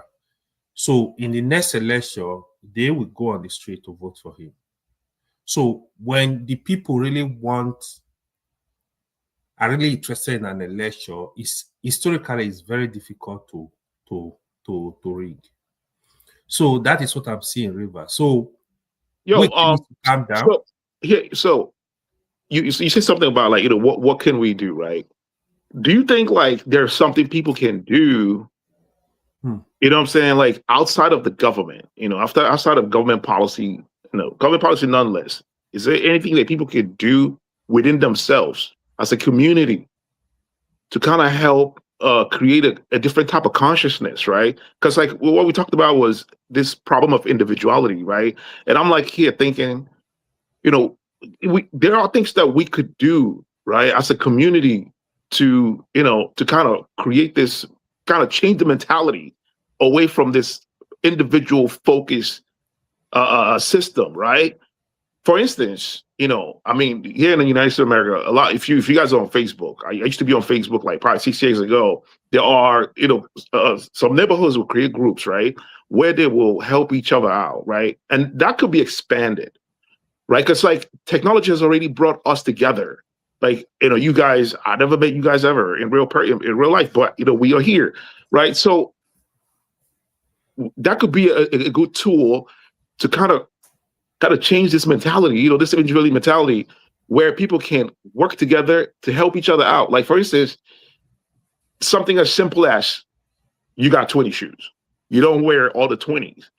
You put it out there, somebody that needs shoes can get it, right? And there's some kind of, I mean, what would you even call that, right? It's there's a name for it. I forgot what it is. Some kind of, there's a name for it, right? People can do stuff like, give out things in the community that they don't have, right? You don't have to, like, spend money. It's just things that you have. I get your point. I get your point. Yeah, I mean, we have been doing all this kind of stuff, right?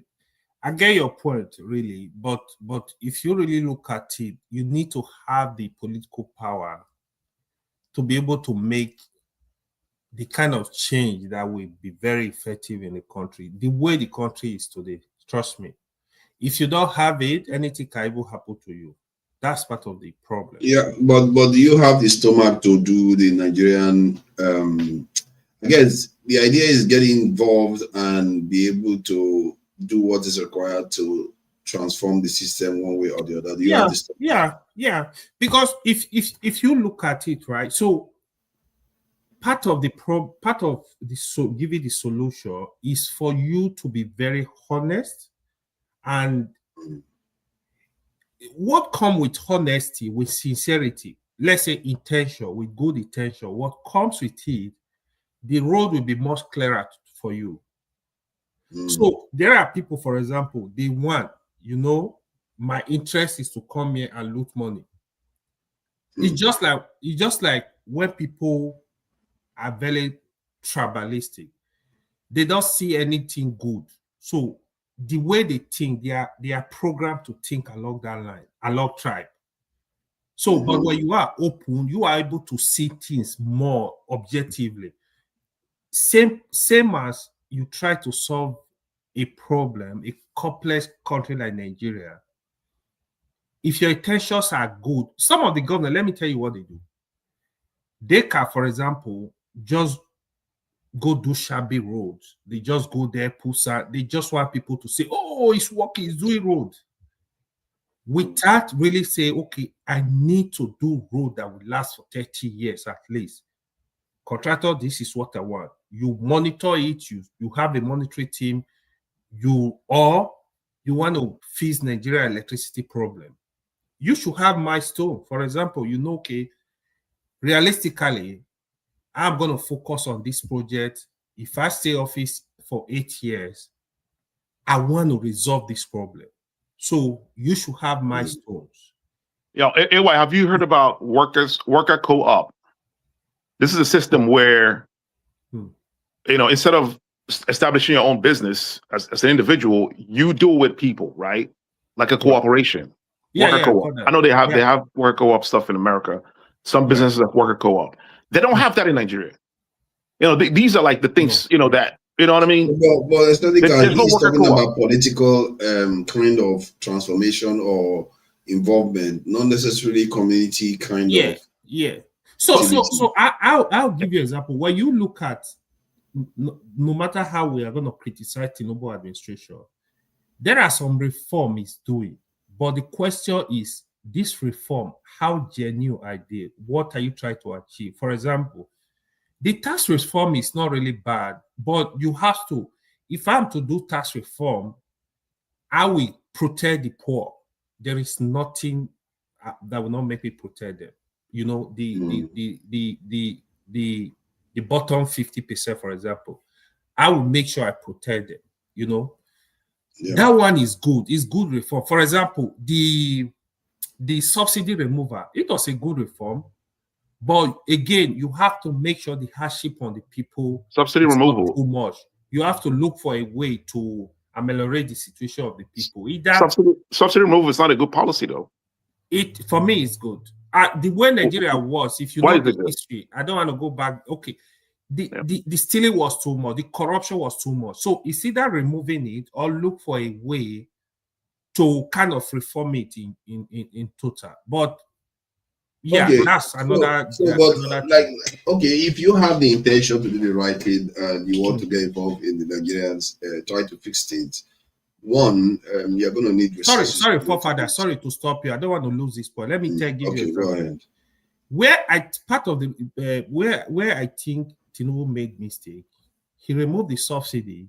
He's giving the money to the governors. These governors are looting more money.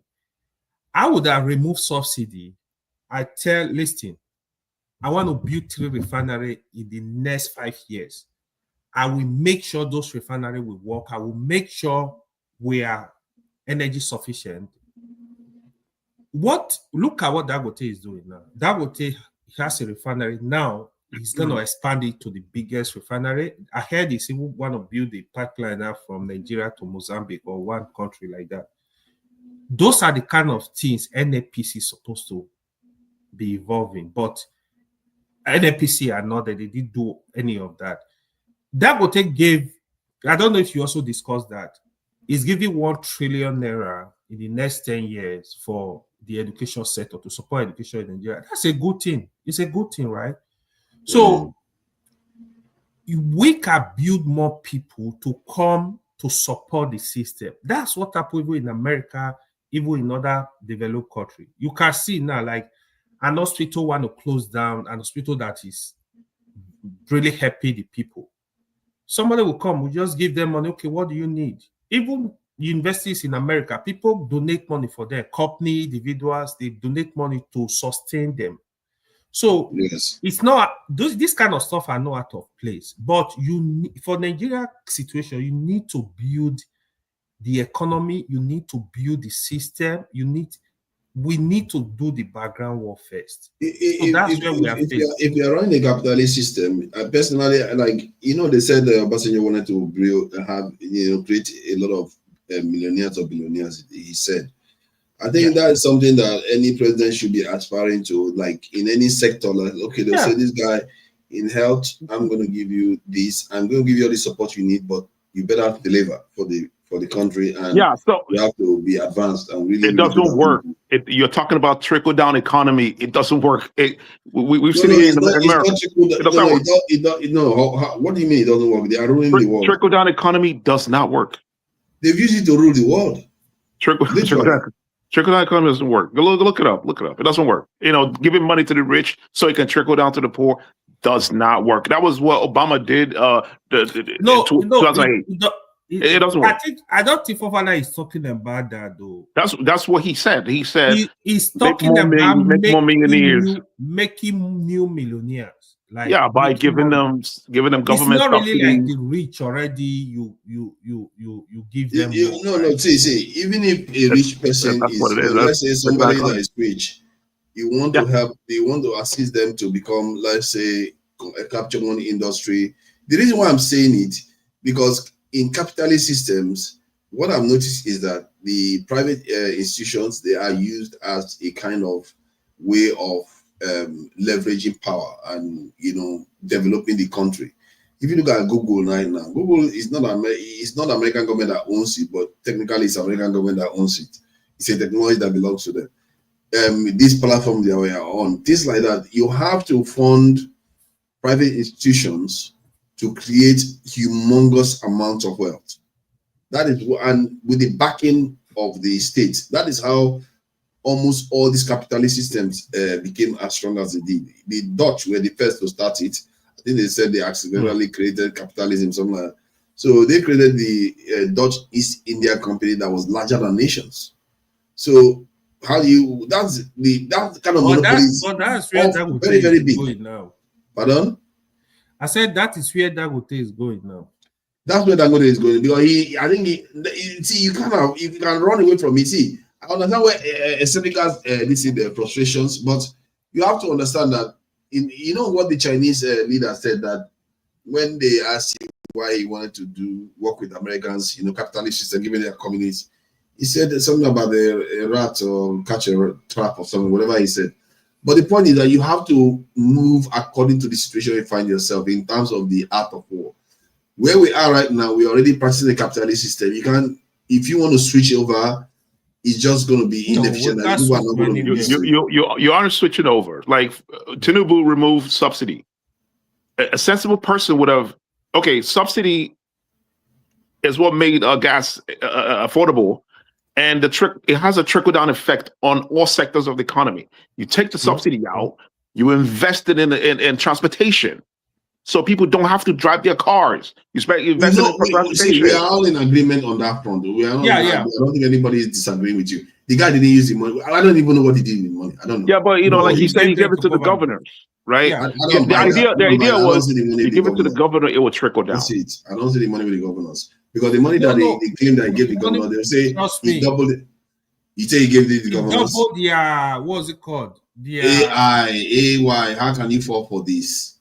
Think about it. Think again. Think again what happened to the currency. Yeah, I get your point. Yeah, that one was part of it too. This is what they call in the UK in real terms. Yeah. In real terms, not much improved. He just tell us if he did something for them. He didn't do anything. And people buy for all these other things. Yeah. Before father is right. It made the economy worse. Taking out removing the subsidy. The second, he also unified the naira, the exchange rate, right? So what now happened? the exchange rate moved from, I think it was like 500. It was around 500 something to 1,500. By up to, so it tripled. It got up to close to 2,000 even at some. There was a time he got up to that. Then he's giving them 2 times more or 3 times more. People thought he was increasing the thing. You see how easily our people can be deceived. And man, when I look at it also, then I just like, wow. The price of stuff went drop up astronomically, but now the prices of stuff is, yeah, because he has destroyed the I bet which money market. Did he give the governors? Which money? Is it the money that has already been destroyed? He didn't give them any money. Yeah, that's what we are saying. We are saying, yeah, because the value already went south before. Yeah. Good point. Yeah. Good point. Most people didn't pick up on that this thing when they deceive Nigerians too much. I don't understand how they deceive people so much. Regarding you were saying about this participation part, because what I found is that for you to be able to participate, you need the resources. You can have all the best will in the world. Like me now, there are so many things I wanted to do, but because I have to also earn a living, people think that I live on the internet, but I still have to earn a living. So I have to go. I have to go and struggle and try to earn a living. Then, where is the time to put the resources towards some of all these things? Election is a lot of money now. It's a lot of resources. Yes. Yeah.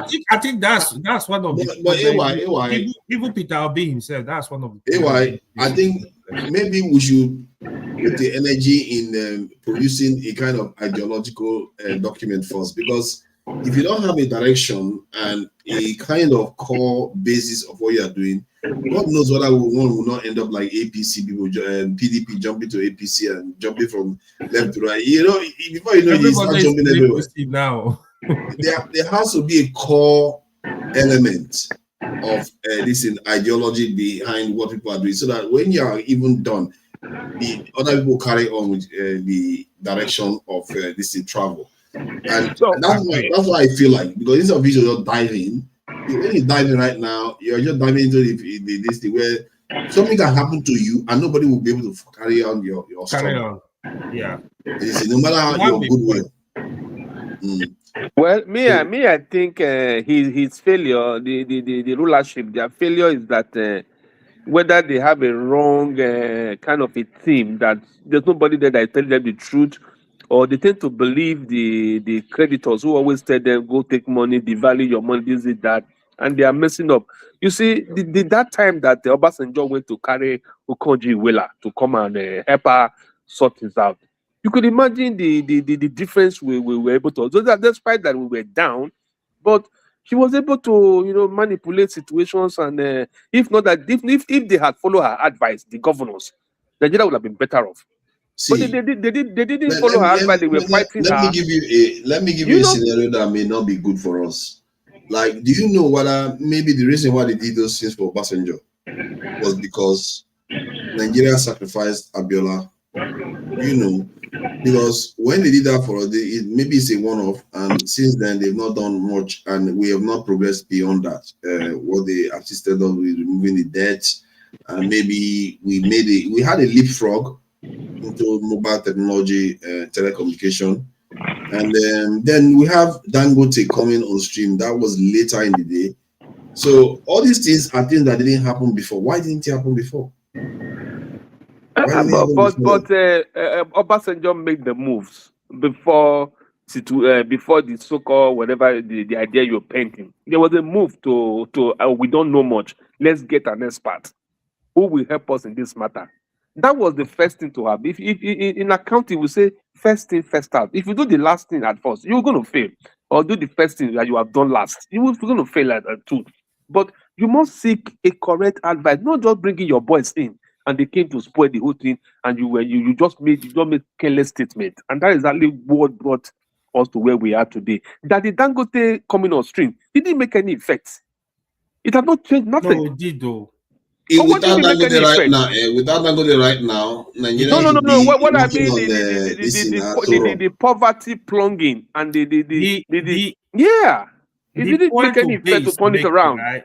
Yeah, the point base make it actually. I love that point. Like, one good thing about OBJ still, which is one good thing I hold to OBJ, was able to look for good people.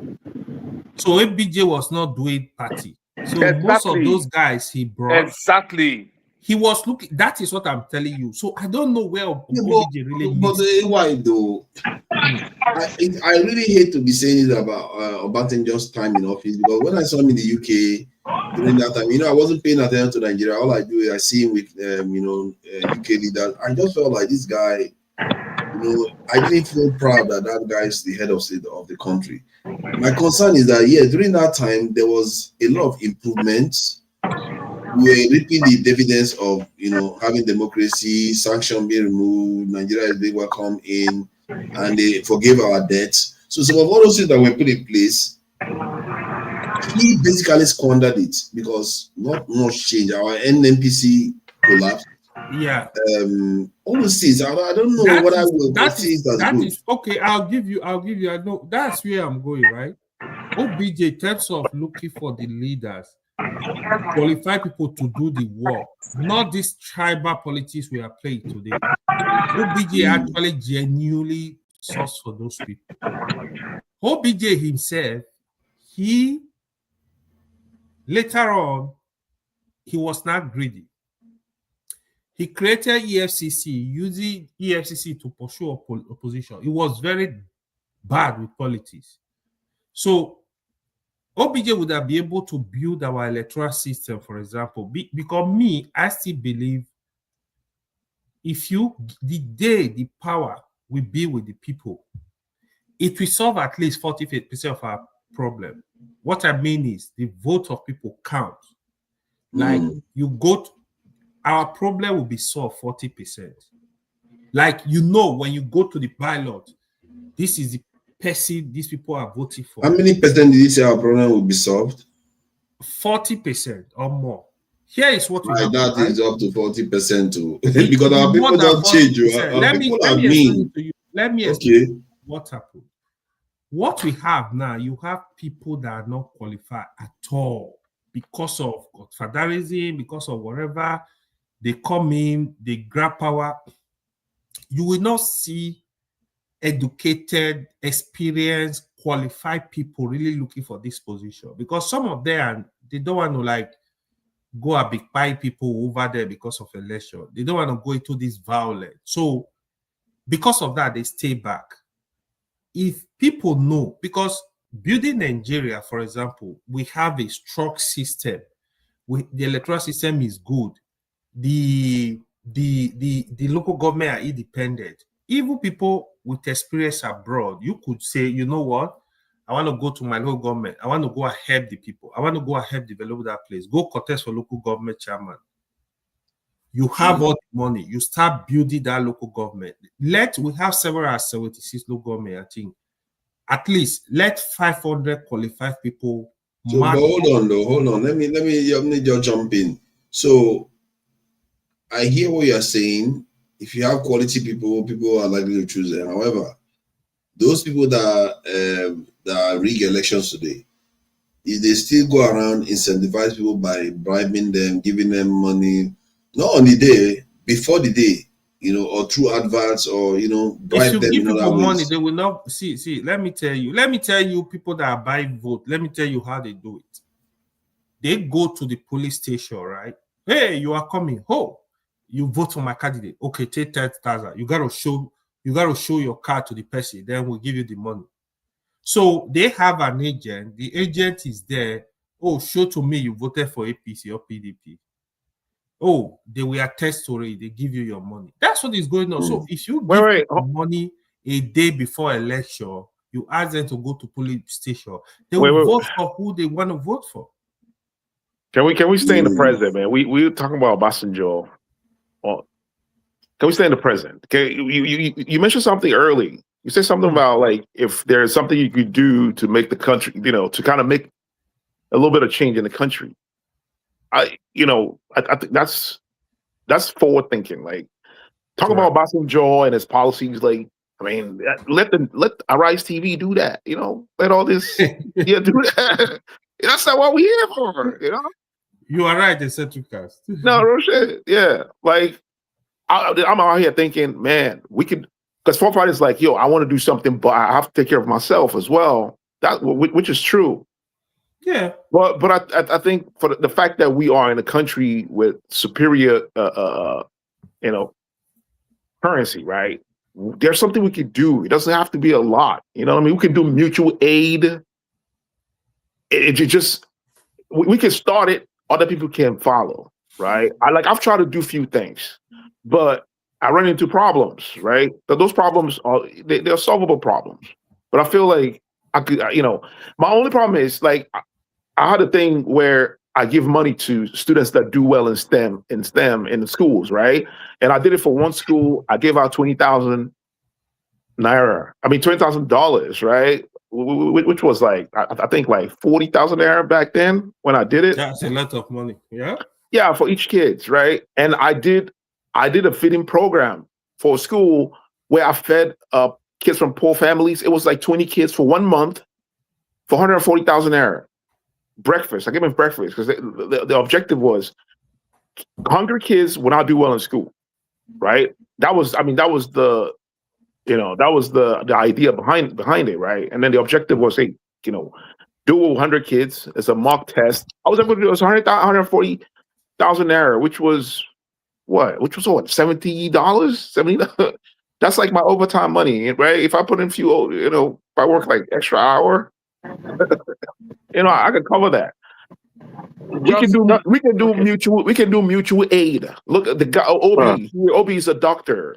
Obi is making some bank. We can do mutual aid every month. We can do mutual aid every month. I will dedicate myself every month. I'll put out $100 out of my budget. Say, this $100 is going to this mutual aid that we all five of us are doing. $100 going to this mutual aid. Somebody's going to go to that. The reason why I don't do that, one, because I'm technically doing that already because I'm working on the ground in Nigeria. Okay. In a way, I'm putting a lot of my own personal resources in Nigeria. So you can see why for someone like me, I'm spending more than that a month. In Nigeria, way more than that a month. Dude, you're talking of paying salaries or giving aids. No, it's mutual. It's called mutual aid. Education, maybe educational aid, something like that. Okay. We can create focus, right? It's mutual aid. Mm-hmm. I know people that do mutual aid where they feed homeless people. Not in Nigeria, like here in the United States, right? Yeah, just like we just become another NGO now. There was something that I talked about now. It's about objective. Like, what is objective? Right. What's the objective, right? Yeah. Why is it? Just a question. Why is it difficult for our people to make a mistake? You asked me a question. Let me answer that. Yeah, it was what AY was saying. Why is it impossible for us to make a mistake and probably revert back to probably you make a policy mistake, for example. Why is it difficult for our people to revert or maybe cancel it or go back to status quo? That is very difficult. Is it because of pride or because we're stupid or because we don't have sense? Look at what happened to a while governor Okpewolo. After they ringed him into office, because of the manipulation from the center and Oshomole, he now gave the job to the Agberos, like the Kabaka them. They did that to do. They messed him up in the first few months. What did he do? He went and removed them. That was where I salute the guy there. I say, man, you have a little sense. That means you know that these people are going to mess your government up from the beginning. The money that will be generated from that sector went down almost for 60%. The guy now had to cut these guys up and remove them from that job. That was how they were able to get it back. That was the governor. That was the right thing he did there, because he knew that he is using Agberos who are not going to add value to the system, but he was paying them back based on political whatever they had done for him to get him into power. You understand? Got the narrative. He went back to it. But our guy at the top is not doing it. That is why the Nigerian rot, just in the last 2 years they've been there, they buried that country. They buried it down. It's that bad. It's that bad. They can't go back. Why can't you revert back to how you met it? It's not possible as a policymaker. To them, you are thinking that it's a mistake, but to them, it's not a mistake. It's not a mistake. Which policy do you want It's him a to deliberate revise? act. Which policy are you taking? For you to have created the naira and remove subsidy at the same time was the greatest mistake of his life. Hold on. Seneca was saying something earlier on. Seneca, what were we talking about? I think we were talking about things to be done. Okay, what was the goal of the mutual aid? Yeah, sorry. So the goal, the scope. Okay, so for the STEM, right? The scope is kids that do well in STEM in school, right? The objective is to promote STEM, right? Sciences, math, whatever, to promote that culture in Nigeria. Because what he would do to a country's economy cannot be overemphasized. I mean, come on, you know what I mean? Yeah, but hold on. Because hold on. Let me add this. See, I hear what you're saying on that. Yeah. But the level we discuss these things at right now, we are at a level where we talk on the macro level. Right. We are not talking of dealing with issues on the micro level where you help 100 people, 200, or even 1,000 people. We are talking about transformational approaches to things here. Sometimes you have to leave people that are expert, that already have expertise in that area to do their job, because there are a lot of NGOs out there that are dealing with those things at that level, which is quite loud. Nobody is saying that it's very, very good thing that they are doing, but those people that they are helping are seeing the benefit every day. But somebody has to be thinking about the bigger picture too. You see what I mean? Yeah. And it's very vital. A lot of people are, as a matter of fact, in our own culture and community, there are very, very few that do that. Scarily few. Nobody thinks about the bigger picture. Where direction is the nation going? What direction are we as a race even going? Here's a question. You know a lot of rural areas, the countrysides. How many of them have libraries? Very, very How many of them few. have libraries? Exactly.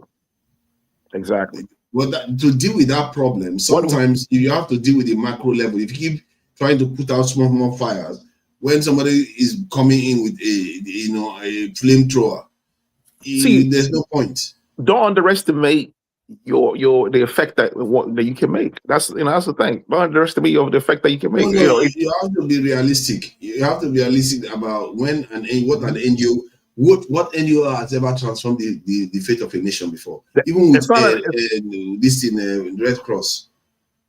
Listen, man, the Red Cross, they all have their objectives. The objectives is not the same. It's not the same, right?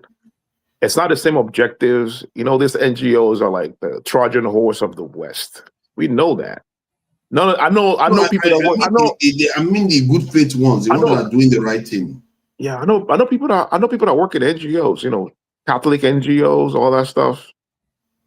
But is they often decisive in the direction of a nation?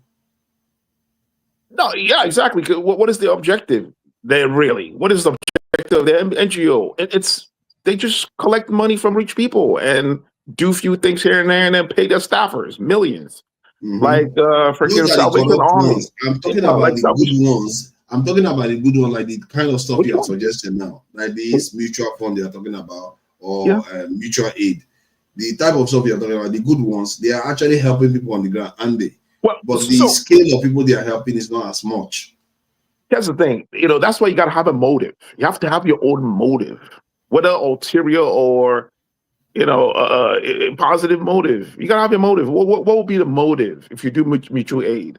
Some people do mutual aid as a way to teach people, teach people about, being socially conscious, right? About caring for their neighbors, about cooperation, about co-oping, right?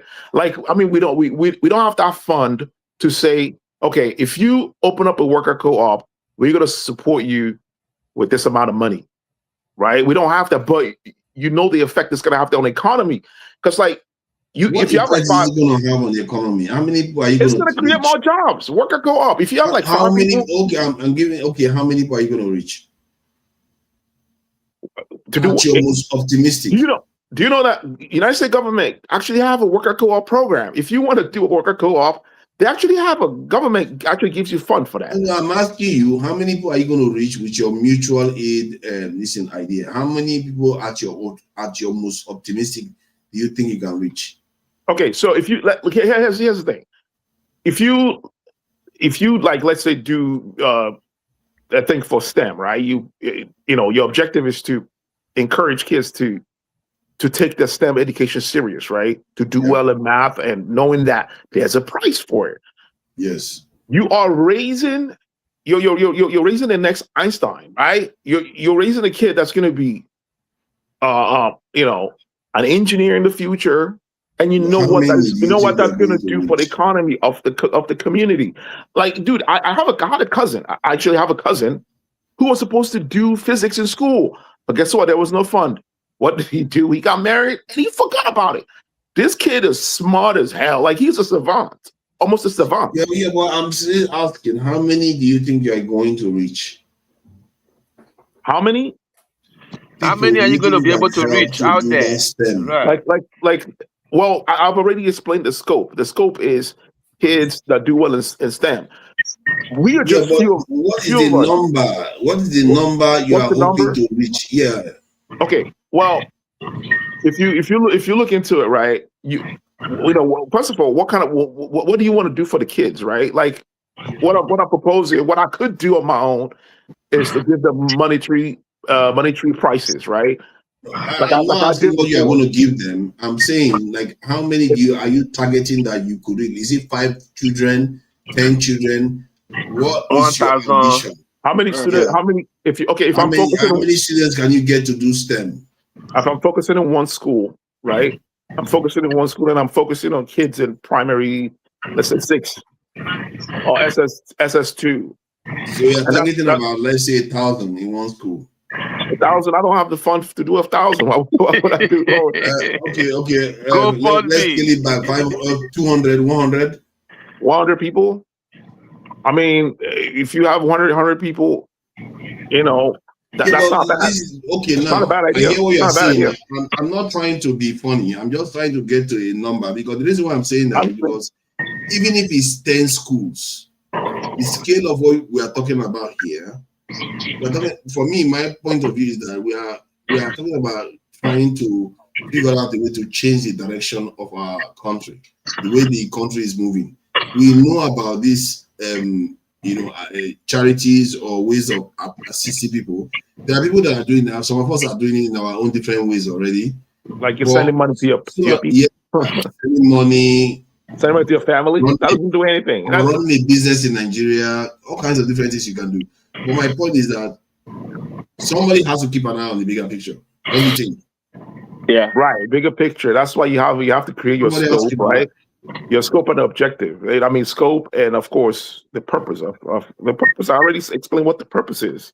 And I really wish we did more of that.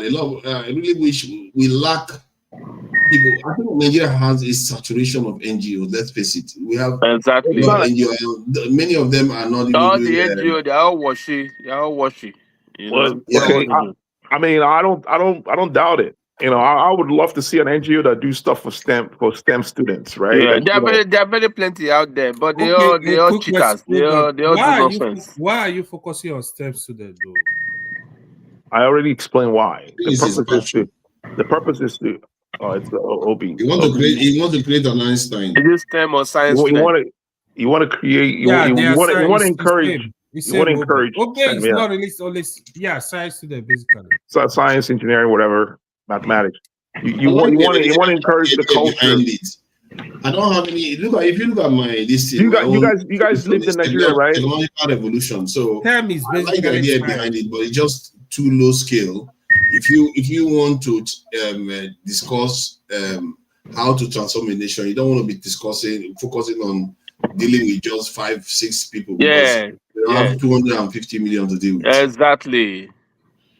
So, and that is the kind of stuff people will really it's just like a drop in the ocean, right? A drop in the ocean. You have to scale it up if you want, and that's something. If you are really interested in helping individuals, it's like saying somebody that is interested in helping one person. If somebody gives you the chance to transform the lives of 150 million, 200 million, I would think you will want to get in that direction too, because now you are being exposed to a potential way of actually transforming the lives of almost every child in that country. You know, imagine if you, let's say AI came up with its own, I came up with my own. Obey, I don't know what it's going to come up with. Maybe a new type of this face mask, but it's all a part of this. It's all part of this. We all come up with our own. Then you come up with your own way of, you know, the technological revolution part, because you are passionate about that area. Then you have a way of doing these things in the real life, or at least inspiring people to do it in real life, to change the lives of over 100 million people in that country. Would you not take it? I mean, I would, but that's not going to stop you, because you cannot affect 100,000 people. Therefore, you just want to kill your dream. That's not how it works. It's like if you're a musician, right? Million. You don't say, hey, 100,000 people are not going to listen to my music, therefore I'm not going to record my song. You still do it, even if 5 people only listen to your music, or 13 people. The reason why we are doing the higher scale one now is because we're already doing. Did you see AI? AI say it's doing something in Nigeria. I say I'm doing something in Nigeria. People like us that believe in this. What are you doing in Nigeria? I want to know. I want to know what you're doing. I tend to discuss things that I do online. Talk about it. Everywhere. You should be proud of it. You should be proud of it, man. You should be proud of it. Maybe someday I will share. Maybe someday I will share some of the stuff I do in Nigeria. Share right now. What are you doing? You sending news cards? Why do you want to know so badly? Are you sending beat up cards and selling it for the price? And the funny thing is that this case back home, they're not interested in anything apart from the laptop and how to join the Yahoo group. They're so distracted. Those days when we were growing up, everybody is looking for, oh, have you read Okeke? Have you finished our clock? Are you through with Ababio? We'll be doing challenge. We'll be solving problems, solving math. But today, my brother, that's a cultural problem. They call it a scam. They call it a scam, man. Fair, though. I'm not sure it's always fair to say we are just all for laptop, because I noticed that Nigeria, what is going on in Nigeria today that many people don't talk about. I talked about it last time. That about 1 million Nigerians are actually working online for foreigners. Exactly. Yeah. Sure. So there is an economy out there in Nigeria that is not being captured well enough, and some of them are doing part-time work. Some of them are doing web development or website administration, all kinds of different things. And they are making good money compared to what is paid in Nigeria. And that economy, this is why when the people come for protests, you see young people don't show up, because many of them are busy typing away for Oyibo people in their homes. So go and ask anybody, if you know anybody in Nigeria, ask them whether they know somebody that's working online. They will tell you they know somebody. How are you? Fine. Can you mute him? He's at work. I'm gonna patient. You don't want to give up patients information online. That's true. So the idea is that like we need doctors in Nigeria, right? We need doctors, You like we need engineers. Who's gonna build those roads you're talking about? If you want to do those things, you want to turn us to NGO people. It's not NGO. I don't care about what the NGO does. NGO is its own structure. But if they say if it walks like a dog, quacks like a dog, it is you doing something. We already told you you're doing something similar to that. You are not listening. No, it's something like that. You got to read socialist books, man. I got to recommend some books for you.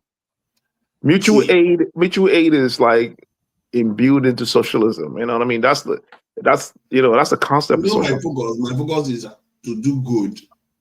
How are you doing good? How are you doing good? Can you? I just told you how I do some good. And no, you never say anything. See, I want to hear it. I already told you what I'm doing in Nigeria. That I'm doing something in Nigeria. But you didn't say what it was that you're doing. I don't need to tell you what I'm doing. Come on. Don't you understand? I just told you I don't need to tell you specifics. Is it illegal? Is it illicit stuff? If it is illegal, well, then I will not even bring it up. Okay, yeah, all right. Okay, so my point is, you should be proud of it. You should be proud of it. Not everybody shares their private life publicly like this. Okay, bro, and I may share some other day, some other time when I feel like it. But my point is that when you want to do something, you either do it on a lower scale or you do it on a higher scale. And there are people that are cut out to do it on a higher scale, we like it or not. And at this stage, when you keep saying this stuff to us, I keep telling you, the people you are talking to are not the people that are looking to do that on a lower scale because they're already doing it in their own ways. I like your encouragement, man. Now I want to stop what I'm doing because you encourage me right now to stop. I gotta stop. How would I'm telling you to scale it up. I can't. Think bigger. I don't have the fund to scale it up. Come on, man. Bro, you don't understand. It's better for create a program. Hey, Eccentrica, it's better for you to wait for sun to set in the north rather than asking for father what he's doing. They're going to discourage you. Oh God! Don't waste your time. No. I just thought for what's his name? Freaking Bobo Ray on the comment section. Clown the comment. No, but come up here. But there's no way you can want to run an NGO without you. It's not an NGO. Keep saying an NGO. The billions and the millions. You can't run NGO with 100,000, with 20,000. Non-governmental agency. That's not what I'm doing. That's the challenge. Yeah, but let me ask the syndicate. If there's somebody gave you $1 million, and you have that $1 million now, you say, okay, 1 million, yeah. Take that $1 million, you can help 50,000 children. Oh yeah. And then they say take that $1 million and get it to office where you can help 200,000. Which one would you choose? The one of them is you form an NGO. The other one is getting to office. Okay, from an NGO, getting into office, into government office, government whatever. So I'm going to use the money to run my elections and print out posters. I will not do that. Let's say a minister of education that will transform education system. I would choose the ministerial appointment. Why you answering for him? $1 million is nothing, man. I will not run for political office. You see, your thing is ideology. You don't believe in political office. That's the difference. I don't know. But that's why it's good to ask that question. $1 million is not that big, the way you are looking at it. $1 million can do a lot. I can put 10 kids. I can sponsor 10 kids at higher education with $1 million in Nigeria. I can sponsor education more than that. Exactly. I can support. I can find kids that do well in STEM. Find them all in every school. Business in Nigeria. Who is saying that business in Nigeria? Give them tuition free education. Suya business is very profitable, Now that's a good idea. I might think of suya business in Nigeria. It's very profitable. People eat suya a lot in Nigeria. Just do it properly. What we do is we send in beat up cars in Nigeria and then sell it triple the price, messing up the economy. We also the problem. We send in beat up cars. Nissan. Aestheticals, you are in the wrong era for to be looking at. Maybe you are in the right era. I don't know, but I'm I'm getting old, dude. I don't know if I have 20 years more to live in this planet. So I gotta leave a mark. You have at least 60 years. My point is that you are in the right era. You are in the wrong era to be chasing communism or socialism right now. Because you are in a capitalist state, and besides, it doesn't just because you are capitalist or socialist, it doesn't matter. Look at Switzerland, is it not capitalist? Singapore, is it not capitalist? How about this in Sweden? They are capitalist, but they still function. You should focus on what is good for your people, because I don't think we have the luxury of choosing which one we like or which one we don't like right now. It doesn't matter if a country is capitalist or not. A region can actually have a socialist system. They can form a social system in a small, like I mentioned, a place in India where they are practicing communism. It's in India. India is not a communist country. Yeah, but why would you want to make it harder on yourself when the system that is already there is capitalist? You are just choosing. If I'm a governor, why wouldn't I have like free tuition college? And like, let's say if I'm a governor of Abia State, I will have free tuition college and I'll be a state university, right? I'll have free tuition college, and I'll have a feeding program for all the which is interesting. All the government schools feed breakfast. Okay. What you said, I just discovered. It just occurred to me that you said you don't like political office, and you like socialism and communism. So, if you wanted to transform the system, don't you think you need to get into office to be able to change the system to the system you want? Yes, you can. Yes, you can. You can change. You can transform the system within. I like local politics. Local politics is good. I'm not a fan of federal politics. Local politics is because you can make changes locally. Actually, changes that are meaningful changes locally. Nigerian problems are so big that dealing with stuff locally is like when trouble gets to a certain point, it's gotten out of control. That's where Nigerian problem is. Dealing with local stuff is just not going to cut it. Too many people are suffering. Like if it was in the UK, I can understand. Even America that has a lot of issues, I can still understand. But Nigeria's one is well beyond that to deal with the systemic, because you can be doing something locally. The president or the governor can just go and pass one law here, and your whole work will just be completely destroyed. Yeah, but you have a budget though. What law is he going to pass to mess up your budget? If, like, let's say I'm the local government chairman for Okigwe, where Pansat is from, Okigwe. I'm the local government chairman over there, and I want to build libraries, right? And have a feeding program for kids, right? And then have a, let's say, what is it called here? A SNAP program locally, where all the farmers, if you have extra stuff, sell it to the government for cheap, and then we can give it out to poor families. But you have to sign up, you have to apply, and we have to investigate that you are poor, because I'm gonna have agencies that go to these families and find out poor people in those families. That the person is very, very poor. And then you got to bring people out of poverty. The goal is to bring people out of poverty. So I will have people, I'll have let's say, go ahead. Let me give you an instance where you're thinking, you were saying that how can the government affect your work?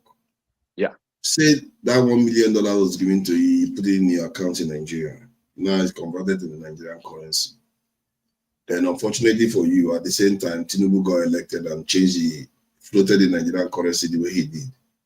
Now, that $1 million that they gave you a few days ago, that is now in Naira in your account, suddenly that conversion is worth, within a couple of months, is worth 3 times less. That money that you just got is worth 3 times less, and it's going to affect the people you are supposed to reach now with that money. Let's say you're looking to reach, let's say 100 people. Suddenly you can't reach 100 people anymore. You can reach maybe 70 or 40. You can still scale down what you're trying to do. You can still scale it down. You get the point I'm making, that the government can affect your work. Yeah, but government budgets is based on the inflation, right? Like it's the inflationary budget. They can increase the money once the inflation hits, right? I think that's how it works. They have inflation budget, so they budget extra money, for inflation, right? Yeah, but the value of the money the value of the money in your account has depreciated. So if you wanted to convert that money back to the dollar to buy, let's say you wanted to buy computers, since you're into STEM, you wanted to buy the computers from overseas, suddenly the price of those computers have tripled. For you have so businesses lose money because of the policies of government. So you see why when acting on the macro level it's even more consequential than what people do on the micro level. This is one of those. Here's what I can do. If I'm, like, say, I'm a governor, I could do taxation. All governors, local government, whatever they're called, they actually have some kind of taxation, right? They will have stores pay levy for some crap. I can do taxation. I can say, hey, if you make a certain amount of money, you're going to pay this amount of tax, right? Or if you drive a certain type of car, you pay. I'll put a turnpike. Just use that to raise money. And they do it here. They do it here in the Western world. I could put a turnpike if you drive past the turnpike, you pay this amount of money. That money. You're not president now or leader. You're not even a political office. How can you do something like that? If I'm a local government chairman, I can do that. Local government chairman. Okay, okay. Now you do have their own taxes. I thought you didn't want to get involved in politics. What's that? I thought you didn't want to get involved in politics. No, we are. This is hypothetical situation, right? If I'm in position of power where I have this amount of money, that's what you said. What would I do? I mean, I'm saying I'm gonna have these programs to raise money. I can have taxation for rich people or landlords, what have you, right? I can have taxation program. Also, what I never mentioned is I'm gonna have like subsidized homes for poor people. I can create subsidized homes. You know, those why can't they do those type of stuff? You know, why can't they? Yeah, one brain cell, 2 Nigerians, 1 brain cell. It looks like it's taking one of my brain cells, and that's all. See, the point is, we are going to be rounding up soon, so don't look at it like I'm trying to pick on you or anything. So we are going to be rounding up soon. Today, I'm a little bit out of it. Even if it's 5 hours, it looks like it's nothing compared to what we normally do. Things are going to get really heated in the coming years. Next year, oh my God, politics. The year after that. Pardon? What do you mean things are going to be very heated?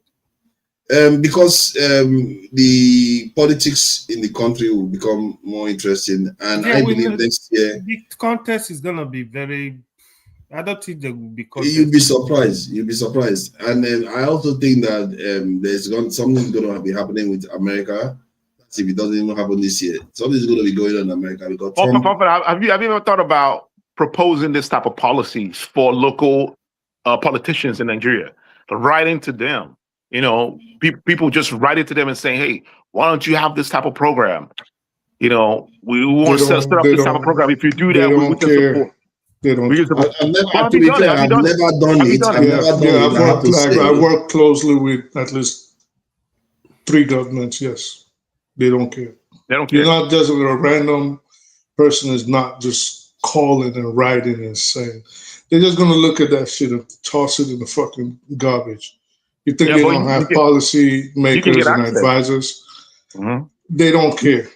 But what if you get an access? What if you get access? Well, if you have access, then that's different. That's the situation where, for example, you're discussing how to man the borders, and then a few weeks later, you hear the Chief of Defense Staff talking about the same proposals. So if you have access, that's cool. But outside of that, like the housing thing you were talking about, I've done that numerous times, maybe not on a large scale, but working with the government. And you can actually get loans. Yeah. These things are not hard.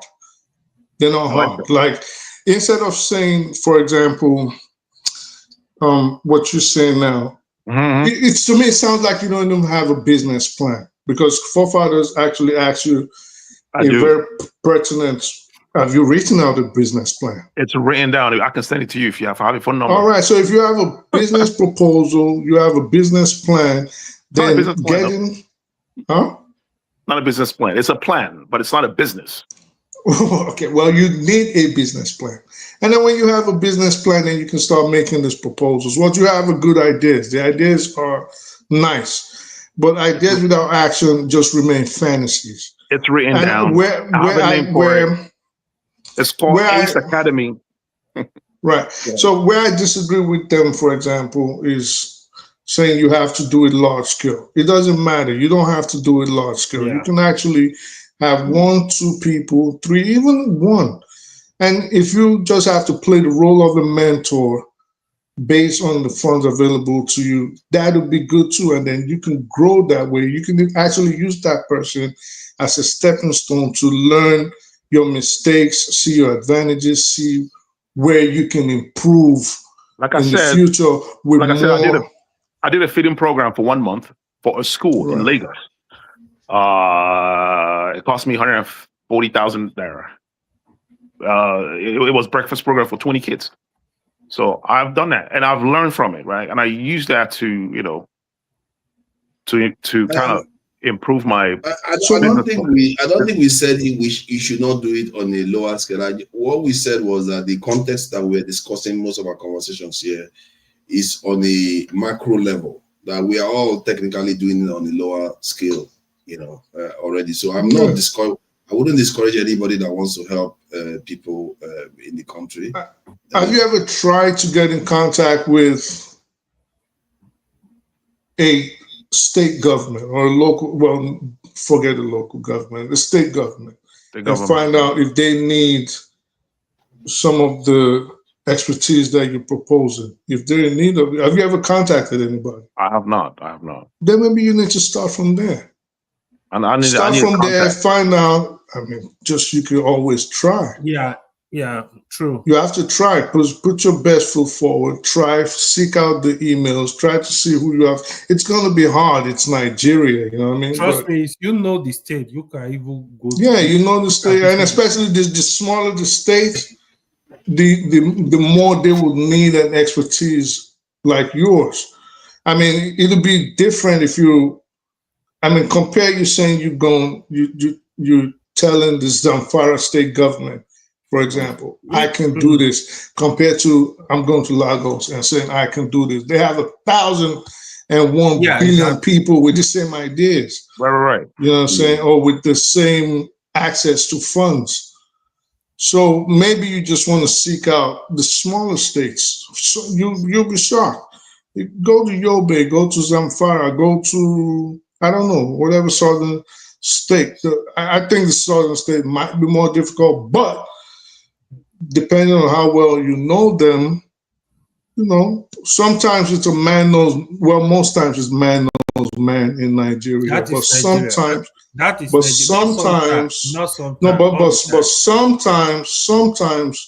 your idea will slip through and hit the right ears. Bro, there's times like that.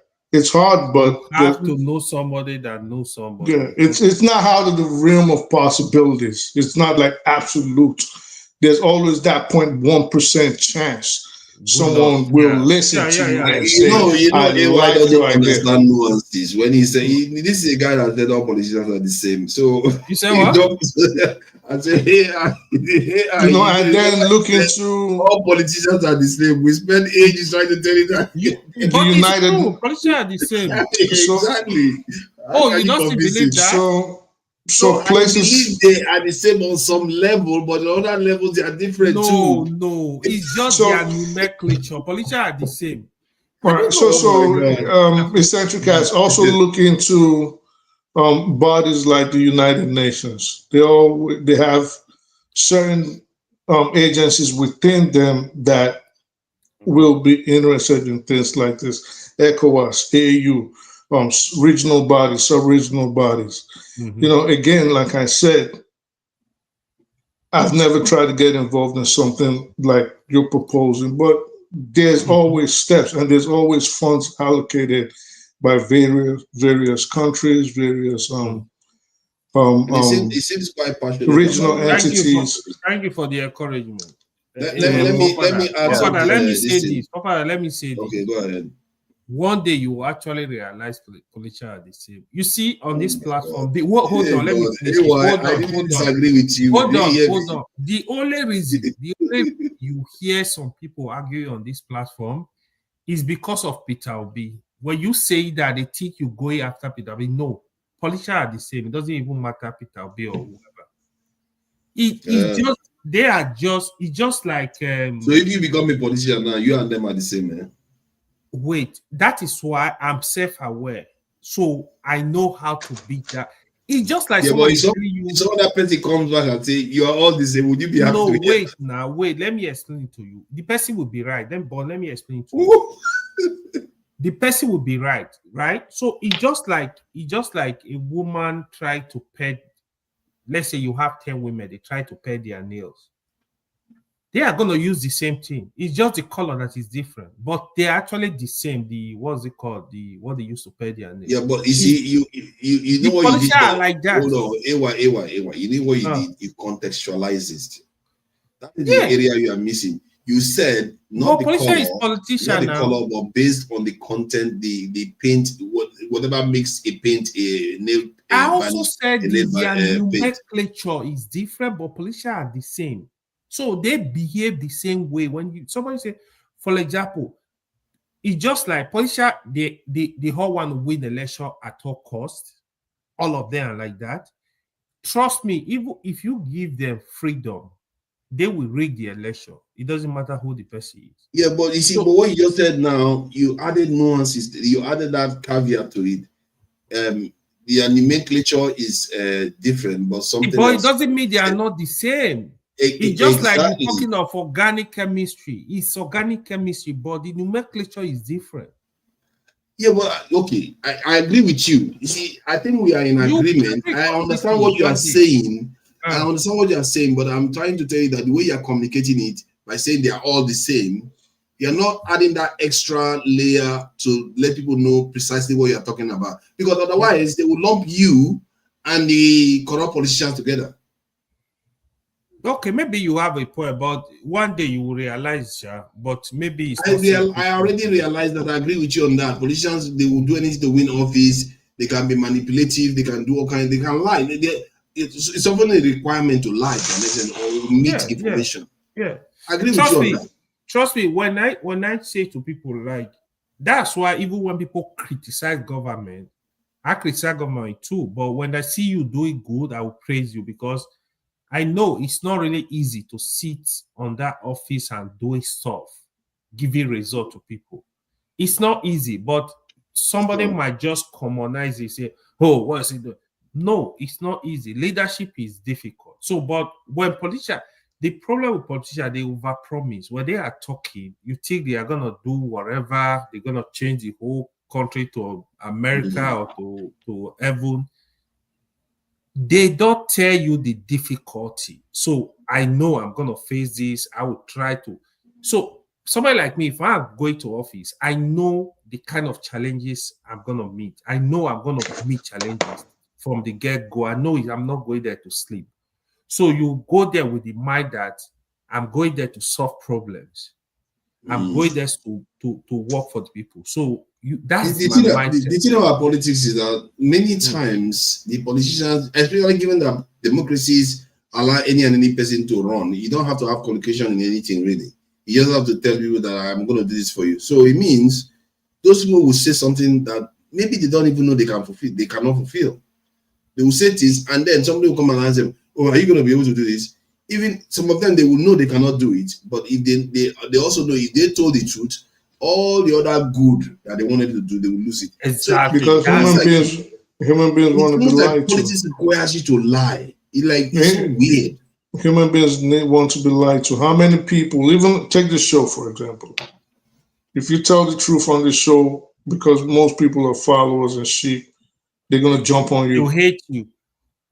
Okay, if you have just 10 people, one person takes a different position and people listening can tell that, okay, that position is the truth. Not even an idea like Eccentric Cats is proposing. It is the truth, because as we're speaking, there's people on the computers fact checking. They know it's the truth. There's certain people on there that also know you're telling the truth. But because it is human nature for egos to get involved and for people to be followers, they're going to jump on you. There was an experiment that was conducted, I think it was a few years ago. And what they did was they took a sheet of paper and they drew 3 lines on it.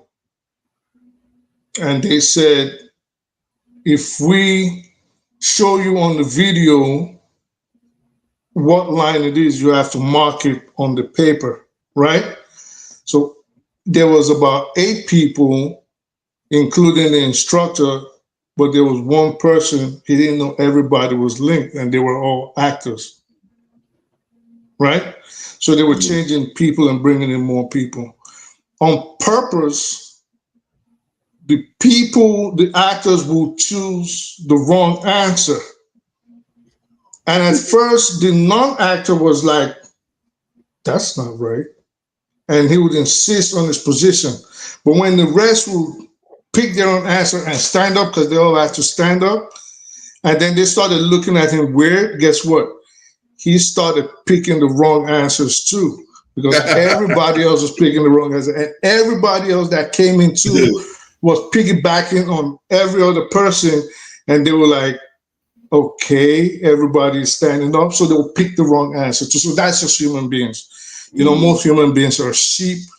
They're followers. Most people don't think independently. If you look at it. It's one of those features that made us humans, because it's very important for us to be able to borrow knowledge from each other.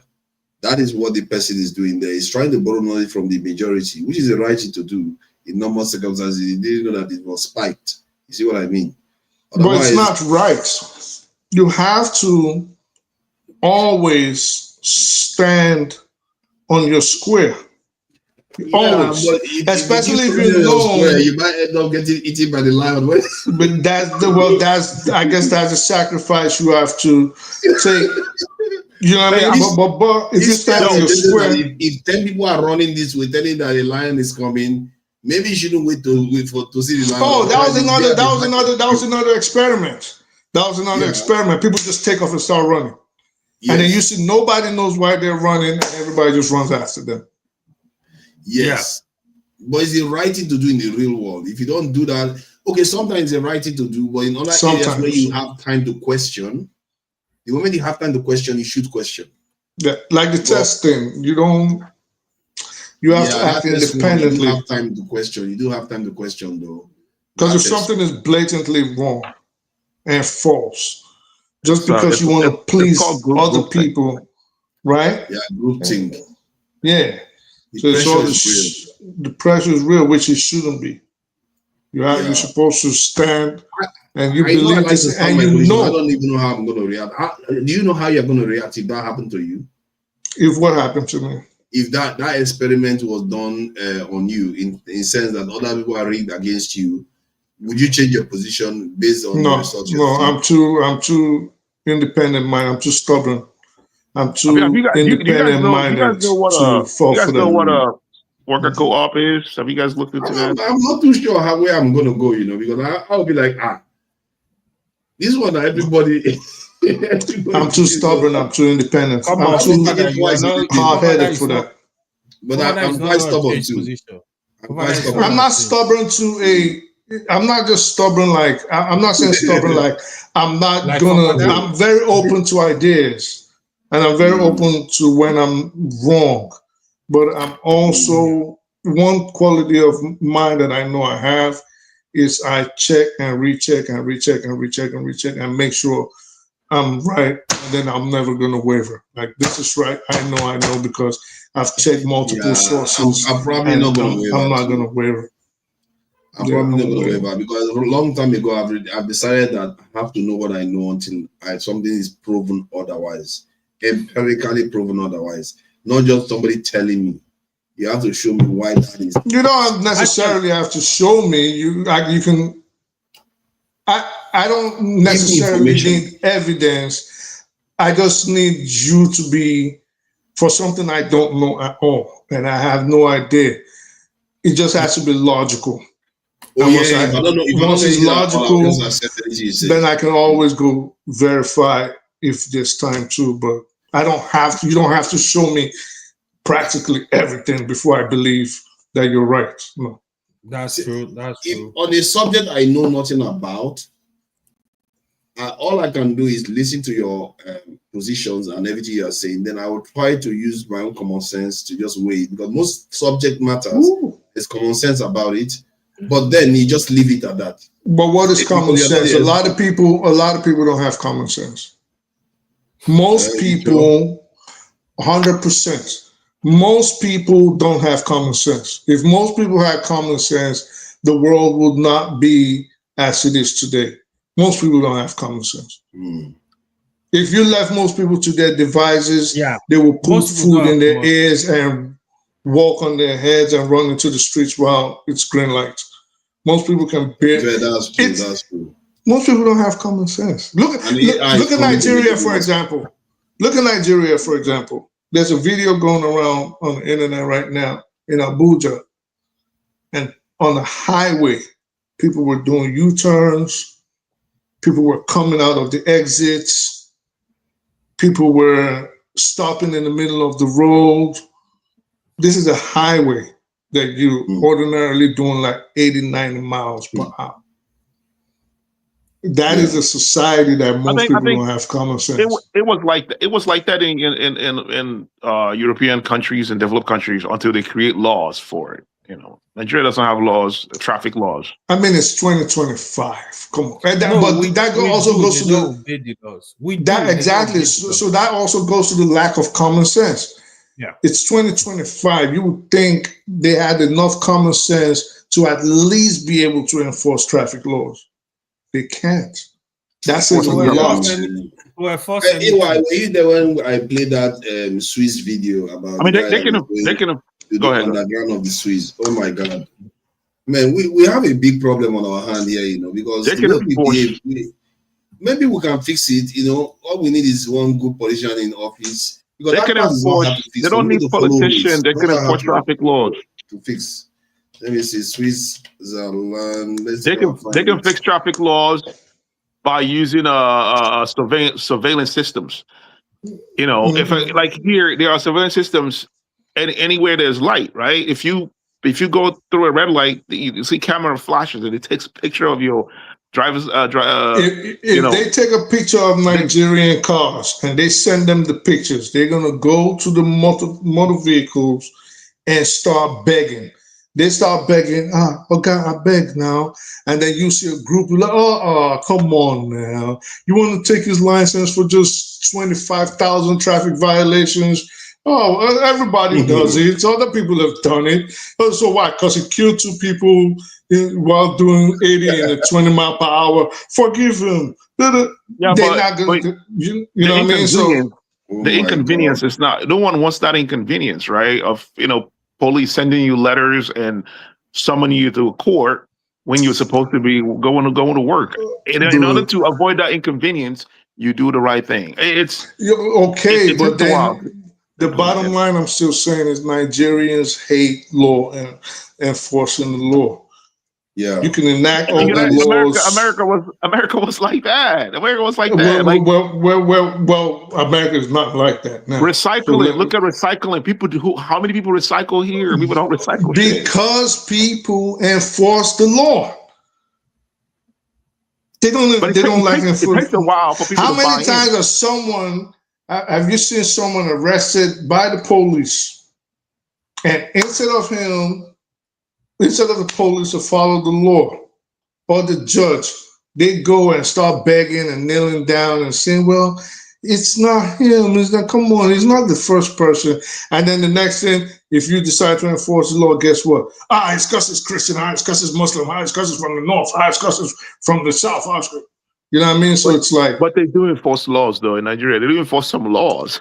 Yes, some laws, not good enough because the society is lawless. The society on the scale of 1 to 10, right? What would you say Nigerians? How lawful is Nigerian society on a scale of 1 to 10? Well, okay, lawful. Hold on, it sounds 1 being very bad, 1 being good, and 10 being horrible. It depends, man. It depends on what aspect of the law. It depends on what aspect of the law. It's not in general, bro. In general, it's not linear like that. It's not linear. It is linear. In Nigeria, would we agree that Nigeria is a lawless society? Somewhat a lawless society, yeah. All right, good. Since you don't agree, it's not on the scale. It's not on the scale. Oh, it's not. But they're blowing up people. All right, and they're kidnapping people. All right. So on the scale of 1 to yeah. People are also dying in Nigeria. On a scale of 1 to 10, people dying in America. Yeah, but at least if you die in America, you're gonna go to jail. You're gonna go to jail. Okay, we're gonna kick down your door and we're gonna lock you up and you're gonna go to jail. How many school shootings happen in America every year? How many people die of school shooting in America? What's the number? Give a number. You can look it up. Well, the statistics are there for everybody to see. But the point is, even though people are getting killed, there are measures put in place to ensure that it doesn't happen again. There's no measure put anywhere. To make sure, yes, they are. And all measures are put in place to mitigate those circumstances at least the people that suffer anybody that has any kind of suffering out of that is somehow compensated by the law. What is the government doing about gun violence? How many people die of gun violence? Well, now we're deviating, but let's get back to I'm saying lawlessness. Now we're deviating. So on a scale of 1 to 10, of 1 to 10, people have to buy in. Go ahead. I think that we are even talking of sending tickets to those people who default. You ask yourself, in Nigeria, does the postal agency work? Who is going to send tickets? There is a systemic problem. The country's in shambles, bro. What are you talking about? I was driving in Benin. The bus ahead of me broke the light. They will not pursue the bus. But if a private person broke the light, they will pursue you and stop you. And I wait and I say, come. I call them and say, come, my guy. That bus driver passed the light. Why did you stop him? He looked at me like a stranger. As in, what am I talking about? That's why you use technology to enforce. The drivers are called commercial vehicles. Traffic does not hold them. They don't even have. I'm traveling through a tunnel. That's why you enforce the laws with technology. You don't have to arrest anyone. You can't enforce laws. You are going to send a ticket to them and hope to pay to go and pay in the bank. Who, Nigerian? This tunnel. Let me explain something to you, eccentric guys. Right? It's the longest on the planet. 4-5 explain something.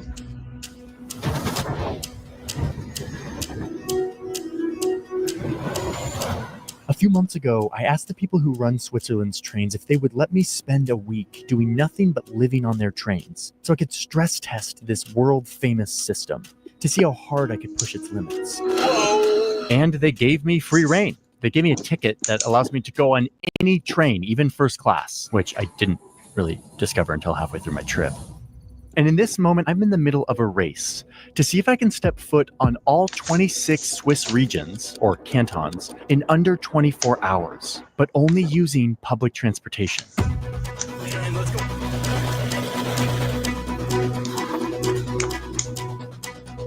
How you doing over there? And along the way, locals who responded to my call for stories on our community-driven journalism platform are going to help me on this challenge. We have a new plan. I'm an American who doesn't really understand trains, I'm embarrassed to say. My country is a country that loves cars. So I'm here to try to understand what they've built, how it works, how it's designed, what are the crazy engineering feats that they've done to make this system work, and most importantly, what can we outside of this country learn from it all?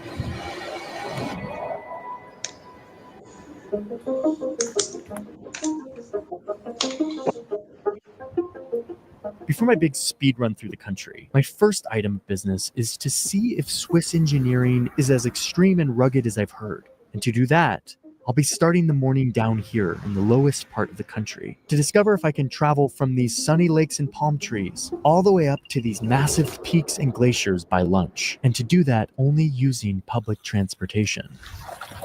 Let's see if I can do this. First, I'm going to jump in the water.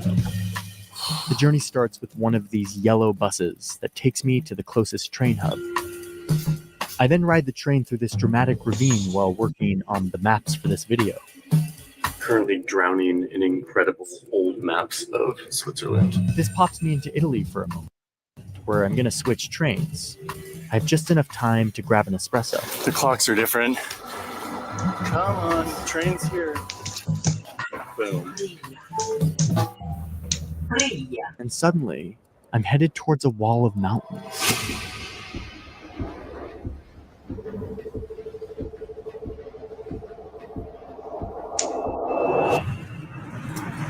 Suddenly, we're going very fast in a straight line, and my ears are popping. There's a whole mountain on top of us right now. I've just left a valley of Italian speakers, and a few minutes later, I pop into this valley of French speakers, but not for long. Boom! We're in another tunnel, barreling straight forward again. Goes. Oh yeah, we got mountains. Mountains are growing.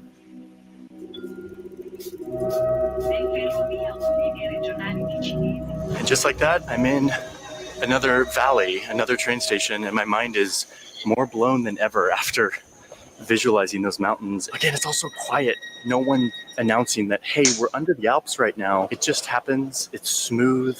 It's quiet. And then you just arrive. I'm off to a good start. I'm here at the foot of the Alps, but I haven't gained much elevation. That's what I'll need to do next. Start moving up. But first, after going under these mountains, you can't help but wonder why. What drove these people to dig these impossible tunnels for their trains?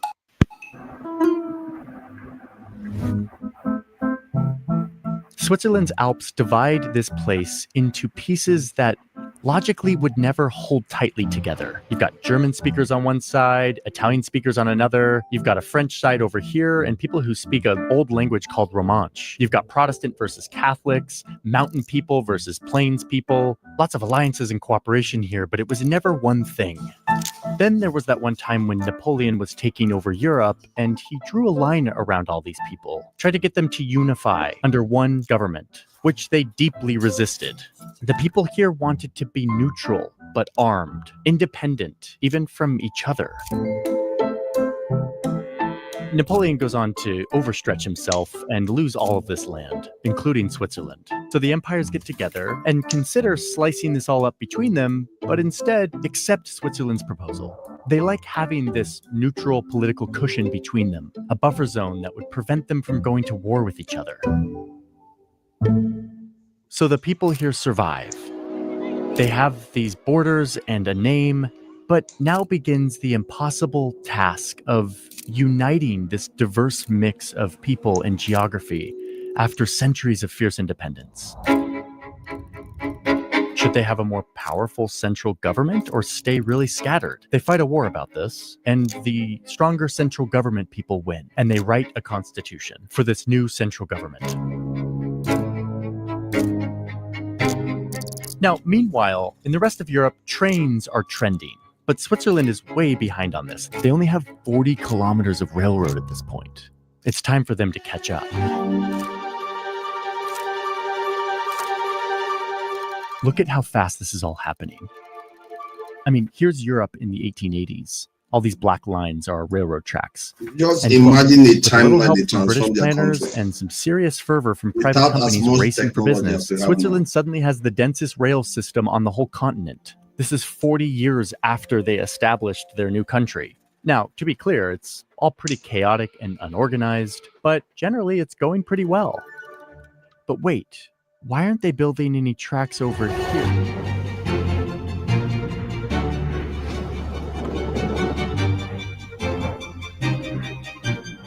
This small, poor, politically fragile nation just hit the Alps, and the private companies can't justify digging through all of this. So this is where it ends. They're not going to keep going, are they? Oh, yep, there they go.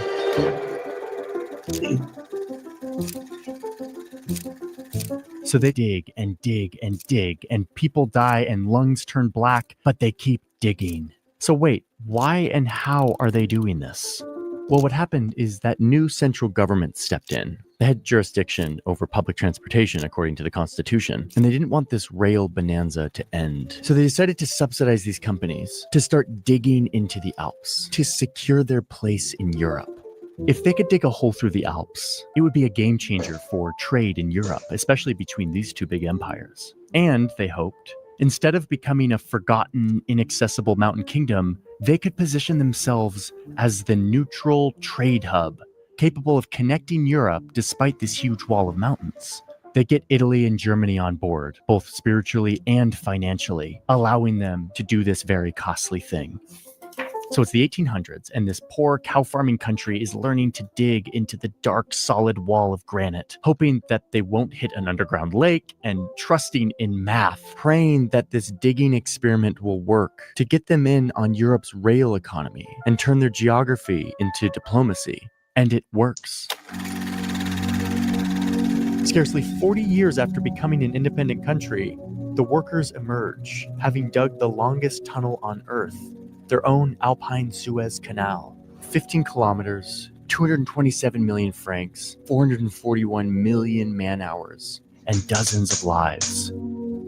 Frankfurt to Milan goes from days to hours.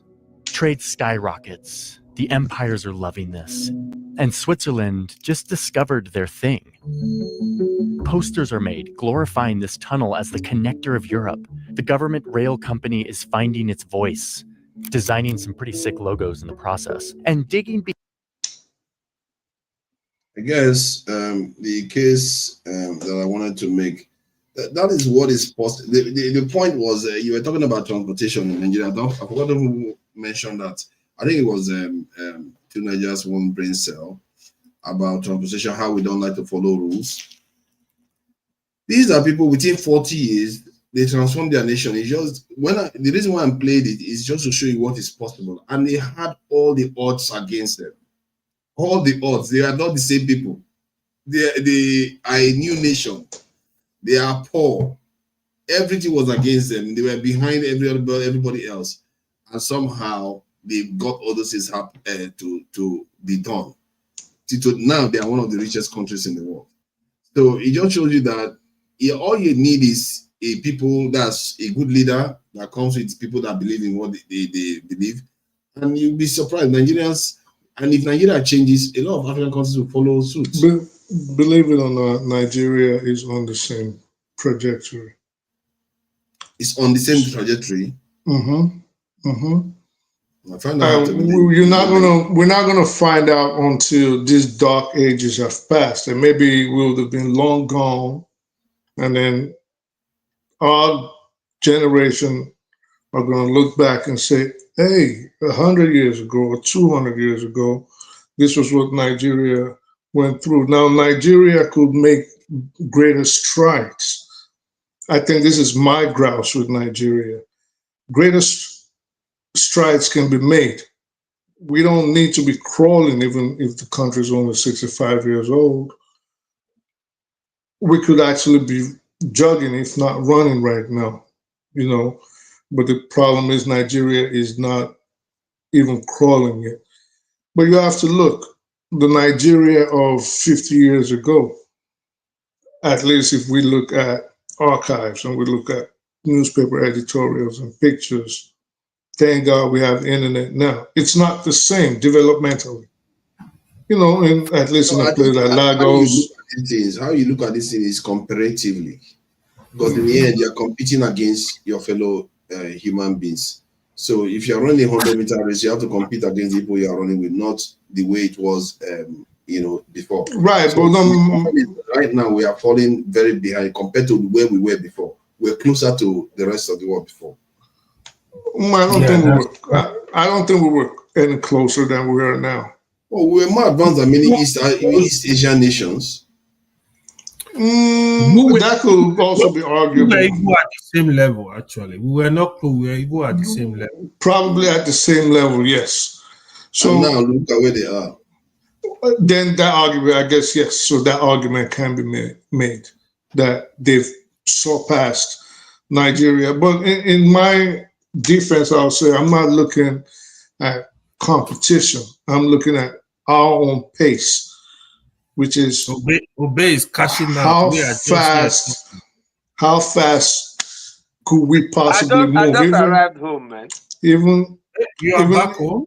I don't close. I thought you do it all night. No, I didn't do night today. Oh, okay. So even if we're not the next governor after Okpebholo, might be that. If I become all of them will die now. So even if we're not where we're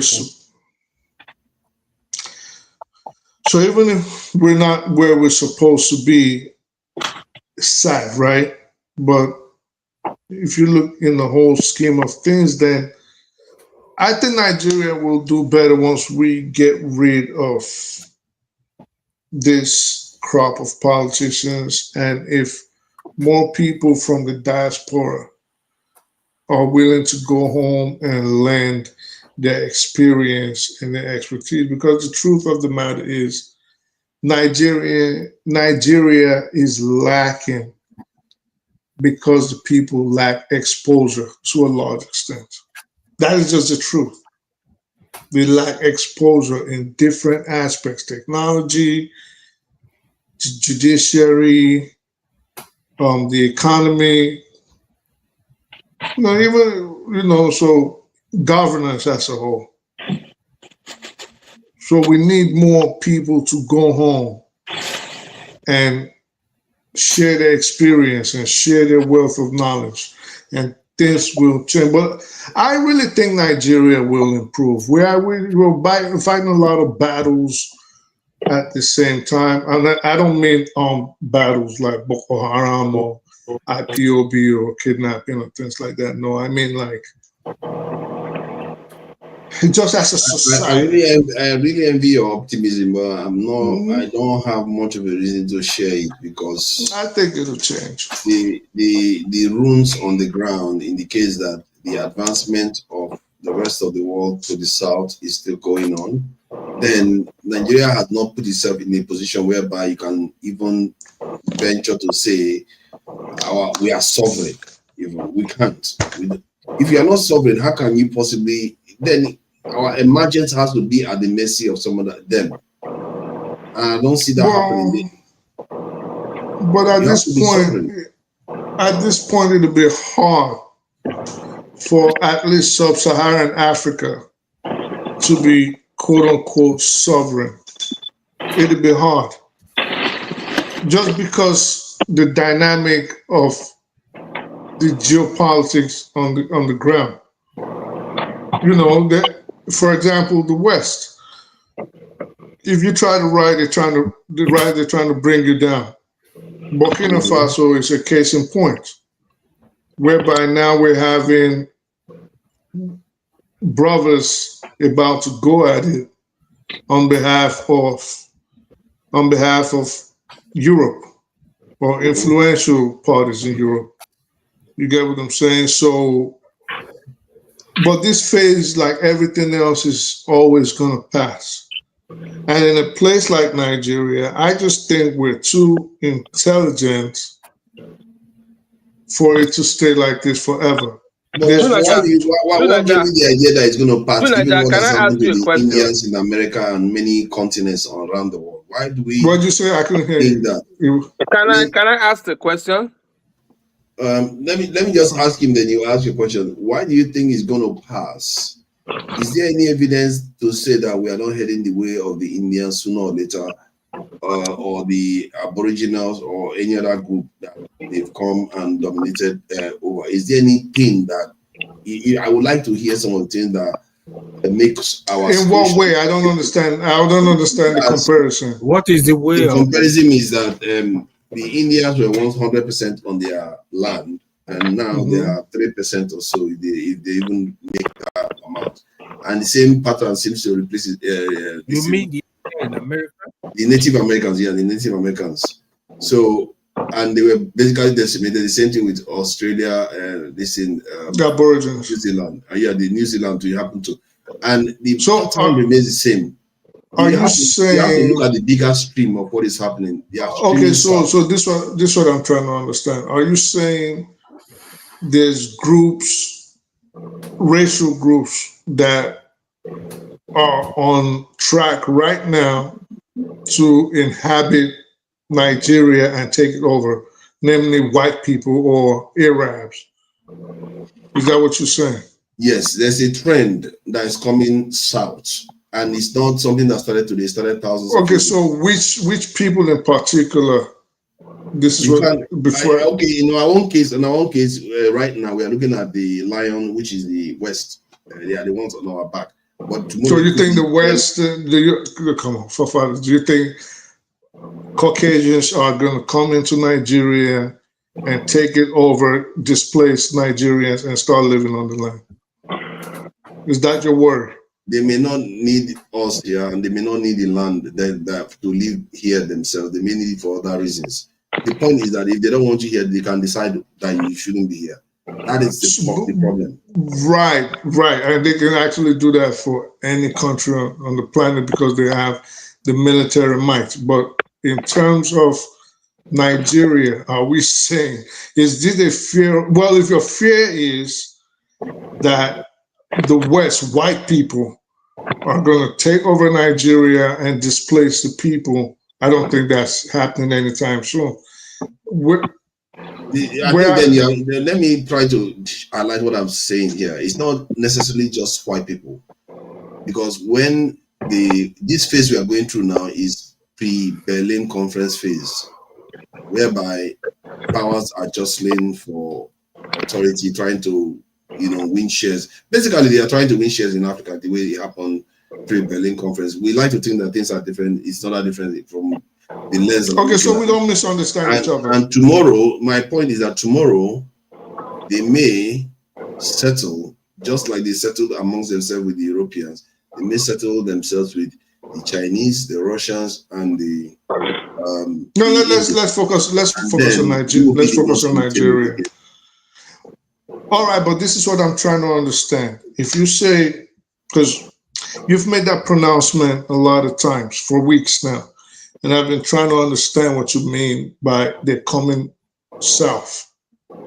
This is why I wanted to know which racial body or which ethnicity are you talking about.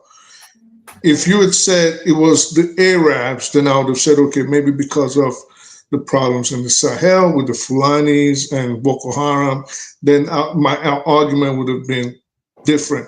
But if you say the West, being in white people, Caucasians, which is what you said, the West, I don't think they're going to leave Europe or the comfort of North America to come to West Africa and die of malaria. It doesn't matter whether it's Arab, whether it's Chinese, it doesn't matter whether it's Europeans. The point is that if you look at the trend that just happened in the last 2 years or so, if you are judging based on that, you say Europeans moved into Israel and the Arabs are pushing Africans further south from Sudan. That is how this is manifests themselves. They seem like single conflicts. I think okay. So you're I would respectfully. Let me ask you. Give me one conflict that resulted in black women. Give me one. All right. So let's not conflict issues. So let's stick to the argument on the ground, right? Or the discussion on the ground. So I think you're conflating. I think you're making a mistake. And this is where I think you're making a mistake. The Europeans moving into Europe wasn't because they went there to pretend to, or to still say we're Europeans. It was to pretend that they were not Europeans and to take that land pretending they were indigenous to that section of the Middle East. That is completely different to people coming down southwards into sub-Saharan Africa. It is a completely different thing. Now, you did mention Sudan, and again, conflicting issues, because the Sudanese, if you want to call them Arabs, they really are not. They're Afro-Arabs. Are actually different from the Eastern European Ashkenazi Jews that took over Palestine. So these are two different groups. So you're conflating the issue. From what I'm describing, just 1 second. Just 1 second. So the way you're looking at these issues, if we look at Sudan, for example, Sudan is not an expansionist. It's not an expansionist. There's no expansionist reasoning behind it, at least not outside of Sudanese territory. So it's same Sudan, different ethnicities, Afro-Sudanese and the Arab Sudanese, or the Arabized Sudanese, because they're not Arabs, they're Arabized, going at it in a conflict. That is completely different from them moving southwards. Now, if we speak about the Fulanis and the Boko Haram, then again, that is a completely different topic, because we can always, if that's your position, then I can give. But they are the same events that are happening. Have you noticed that even in India, the darker ones are moving south? Everywhere, in America, the darker ones are moving south. The pattern is where in America are the darker ones moving south? The Americas, not in the US. Americas. Okay, Americas. So, like for example, it's a global event. No, the examples of the Americas. Yes. Which ones are moving south? The natives there. They are mostly based in the south. Like what? Like what? Hold on, I'm giving you an example now. Like in America right now, the population of the natives there are less compared to the population of the natives in the south of America. Am I wrong? Yes. Have you noticed that pattern? No, I haven't noticed a pattern. Hold on. Don't talk over this one. Don't talk over this one. I'm not talking over it. I'm quiet. I'm sitting up. I didn't say anything. Are you trying to tell me in the southern part of America, the natives are not in higher proportion? Okay, so just give me 1 second to answer. When we discuss like this, let's first of all not strawman it, and let's stop. And again, I'm not trying to diss you, but let's not move goalposts. So when I said America, was it America? Because I thought you said America. You said no. You're talking about the Americas. Yes. So I said, oh, okay, fine. So which country, which society are you talking about? You said, oh, just the Americas. Then now you've come back to America, and now you talk about the black people, and you're talking about the natives. You know, so I think you are misunderstanding. The topic is all over the place. It's like you are struggling to understand what I'm describing now. I'm not even describing a bordered event. I'm describing a flow. Okay. If you want to call it a genetic flow, I'm describing a flow. And if you look at it, even in the Americas, the lighter skin tend to be more concentrated in the northern part, and while the darker ones are pushed this further south. And I said, give us examples, or at least help me. Give me an example. Give me examples. The examples are right there in the nature of the nations themselves. Like, in where do we have this influx or this displacement of lighter skinned people versus darker skinned Latino Americans or Hispanic Americans? In the case of America, when they flowed into it's only here now. They basically got rid of them there. And then the United States itself, basically got rid of them. And the same thing in Canada too. They got rid of them there. In Mexico, less. And the further start you go, less. The less you start, apart from maybe Argentina, and but even the Argentina, they blend with the natives quite a lot compared to America. They blended with the natives quite a lot even in Argentina. So, but if you go to Brazil, you see that they blend, and people like nations like Peru and those ones, the natives are basically the dominant groups in those this.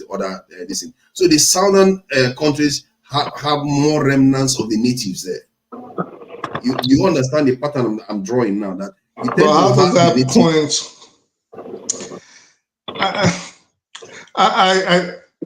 I struggle. You're struggling to see it. No. I struggle to understand. Okay, so because I do know, for example, that there are certain circumstances on the ground that lead to these events occurring. For example, the situation in America can only be likened to what happened in Argentina, in terms of trying to cleanse the nation of the identity of the people, skin-wise, racial-wise, right? Similar. But it's not the same as Brazil, for example. But then you cannot make a blanket statement, I would argue, that, well, now see what happened in Argentina and what happened in Canada and what happened in the United States, as opposed to what happened in Mexico, and which you said Peru avoided.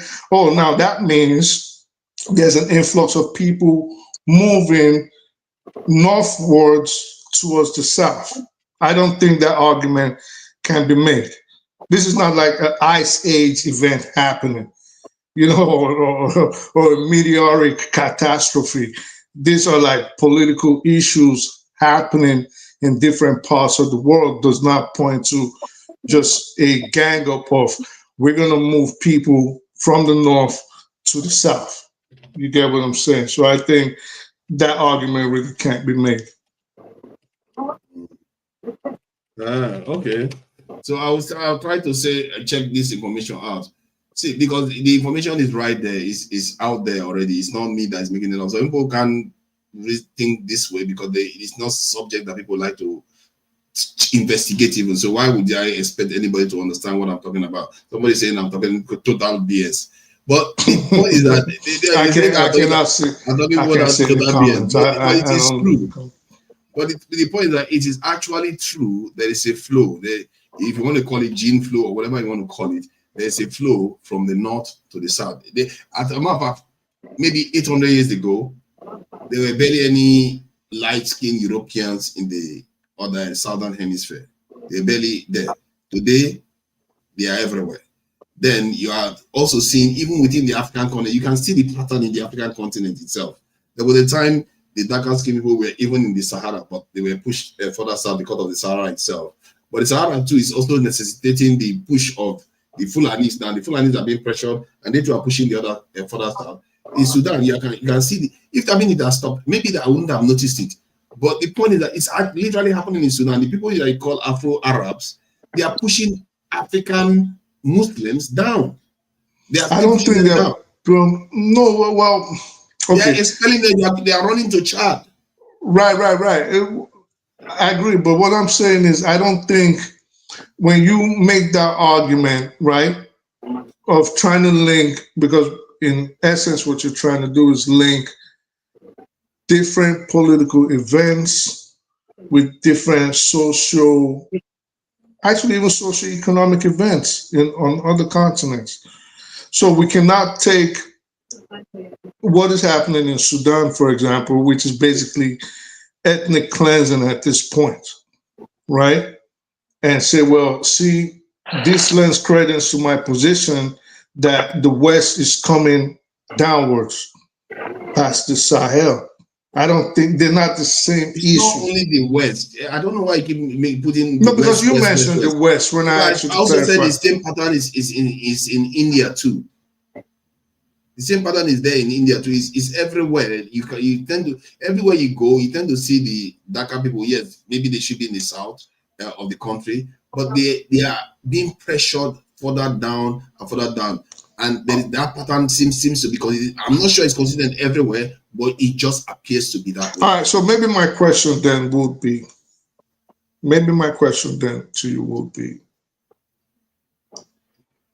why do you think this is so? What do you think the benefit or the advantages the pushers are looking at the lands that they intend to inhabit are? And why do you think those people are not fighting back? And that's the lesser question. But why do you think this is so? Why do you think these lighter skinned people are pushing these people downwards, the darker skinned people? Why would you say that is so? And is there a coordinated effort? Because you have to also have this linkage where there is a coordinated effort to say, we intentionally are going to push these people downwards, displace them from their ancestral homes, and take it over because we have XYZ to benefit from pushing them away, and this is what we intend to gain from living on their lands.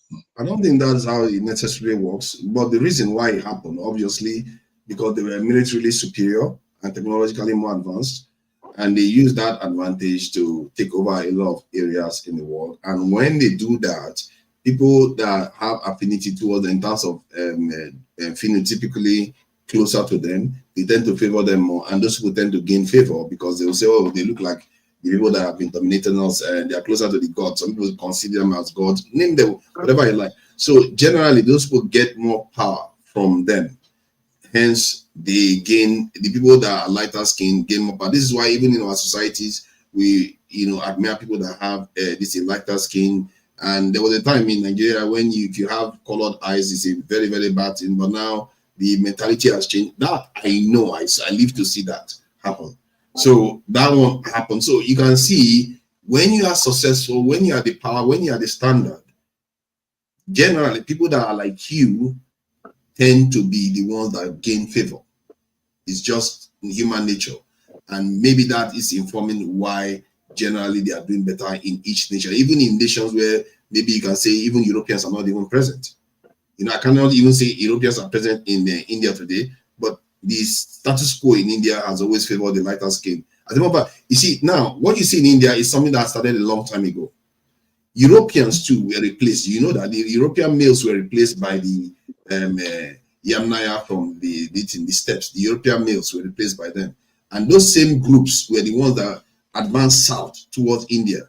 And they created India that you see today in terms of they pushed the Dravidians further south. So these are the Dravidians were pushed south. The patterns remain the same. These are very, very dominant groups that came out. But you're going like 40,000 years back. No, but my point 50,000 you see, somebody has to look through time. If you are thinking that these things have stopped, the moment they had contact with us, you saw what happened. They have a propensity for expansion, and whatever nature has done seems to favor them. You favor them in that way, and if you cannot recognize it and say, okay, maybe I might be mistaken, I might be off my head. What I'm saying, yeah. I think you are, because if you look at what I'm saying is that pattern exists. You can't say, okay, it didn't exist even existed in Europe. They supplanted the people in Europe before they did in Australia. In Australia or America, it happened in Europe first. Yeah, but I'm still trying to find a connection between. I just explained right, but I'm still trying to find a connection between local skirmishes within a national geographic area. In this place, India, right, where we know they have a caste system. Mm-hmm. They have a caste system, so I don't think it's a matter of the Davidians or the Denivosians, prehistoric humans, and how they move. I mean, that's like anthropology. That's another completely different beast we're going to be discussing if we had to get into that. But if we're saying in 2025, I believe even if we were to go back 100 years, maybe 150 years, we will be able to find a root cause and say, well, this is why it is happening. So it is that why I'm trying to get out of you, like, I just told why? You that it was technology and their war. Technology on whose part?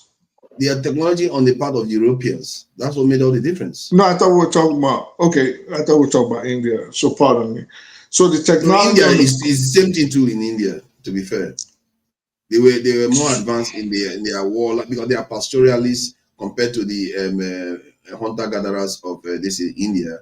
So they were more organized. I think they already started farming and rearing animals when they came from the steppes to that this area. There was two waves. I think we're mistaken and stuff. So wouldn't those Indians be considered the victims? They're still Indians, right? Are they still Indians still today? They're still today. So so you're saying they lived in the north of India? They are mostly in the northern part of India. That's why the northern part of India is lighter, yeah. All right, so they got pushed downwards, right? They pushed the Dravidians further down, yeah. So meaning they still live in India? Yes. So there's no concerted effort of moving out of India into, for example, sub-Saharan Africa. Oh, you mean those ones there? Why would they do that? Yeah. They are occupying that area. So that's what I'm saying. So. Okay, hold on. Have you noticed that even in the Arab world, the original Arabs are said to be the Yemenis that are generally darker skinned, but the ones that are associated with Arabs right now are the lighter skinned one. Do you think that's by coincidence? But maybe you think that's by coincidence. The point is that some of all these people that you are seeing in the Arab world today, maybe they were not light skinned before now. They acquired some of all those things from movement further south. You might not believe it. Maybe it's the Ottoman Empire that moved south. Maybe I don't know which one, but they are moving south. Even in today, as we are talking, it's happening. All right, so let me explain. It's still happening now. No. I'm trying to understand you. I'm not discounting anything you're saying. I'm just trying to get where you're coming from. Okay, so with regards to the Arabs were not one monolith group. They're not. They were made up of different tribes. There are some that were very dark skinned. There were some that were red. There were some that they looked Aryan, like the Persians. They look white. If I ask you, Egypt, was Egypt this light skin in the past? Well, due to migration, I mean, Egypt is in Africa, so it'll be impossible. No, if you are going to answer, you are going to like, okay. No. Let me answer. No, I'm not edging my bed. I thought I knew your answer, but clearly I don't. Oh, yes. So obviously, it is in North Africa. And we know, I mean, this is the problem. How far back are we willing? As they are now. But I will have to explain so I don't make a nuanced statement. So the listeners can understand and you can understand my position. Right? Mm-hmm. If you say now, this is what I'm saying. So obviously Egypt is in North Africa. Yes. Humanity, as we know, as far as anthropology has told us, started in Africa. Mm-hmm. So meaning even DNA genetic results today tell us that the original human is the unmixed African, Mr. Melanin. So we know that. Along the way, we spread out. Humanity spread out. This is why I said I wanted to be sure before I say, yes, they were in light, or no, they were light. So you don't say, well, they were used to be black. So I will start from 3,000 ago instead of beginning of humanity. 3,000 years ago, were the Egyptians this same color that they are now?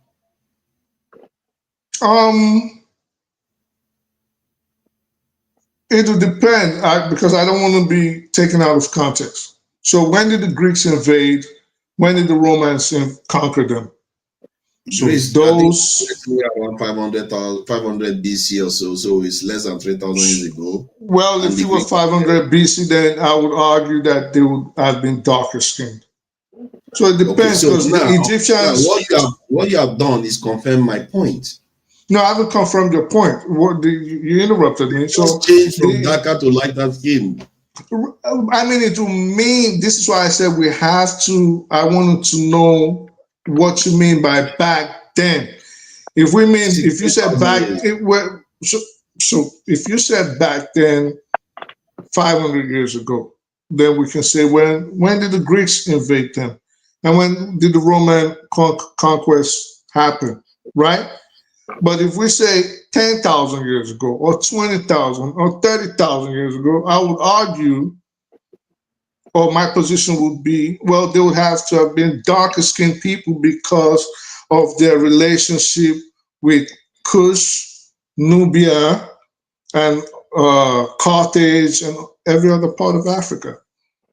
It's just like, for example, Carthage that I just mentioned. But the premise of the discussion was that there is a flow of the lighter ones dark to the darker areas, not the other way around. Yes, Africans went to Europe first, but since then they've been just relentlessly becoming further and further, and not only in Africa, other parts of the world, because of their superiority in military technology and now scientific advancement too. And if that wasn't happening, you should be surprised even. That is what you should expect.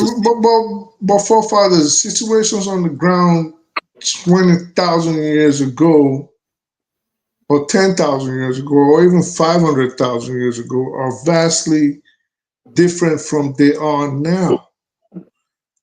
Even the political situation on the ground. You see, because you are not connecting the dots, it's happening now. I've not seen any nation where any time in recent history where the black nation flowed up. All right, so let me ask you. So I guess we're having a disconnect.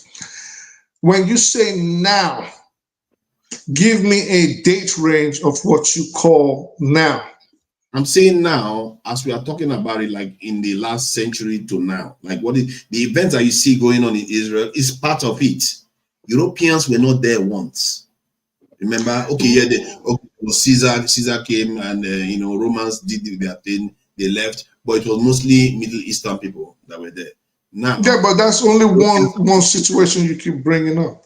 No, that's true. But you are looking at that one. You are not looking, like I also mentioned the Saudi Arabians now that are associated to be in Saudi Arabia. They are the lighter ones now. And yeah, but those ones have been there for thousands of years. At the same time, the last 100 years, the Egyptian one had already happened, so they have been Arabized already. As a matter of fact, when they became Arabized, it wasn't as long ago as we like to think. I think it's not even up to 100 years when they became Arabized.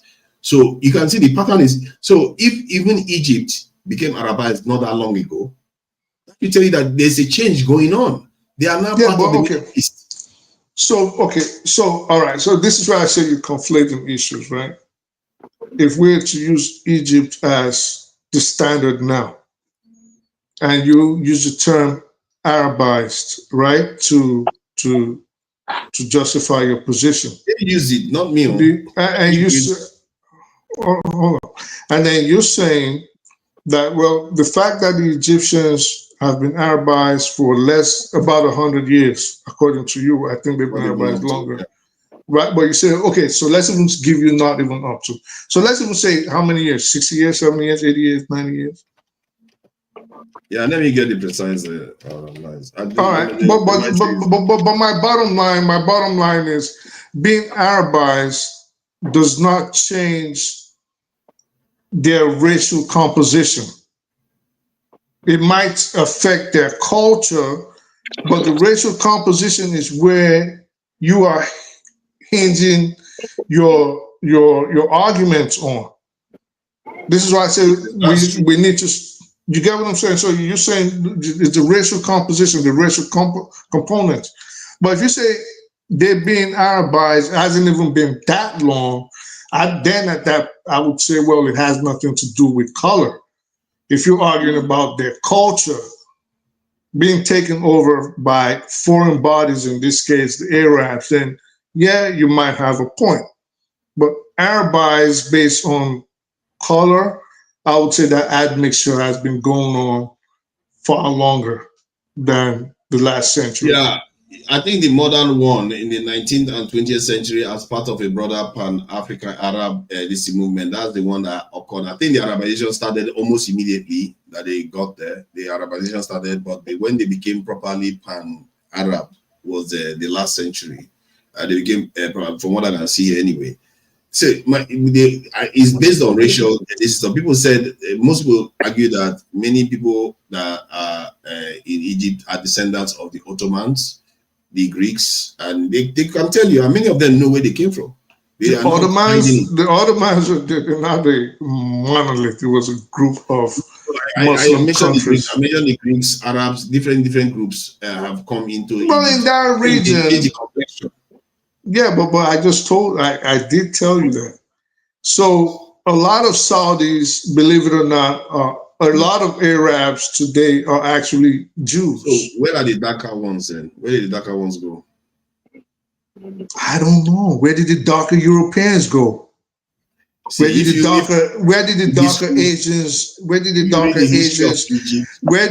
darker Asians disappear to? So how far back are you willing to read the history of Egypt, you find that especially the last pharaoh of Egypt, he moved further south. The pharaohs of Egypt tend to run further south whenever they are conquered by outsiders. Further south in Egypt, moving towards Nubia and Kush, which is where their kingdoms actually started. But the premise of the conversation is that they are moving further south. That's my point. That's the point I'm trying to make. Yeah, but again, forefathers, now you bring in a pharaoh into the conversation. This is why I said, when we have this kind of discussions, right? For us not to misunderstand each other, and which might now make, depending on who you're discussing with, If it's a typical Nigerian, tempers start to flare because now everybody's misunderstanding each other. So this is why I always ask for certain parameters have to be put in place, meaning we have to know the rules of the game. It's not a game, but so this is why I ask for certain things like what dates are you primarily trying to discuss? This is why I ask for dates and try ask for them because if we're talking about to you. But 1 second ago we were right as we speak. Right, have you seen any war where this? No, because let me just land. Let me land and ask my question. So this is why I asked that. Are we speaking about how far back? You said, well, the Arabization happened less than a century ago, right? And you almost halved it. Fine. But then you now took it again and started talking about the last pharaoh, which was about how many thousands of years ago? Yes, because I'm trying to paint one picture that the pattern remains the same from before and now. As before, so is now. And like I even tell people that, you know, when they talk about the boundary expansion south, I said, I'm not sure that boundary expansion has stopped, that Nigerians are still finding out from that area. Sometimes what we think is historical may still be occurring right before our eyes and we'll not notice it, because when it's happening historically, that's when it can be noticed. But when it's happening individually, because it's a short time frame, you don't notice the trends are still occurring. And why would it change? History shows that on a macro level, things seems to flow in a pattern. Once it's flowing, it's not this one does this one. No, it tends to flow in a pattern. If there is a momentum flowing south, before it starts flowing north again, people in the south have to make it happen. If they don't make it happen, then it washes through. That's how it behaves. Momentum is on the side of the ones flowing south. Maybe it's slowing down a little bit because of the rise of China. China is giving them a bit of chance to push back, but it's not. Nothing has changed. My point is that because this convention started from the, whether Nigeria has a chance, because you said it was optimistic situation. I think things are going to go. My point of view was that when I look at it from that lens, I don't see anything we've done to just even stop the wave, from rolling us over. We've not done anything. And even the pattern, see, when you have studied some of all these things and seen so many different things, data points, like in Europe, when they moved into Europe, at first, that the Yamnaya, not these Europeans now, a different group moved into Europe, the Yamnaya, that's the previous European inhabitants, they were holdouts. They were holdouts that lasted over 1,000 years before they too were taken out. So the pattern repeats itself, and those holdouts, we are not even in that position. We don't have any reason to believe that we can hold out at all. I think I'll disagree. First of all, the West has nothing to gain outside of plundering Africa to move into Africa. Now, if Africa was like,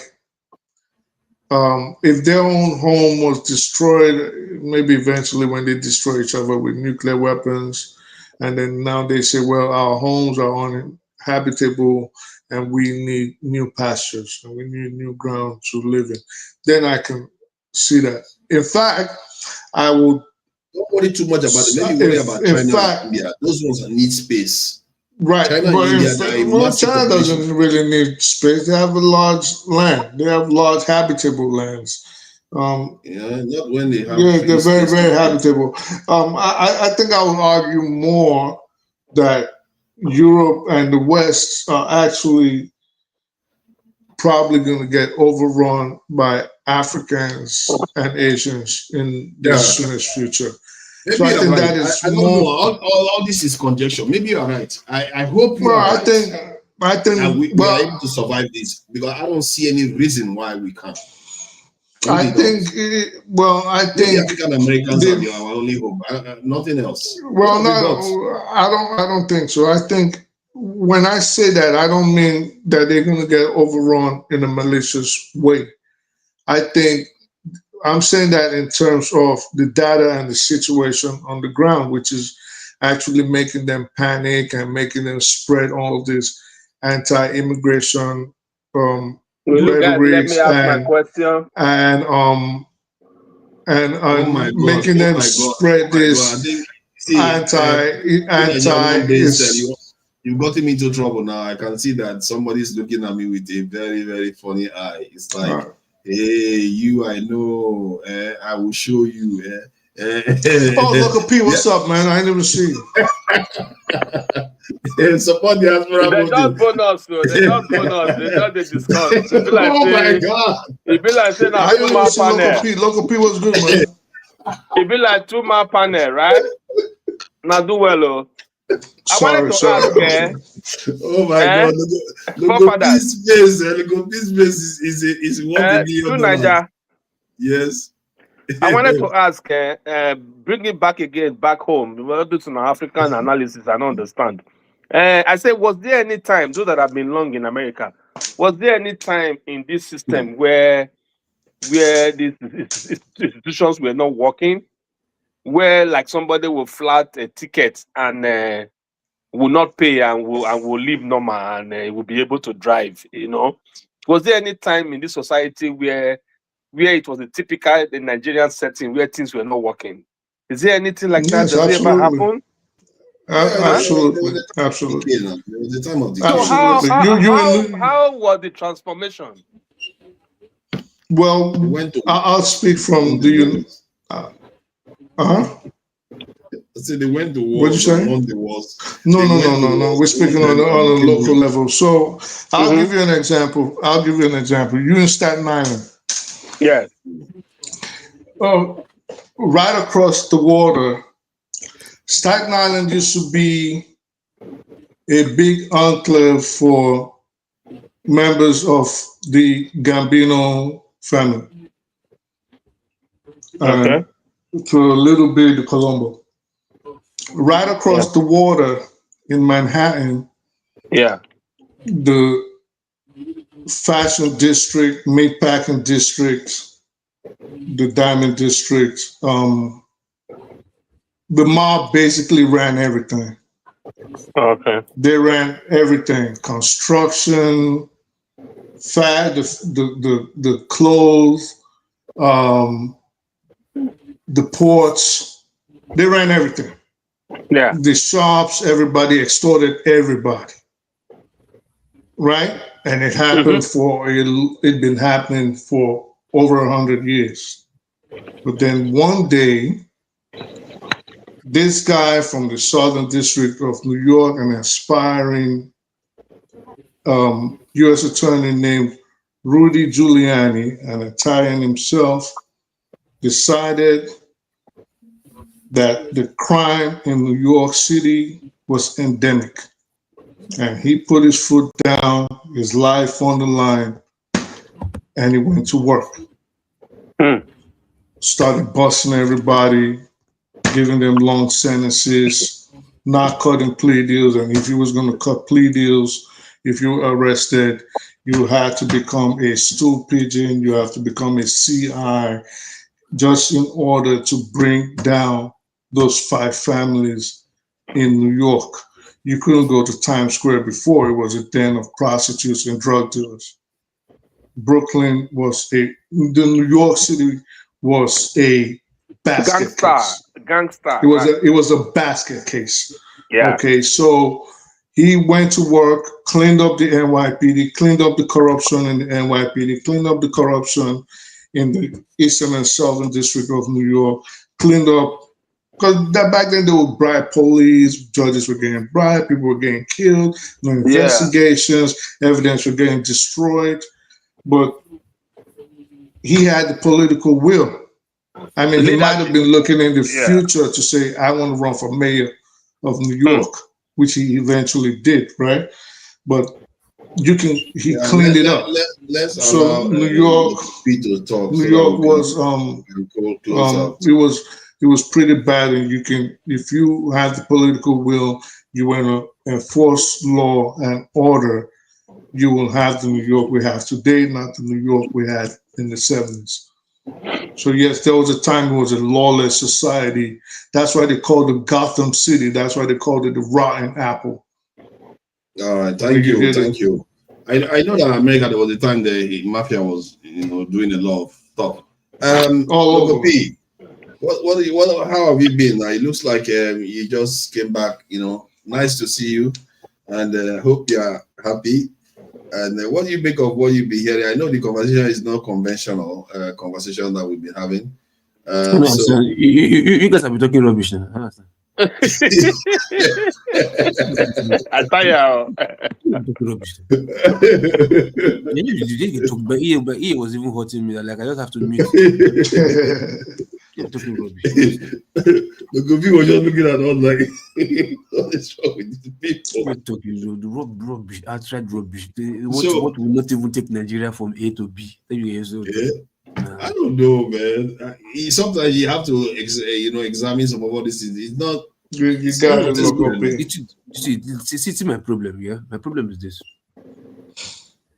These people that you are analyzing their situation, do any of their demographics, whether old, young, middle age, do they do this for us? They don't. They do. Yeah. Actually, they do. They study us in detail. They literally want our data now. They don't. The only data they want from you, not to do anything, to know how many you are, so they can kill you when they're ready to kill you. Also, you say we should not talk about it. There's too much emphasis on them, right? No. See, look. Let me tell you for this, yeah. We've been talking about ourselves for a while now. And they are more consequential, let's face it. Listen to me, say, Nigerians, the Nigerian issue is supposed to be like the state it is right now. It's supposed to be like talk for infinity till you get it right. As in, it's just like you have an issue in your household, your wife, your children, you can't communicate with everybody. Would you tell me you have a time just to talk about your neighbor's problem when you know you have enormous problem facing in your family? At that time, hold on now. At that time, you like them, everybody, man, to help everybody. Let me take care of my house first before talking about others. That's what you focus on. Because the situation you have in your house is dire.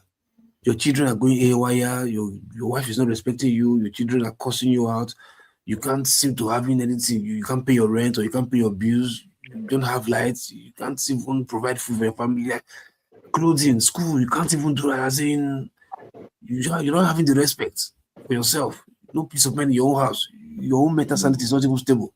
Will you have time to go and be like, what is that guy? Is that guy? Have they eaten? Did they sweep their compound?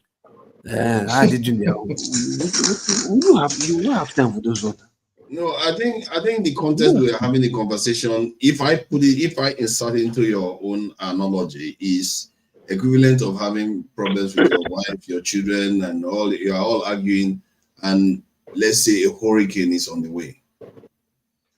Hurricane is on the way. Fine. Then you have to prioritize the hurricane. I agree. If there's natural disaster that will affect everybody collectively, and that's what we're talking about. You are talking about your neighbor that gotten his ass right. Yeah, but I'm not talking about my neighbor. I'm talking about something that wash us away from the face of the earth. That's what I'm talking about. See, look at your stupid minister of communication. They ask a simple question: how come the bandits? They don't know if you track bandits with phone call because of NIN registered to SIM card. He's talking about bounce back in communication. It's like, damn it. I was working. I was holding the. That's a minister. That's a minister. Minister. When I saw the interview, I just versed through the instrument. I just dropped the instrument like. Brother Gopi, what did you disagree about that? Sorry. What did you disagree with? His answer. Yeah. Which part? The one they said, but what they ask you, like they ask simple question. In today's Nigeria, there's a law. If you don't, your SIM card is not what's it called? Registered. Registered. It's not even registered. So with your NIN. Yes. Linked with the NIN. It's linked with the NIN. Yeah. Your NIN is your national identity right now. Yeah? Those people don't have NIN. Huh? No, go that fine. How did they get number? Then how is that their SIM card working? Correct. No, they are, no. They can't. They don't use Shut up. You started now. Listen to me. They don't use mobile phone. Wait, no, They don't use mobile phone. It takes yeah, they don't use. That's what I'm asking them. That's what I'm asking them. Some life phones or something else. Hold on. Normal common. Let me lecture you, my friend. Normal common. Hold on now. Keyword now. Normal common. Every day on the street. If you flag your plate number, yeah, you don't know now. They flag your plate number, and the police guy is just driving past you. Your number will just come up on their system like, hey, something's happening. Am I right or wrong? You don't do police work before. Shut up your mouth, you mugu. What do you mean? Your number will just flag on their system. You understand? Your plate number will flag on their system.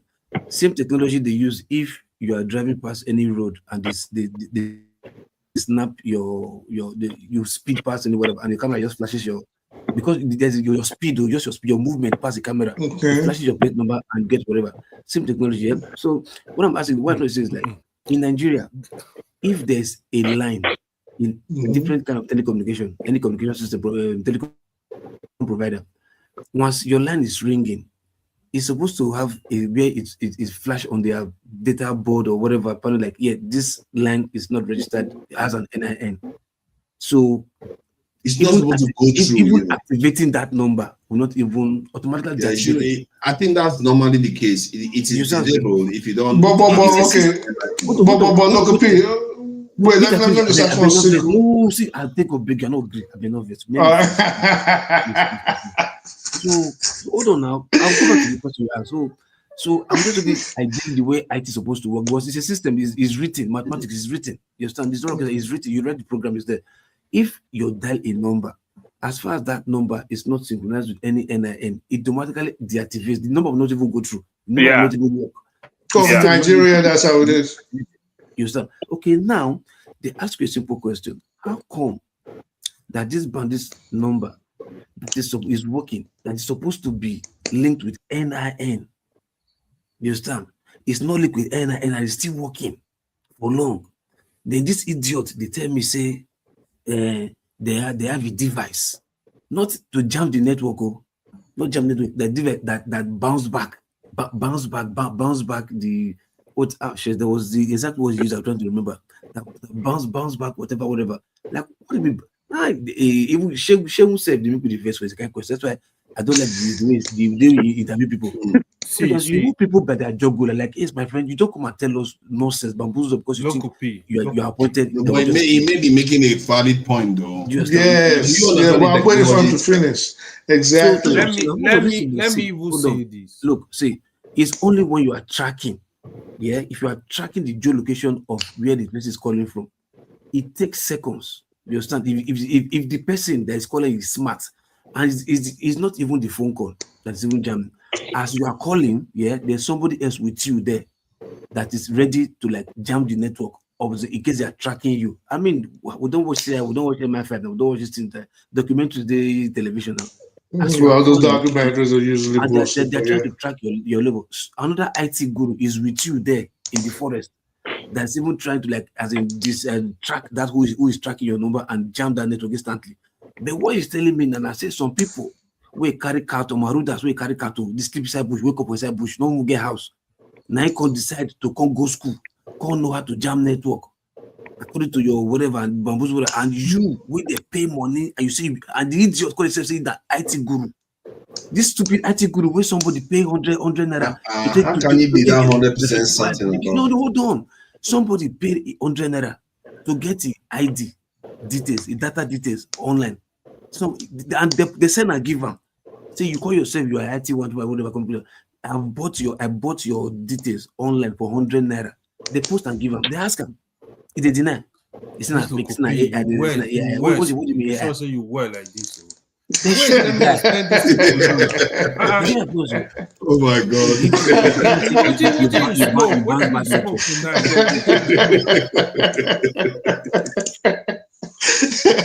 What is all this now? This is what two of you are just going at it. What's going on? You sure say you well, sir.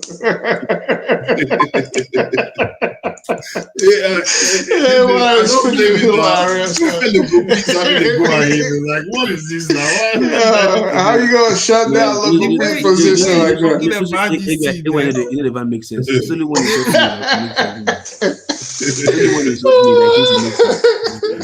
the way he's taking this serious. See, a lot of these bandits, these terrorists, they don't use cell phones. They actually use what's it called? Like satellite phones, walkie-talkies, two-way phones. Do you think they are not going to use cell phone? And let me even say something. Let me even say something. Local people, 1 second. Just 1 second. One second. Let me just add. Let me add something else. Based on that number showing thing, what if they're using a device or they figured out how to make a real number show on, even though they're not calling from that number, but that'll make the call go through? My brother, see, hold on. You get what I'm saying? So, see, you know my problem here is this. If a mast is not close to where you are, telecom mast not close to where you are, that phone, that number that you dial will not connect. A network provider. Not really. No, good. Not really. Yeah. Look, these are. You're not telling me. I explained it earlier. You're not telling me. There's a reason they put a mast in a place. It doesn't have to be near to you. This is my point. Not near. And let's say near now. Close. Whereby you said near. Close is near. It's not like 100 feet. 50 meters. Like close to you. Right. When I mean just that area. That's why you call it geolocation. All right, but what about if the mast? I explained this on the Dr. Damages show. You can go back and watch it. The investigatory. Now listen. See, my brother. Even if you use satellite phone, you understand that number that you are communicating with. Yeah, the what's it called? The network provider of that number that you communicate with has a mast close to where you are. As in that, if you're using satellite phones, it's being directed by the satellite in the orbit. That's how it's called. If it's older now, this thing, my brother, look, like so, look, we never satellite phone before. This one I say walkie-talkie. Walkie-talkie, they get a number what you call. Is it GSM operated? If somebody you talking walkie-talkie, is walkie-talkie GSM operated? When I talk that, it's only satellite phone that you can use that anywhere, whatever. Because my question to you is this: the satellite phone that we are using. Even if by now, walkie-talkie, what does he use? Shut up, walkie-talkie not use. You not get GSM facility or there. What does he use? It's frequency. What does he use? It's frequency. Frequency. Yes. So how do you? Oh God, fuck it, man.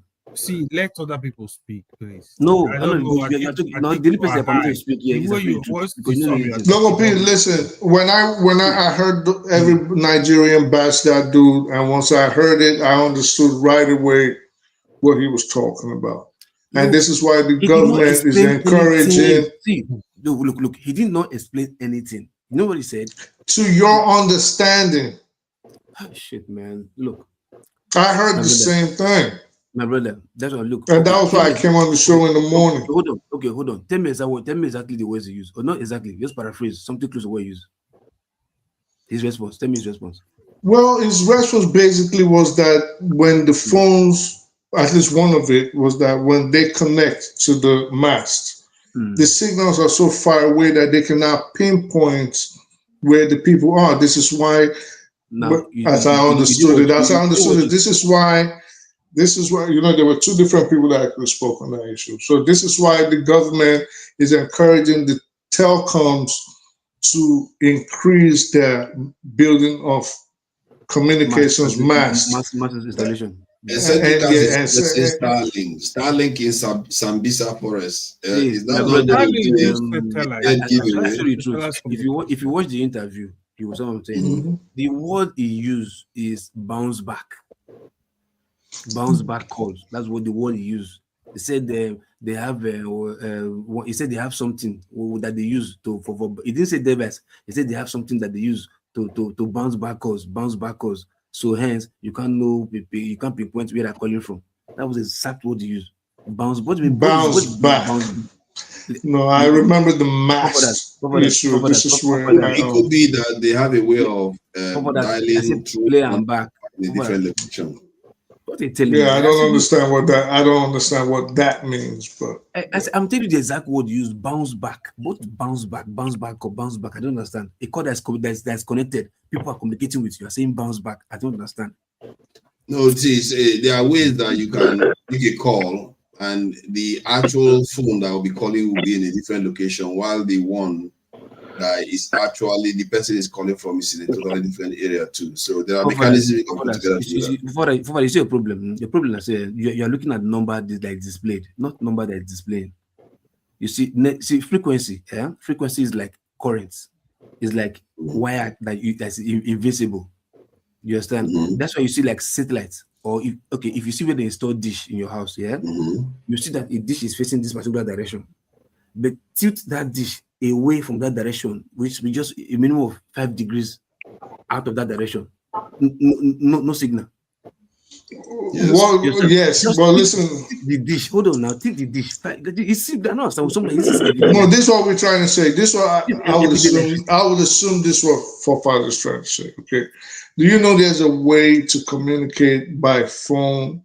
Let's say I'm the starting user, right? And AY is the end receiver, right? So I'm the caller, AY is the receiver, and that call can actually bounce from here in the United States to forefathers in London, to you in Sweden, to Obi in Japan before it goes to AY in the United States. So you know that's possible. Hold on. You say, what do you mean say bounce? Like you're not dialing AY. It'll just go all over the place just to confuse where the call was coming from. And then but the call is gonna end up with AY. Okay. And you can actually connect to the internet like that. I don't know if that's what he means, but I'm saying that's something like that. But listen to me. I don't know if that's what he means. I don't know. I'm just saying that's a way to evade. Stop talking something to overcome like you maybe no sense you're talking. If not, what do you make Puff Daddy as if I know what? Wait first. See, Puff Daddy, listen to me. Puff Daddy is inside prison. Yeah. He used a mobile phone to make a call to somebody, even to the three-way or whatever. Do you think if that's what you're saying is so easy to do or possible, whatever, Puff Daddy not go down? That they'll trace everybody. I don't get what you're saying. Wait. Let's slow down. You said Puffy is in jail because Puffy is in jail, yeah. We need to run this up in a few minutes. So one issued Islam against him for whatever trying to use against him was the phone call he made. You understand? He only made a three-way phone call while he was free. Sorry? While he was a free man. No, in jail. He was still in captivity now. He was in jail. No. I'm saying, this scenario you're giving us, was he in jail or was he a free man? No, jail. Okay. You understand? He was having a mobile phone. He didn't use the prison phone to make a mobile phone. Okay. And he did a three-way call. You see the three-way call for three people to like be talking together. You understand? So that they will know who's dialing. You understand? Good. Three-way call. So now, what you are saying now, if what you are saying is so technical that nobody can track, that you can jam different people, like, you understand?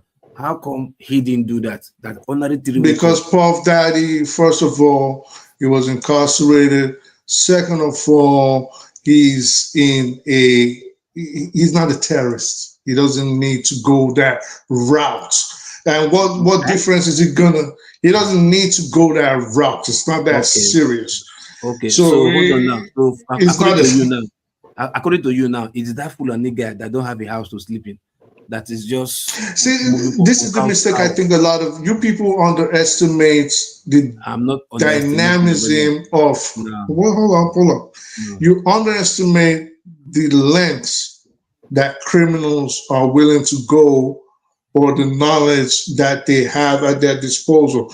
This is how people would call the Iraqis and the Afghan sheep herders or goat herders or ragheads or tower heads until they started showing you the sophistication and the kind of weapons that they had. You keep saying no. No. Let me tell you what I said. Let me tell you what I said no. Hold on. Let me tell you what I said no. Are we seriously going to argue over a dialing method? Let me tell you what I said. Let me tell you hold on. See, let me tell you what I said no. Let me tell you what I said no. First, this is easy. Yeah. When ordinary rumored coup that wanted to happen in Benin Republic, yeah, you see the swift response. Nigerian soldiers, idiot, stupid, mumu, coward soldiers went to that place to go and solve a problem that is not their business. Yeah, see how swift, even airplane, all both land and sea, they were moving. You understand?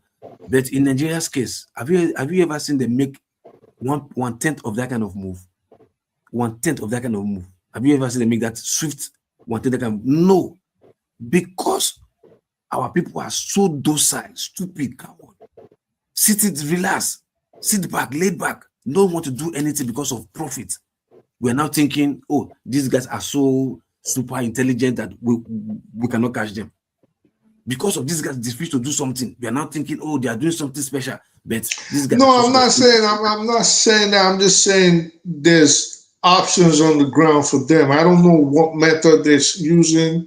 I'm just saying based on what that guy said, I got what I understood what he was saying, at least with relation to tracking the suspects based on the mask, based on the signals, the pings, the connection of the device they're using to the cell towers. To that extent, I understood what he was saying, but everything else, I'm just supposing, so. All right, thank you. I just want to share this before we go, and just so as a kind of something that we don't normally talk about weird stuff or scientific stuff that is going on out there. So there is this comet that came towards the solar system. This is a comet that came towards the sun from outside the solar system. It's not very common. I didn't know that it was just only 3. Well, the 3 AI? Yeah, this is 3 AI Atlas. So there were 2 of them earlier on that has come in and gone. The other 2, it was on their way out. They discovered them. Now this one just came in relatively quickly, and they were tracking it all the way. Now it's on its way out, and it's going to be in its closest position to Earth, not very close to Earth, on the 19th of December. Funny enough, that date is not one of the deadline that Trump gave somebody, 19th of December too. So a lot of people are wondering what this object is because it seems to be acting slightly weird. So let me just play this this stuff, what this lady says, so you can understand what I'm saying. This is interesting because we don't normally talk about comets and astronomical stuff. And we are documenting all these anomalies, and we're at 15 at least right now. And NASA is silent. This is what I don't understand. Why don't they address these obvious anomalies? Math doesn't lie, guys. So they're still saying nothing to see here. This is a normal comet.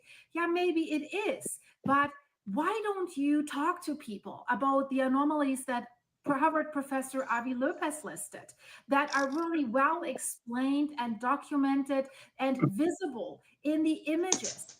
So wouldn't that be good to excite people? I mean, people are excited about 3i Atlas. Why not talk to them and raise the interest in science so that maybe kids say, wow, this was fascinating. Now I want to study astronomy. Or whatever, guys. I don't understand the silence. And of course, this is suspicious for many people. I'm not a conspiracy theorist. I'm just documenting what people and scientists find about 3i Atlas. And I have to scratch my head. You can't just plain say this is just a comet. You have no experience with this. And Avi Loeb also says the arrogance of many scientists and the unwillingness to look what it could be. But let's discuss in this videos, are these 2 things related, that 3i Atlas came almost from the same direction as a very unusual gamma ray burst?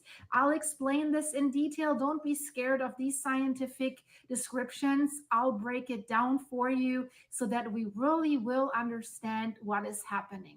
So are these 2 things related? Let's slow this down a little bit, guys. What is 3I Atlas? We know it's an interstellar object. It's already an alien coming from another star system outside our solar system. This is important to say. So it's not from the sun, not from the planets, not from deep space between stars. Officially, it was discovered this year, July 2025. Astronomers describe directions in the sky in a very, very certain way. So they're using coordinates as well, like longitude and latitude that we're using here on Earth, but they just call it different. So in space, it's called the right ascension and the declination. So 3I Atlas, it's important that we know from which direction it came. It came from a direction that is called RA 272, right ascension 272 degrees, DEC minus 19 degrees, declination minus 19 degrees. This is the direction where 3I Atlas came from. And guys, I have something to ask you just a little bit. Click the hype button and the like button early in this video. You help my channel grow with this and support my channel. Thank you, thank you, thank you for clicking and hyping and maybe commenting and liking and sharing and subscribing and all the other stuff. You know it. So what is a gamma ray burst? That is important to know if we say it's coming from the same direction. Basically, guys, a gamma ray burst is the most powerful explosion that you can imagine in the universe. And it releases more energy in just seconds or hours than the sun will release in its entire lifetime. So usually these gamma ray bursts, they come from, and that's sad, they come from dying stars or like when black holes are being formed. So most gamma ray bursts, they don't last long. They only last like a few seconds to a few minutes. But there's one specific gamma ray burst that was different. And that's the one that we're trying to see, is that related to 3I Atlas. The burst was called GRB 250702b. And it has lasted 25,000 seconds. Guys, this is almost 7 hours. This is really, really long. This makes it the longest gamma ray burst that has ever been recorded. And guess when this was discovered? It was discovered on July 2nd, 2025. One day after they discovered interstellar object / comet / spaceship / space junk / whatever the heck it is, how I always say. One day after they discovered 3I Atlas. So the timing is already like something where we look at, let's dive deeper into this. And it came from a sky direction of RA 285 degrees, DEC minus 8 degrees. So both things appeared in roughly the same part of the sky. Not exactly the same line, but the same part of the sky. The angular separation between them was 17 degrees. So is that meaningful? Let's look into this. It's important to understand that as well before we can maybe come to a conclusion. So what does 17 degrees actually mean out there in space? If you stretch your arm out, your clenched fist covers about 10 degrees off the sky. So basically, this is less than 2 fists apart, right? 1.5, something like this. It's not much. It sounds close, right? So, and here is the interesting part statistically. I like my statistics. Statistically, this gives a chance probability of 0.02. That means 2%. At first glance, that sounds rare, a 2% chance, right? Here's the key point. The date basically doesn't matter. 3I Atlas did not suddenly appear on July 1st, right? It was always there. We just discovered it. 3I Atlas had been traveling through the outer solar system, through the Oort cloud, for about 8,000 years. We just happened to discover it now, and the date was July 1st. But now another important fact. There are several hundred gamma ray bursts every year. They are spread. Did he just say, did she just say the stuff was traveling through the Oort cloud for 8,000 years? Oh my God. That is part of our solar system. That is crazy. Solar system is massive. Jesus Christ. Space is big. It depends on the speed now. Space is big. I think it's traveling about 140 something kilometers per hour. 40 something thousand kilometers per hour. 140 something thousand kilometers per hour. That is a lot of speed, but still 8,000 years. Man, space is massive, man. Infinite. Jeez. Across the entire sky. So that means basically the sky is constantly lighting up with these events. So if you wait long enough, coincidence will happen, right? So over 8,000 years, a 2% alignment is not surprising at all. Even though this burst was unusually long gamma ray bursts do happen occasionally. And we already know another one. In December 2011, a gamma ray burst called GRB 111-209A lasted for 4 to 7 hours, so very similar duration.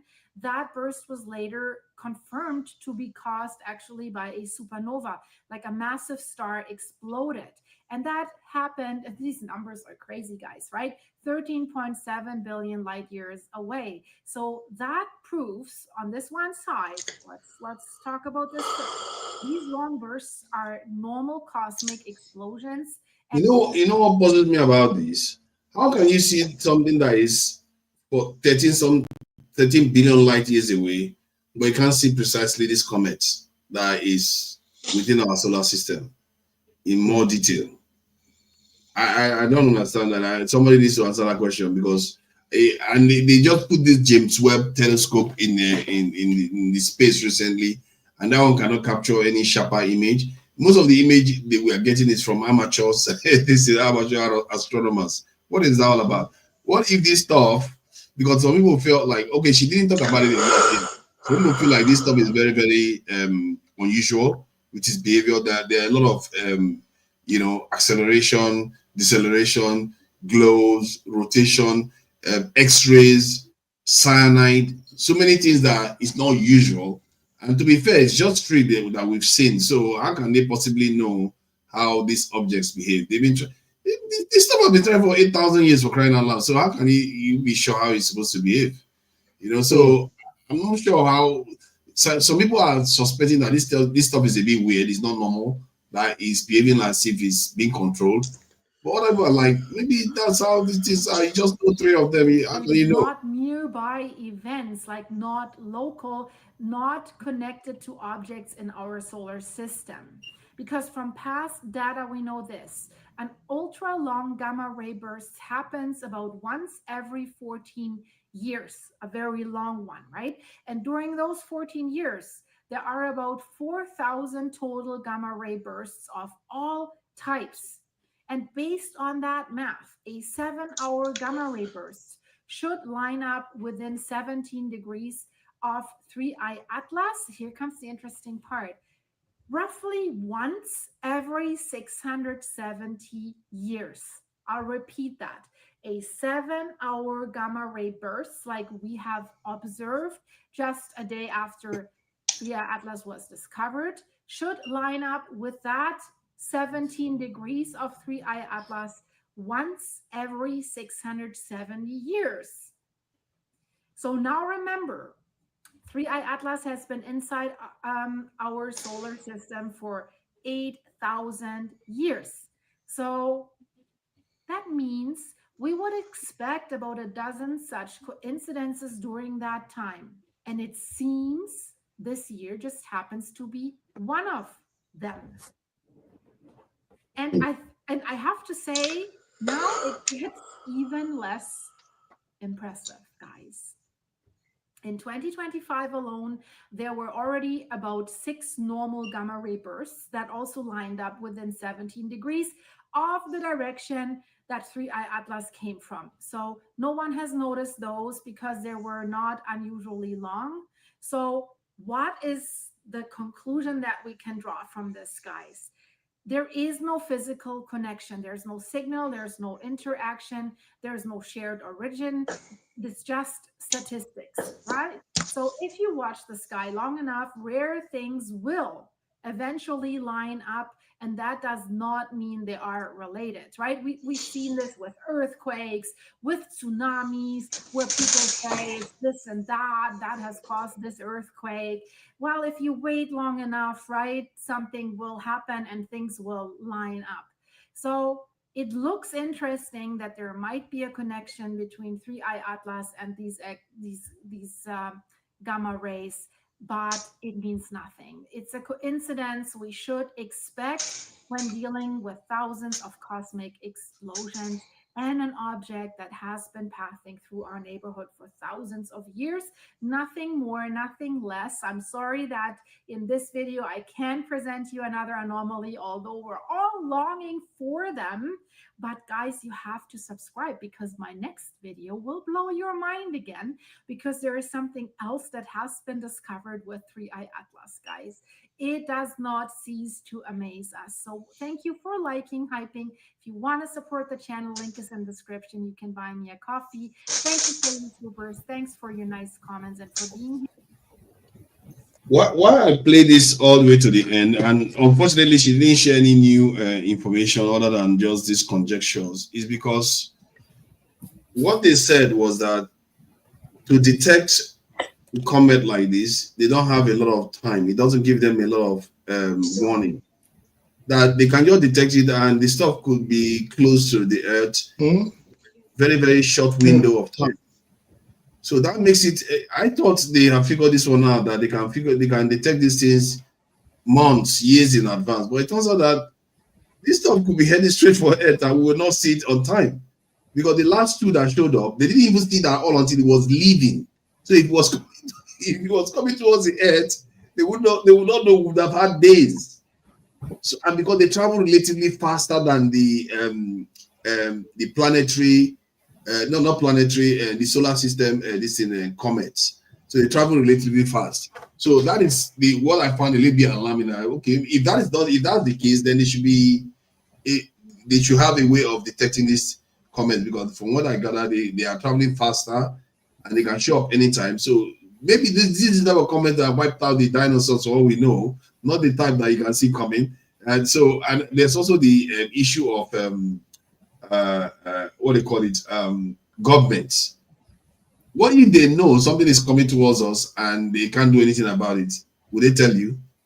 They would tell you that, well, we'll just be here talking garbage while they are already preparing their own countermeasures. So these are the kind of questions that arises when you watch some of this thing, because a lot of people are complaining, like, why is NASA not giving us good images? Why is NASA showing grainy images compared to what amateur astronomers can produce? Why are they not giving us answers to why this stuff is behaving strangely? Why is this stuff remaining bright after days of, leaving the vicinity of the sun? So there are so many anomalies. I think they counted about 15 anomalies that the NASA scientists have not responded to. So that is why a lot of people are feeling like, okay, this is not right, and they should be communicating more with people. And well, we'll see anyway. Maybe they felt like all these people are just hyping it, but there are physicists. It's not all these people. These are physicists, professors. Like this lady said, professors. I say this stuff is not normal. It's not behaving the way a normal comet should behave. But the establishment just remained quiet. Even the Chinese, they said they took a picture, and when the Chinese presented the picture to the public, they reduced the resolution. So it's just so many things coming together, and people are just feeling like this is not right. The way this stuff is happening, and why are they not telling us? Is that something that they know already that they don't want to share with people? Maybe we are not on that thread, but maybe there's something about that thing that they already know that they don't want to share with people. What do you make of it? Have you heard about it, AY? No, I'm just seeing it, to be honest. I would have thought you would have heard of something like this. So if there was a comet coming to the planet to wipe us out, You hear it on the news when CNN announces it, and when everybody else knows. You want to be one of the first to know that when the scientists are busy buzzing in the background, complaining, and a lot of people are having some weird conversations about it. Some people strongly believe that that's not natural. They actually believe it's not natural because of the fact that they've seen enough to if you help people react, are you happy to them? It's better now. It's not coming for us. It's not coming for us. And you know, one of the things people are suspecting because of the angle it came into the solar system. That's one of the first. They said the probability of doing that is very, very low. The angle, it came as if like a spacecraft that come into the solar system. Then the way it went around the sun, it accelerated. They said normally comets do that. Some of them do that. It accelerated around the sun. Then precisely is lining itself up to go towards Jupiter. So the people are suspecting that before now, when the object may have been coming towards the planet, that's the solar system, that Jupiter was going to be the fascinating object. No, the Earth, they don't care about the Earth. So Jupiter is big, and maybe they want to check it out. So this stuff went around the sun and heading towards Jupiter, and it's going to use Jupiter to sling itself out of the solar system, never to return again because of the angle it is leaving the solar system. So it's never to return again. The scientists felt like for it to do all those maneuver, that the probability is relatively low for it to do that kind of maneuver. But other scientists say it's normal. It's fine. It's comments with their own comments. So I don't know who to believe. So it's a bit of a weird thing because if it's unusual, I don't think the government is going to tell you. They're not going to tell you that our comment is alien. Especially if the comment is not coming back again. They're not going to tell you. They'll keep quiet about it. And, they will. It's sad though. It's sad. I will read more about it though. Yeah, it's quite interesting. The guy that has been following this stuff has been like, the guy was like, this thing is not behaving normal. When was the last time you heard it was close to Earth? No, it hardly close to Earth. No, it's not even close to Earth. Right, it's like 180 million miles away. Like yes, from us. Yes. Yeah, it's so far I think away. what people are worried about is that, no, I wouldn't say worry because it's not coming to Earth. But if there is control on it, it could decide to turn direction. It could turn any moment and you don't have the time to react. So that's the problem. So people feel like that's why they are watching out for it on the 19th of December, because it's going to be at this closest point to the Earth then. So just in case it was supposed to be heading for Jupiter, I just said, you know what? I like this place. Let me turn around. The comet is as large as Manhattan. This is what we're talking about here. The size of Manhattan. So that's a massive comet that if it comes out here, nobody's going to survive it. Or if it's some kind of weird ship that people are using, then forget it, man. We are not in the same ballpark of civilization that we are talking about here. So it's just a fascinating subject matter, something coming from outside the solar system. Only 3 scientists have seen till date. This is the first one they fully observed. So maybe that's how it's supposed to be. What else do you expect? It's coming from the outside the solar system. It's probably been traveling for, some people say, billions of years. So if it's traveling for billions of years, how do you expect it to behave normal? It's not going to behave normal. Like I don't know. Scientists sometimes they can be a little bit weird to themselves. Some of them are saying it's unnatural. Some people say it's natural. I don't know. It's confusing. Let me see if I can find somebody can explain it better, because a lot of people have talked about this quite a lot, but the original person but the point is nobody knows. I've been hearing about it since like July. Last I heard about it was around, that was when I paid in March. Oh, you heard about it, eh? Of course. Yeah, I think I heard about it about a month ago. And the scientist was just like saying that this thing is not following the right direction. No, maybe you are thinking about Moa. Moa is the first. Moa was there too. Moa. That one left. That one, by the time we spotted it, it was already on its way out. The one that is giving, a lot of people are covering this one. And because a professor is putting his reputation at stake, complaining about this thing, like this thing is not right. This thing is not behaving normal, and a lot of people are following him and thinking, okay, maybe there's something here, and amateur science, this is astronomers are picking up on it. I'm feeling like this is even not professional ones, even using Hubble and Webb, it's not really picking up anything. James, that's another thing. How can James Webb not pick up? James Webb can. It's supposed to be very, very powerful telescope. Hubble and Webb is not really picking up anything. Why not though? It's stopping in the solar system. It's really odd. So except, I don't know, if it's, maybe me, I would like it to be controlled. I'd like to see if it's controlled. Let it come land on Earth. Let's see what's up. Let's land in the ocean somewhere. I don't know. Yeah, if it's not a meteor, you know. Yeah, this is the Avi Lobes guy that is far more massive than expected. Let me see. I want to find where he actually. I don't even know what his channel is. Even Avi Loeb, the scientist, it would have been good to highlight him because he's the main person that has been going on about this.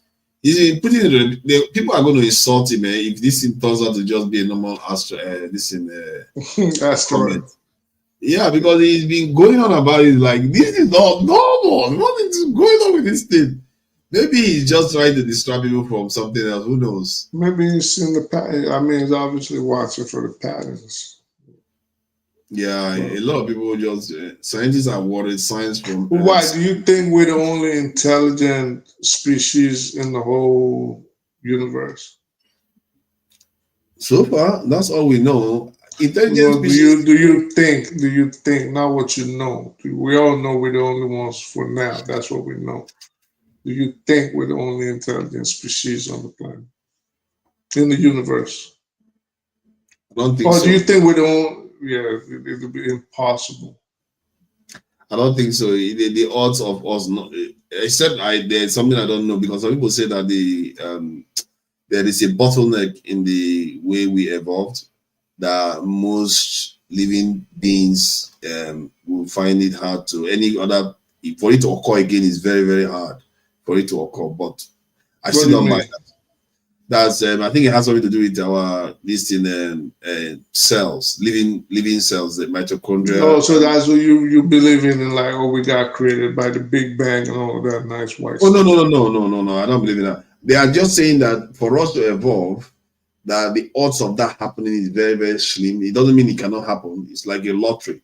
And then after it crosses that, because of it will wipe out a lot of potential life in other planets just because of the difficulty of that system occurring. Let me ask you a controversial subject question. And local people will be able to come into this because his hometown is full of voodoo and witches, right?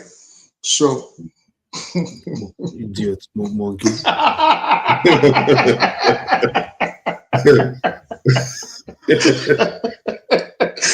So local people. That's okay. Do you think we are the only species living right now, whether seen, unseen, whatever? Do you think we're the only creation, at least on Earth, right now? Yes. Yes. You think we're the only creation? Yes. So you don't believe like there's beings that we can't see? Then if you are believing things you cannot see, that means no, but there's evidence that they exist. No, there's no evidence anyway. No, I'm saying no. For you, there's no evidence. I'm saying, like, if you're saying, oh, just because you can't see them, but I'm saying, well, but you can actually. That's what I'm saying. See, there's no evidence for me. There's no evidence. Where's the evidence for you? Where's the evidence? Not documentary, whatever. Where's the evidence that this is a picture of it? I can go there tomorrow. You can't see a picture, but you can see things happen, and you can say, well, there's something else. But this I'll end it. Let me just, if you believe we're the only beings, that's fine. I'm not going to discount that. No, if you believe that. I'm not. It's not argument. Like, okay, no, not at all. If you do this, or go here, you will see it. You will feel it. Okay, not seeing, you will feel it. If you that, you will feel it. Because hold on, look, there's some things you just can't argue. Even if you believe in whatever, yeah, it's there, maybe I'm sure at least, but this is there's no proof. Scientific wise or written wise or academic wise, it's not there until proven otherwise. You understand? Because although you just like I always tell people to study sociology and psychology, human behavior, whatever, how the brain works, just how the brain thinks, how the brain function. Because I can tell you, everybody is made by what they hear and what they see. Everybody in this world is made by what they hear and what they see. Not this anyway. No, hold on now. Hold on. That's why, hold on. It's simple.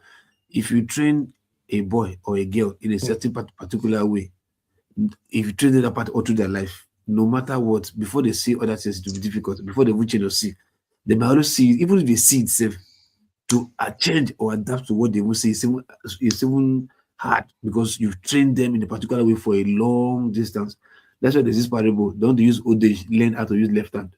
It's not possible because you've been. So let me ask you, Lokopi. So do you believe, for example, that there's a God? First and first, the word God is a German word. So what do you mean, God? No. Okay. Do you believe there's a supreme being, there's a creator? Yeah, there's a creator, but if you use the word being like as if it's like a human being, like whatever. No, not human being. You get what I'm saying? Way beyond the realm, beyond time, beyond sustenance, beyond the limitations of a human being. That's what I mean. Yeah. So it's supreme. That's why I use the word there's a creator. So you believe there is a being that we cannot see, but it exists. Okay. Like I said, if you use the word being, you get it wrong. No. If you say being, because you don't know if there's a being, but there's a creator. If you say no, being, why I ask? Who's that? Is that the northern brother that came earlier? Assalamu alaikum, brother. So why I said that was, if you don't believe that there's can you mute yourself, please? Thank you. If you don't believe that there are individual beings on our level, maybe not technically on our level, but like, to the best description I can give, like us, right? But you believe there is a creator, that means you do agree that there's a being existing, a superior being to us, way superior, that we cannot see. You're still using the word being. Okay. So what do you want me to use? What would make you comfortable? Hold on. Now, if you say there's a creator, that means the creator. Hold on. The creator still creates. For there to be a creator, that means the creator still creates. Okay, so who is the creator? Is where I'm trying to get to. So for me, there was a creator. Not that the creator there was, so the creator is done. Yeah, it's done creating. It's not creating anymore. So the creator is dead. No, it's done. It's done creating. No, forget about what it's creating, whether it's creating or not. Is there a supreme being, a creator? There's a creator. A supreme being. Is it on your level? Don't told you there's a creator. Why are you saying you told you there's a creator? No, hold up. No. Hold on. Just calm down. If there's a creator, is it superior to you? To me? That's what I'm sure we've been going around the ring for. Direct your question well. Direct the question. If there's a creator, remember my question was, this is how I started. Do you think there are other beings like us? I said no. Right. So I'm saying, are there, if you say there's none, because I said, so you don't believe there's like, even if they're sentient, we can't see them, right? You said no. All right, fair enough. We're not going to argue that. So do you believe, because forefathers was talking about how we came into being, right? So I said, do you believe in the Big Bang? He said no. So I put that to the side. So now I came to you. I said, okay, so do you believe that do you believe in the, in a God? You said, well, God is a German word. So I said, okay, let me rephrase that. Do you believe in a creator? No, you say supreme being. Yeah, supreme being. Right, I was going to get to that. So, so it goes back to my position. If you believe there's a creator, I agree that he's done creating, or either he's done creating or she's done creating, whatever. Now, do you believe that that being is superior to you? Yes, it's the word being again. That creator, it's a being, whether it's sin or unseen, it's a being. It's a being, whether it's sin or unseen, it's a being. So this creator, do you believe that it is superior to you? For anything to create me is automatically superior to me now. All right. So this being or this creator, and hold on, and let me add to that. If you say superior to me, it's like you're comparing everything that is me and that thing. Like, okay, my father is superior to me because he's bigger, he's older, he's wiser, he's powerful.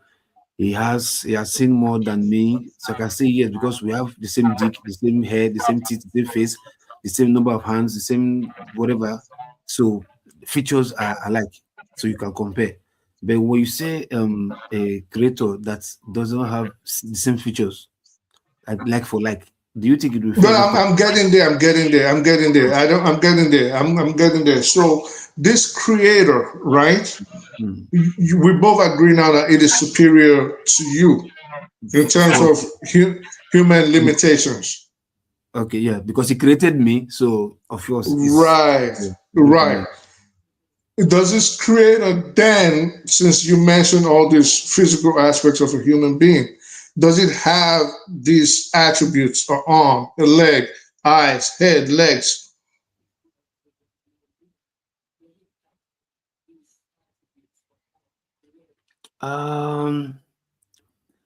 Human being can only imagine with their own limit of imagination. All right, so if you so let me hold on, let me finish now. I just want to move it fast. I want to move it fast.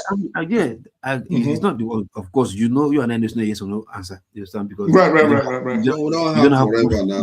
We have to try to move it along. So what I'm trying to say is, like, if you say he has nose, eyes, whatever, you can say yes because that's where your imagination can take you to bed. Okay, so forget. So this is what I'm saying. So that you've never seen this thing, so you've never seen it in the physical. You can only imagine it, but you know, or at least you believe it exists. Because it does what I was grown to taught. That was what I was taught. Yeah. So that means you do believe that there commonsensically have to be beings that exist outside of our power to visualize them. If you say it will only make common sense. If you say maybe an entity, yeah. If you say maybe entity might be like air, breeze, move, frequency. You just call it an entity. That way you will accept it. Yeah, maybe entity, like maybe frequency, like it goes like move, things, breeze, like yeah. Okay, fine. Shadow, move. Yeah, okay. Something like that. Yeah, they can be. But to give you the shadow picture, like what? No, I say shadow, like shadow goes. Your own shadow. No, remember my point is, are there other beings outside in the universe? Then I brought it to Earth. Are there beings on here outside of our physicality that could possibly exist? And my position is yes, and your position is no. This is why I'm asking you about the subject of God. If you say entity, yes, definitely entity, of course. What do you call an entity? It's still a being. Okay, let's say this entity. You make a big deal about words. So let's say this entity. Is it like? Do they exist outside this is not getting anywhere now. Well, it's going to get somewhere. It's going to get somewhere. And I know the Northern brothers understand where I'm going. Yeah, because he says entity and he fights over words. Okay, so this entity. Not 2 minutes at most. For example, let's say this entity, I do they have came like? in because of this discussion. I knew that was why you came. So this entity, do they have like? Is it possible for them to have males, females, schools? Never, ever. Never. So you just think like just the wind, just the wind. Entity, like I said, entity. An entity means a being. An entity means a being. It's not a being. You can't describe how it looks. It's like it doesn't have a shape or form or. Right. So do they exist? Okay. And I know why the brother came. And I know you wanted to talk about like the jinns, for example.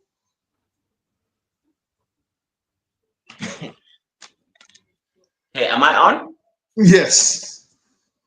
Okay. I want to start from this idea because I overheard forefathers saying he was talking purely on bioastrology and the fact that it was actually talking about NASA bullshit, not NASA.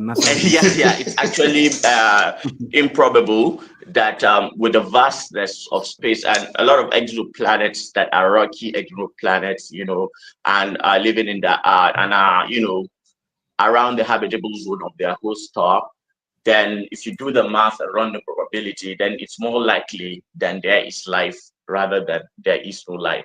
Well, first of all, I am Muslim and I believe that there are a lot of different forms of life, that exist within this universe. However, God, for me as a Muslim, is clear.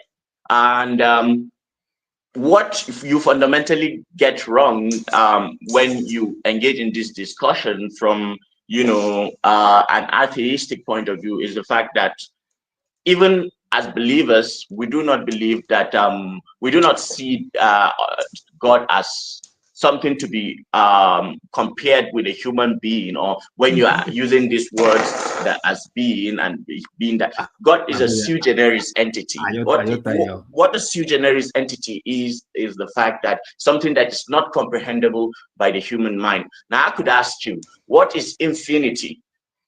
Exactly. You don't know what is infinity. Your brain does not have the capacity to check exactly. Contextualize infinity. God is sui generis. That is the beginning of the discussion.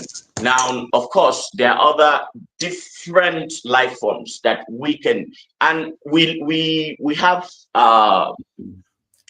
is it six senses that we say we have as human beings: touch, smell, and science science is just geared towards amplifying those senses and then making meaning out of them. The theories we make, things like that.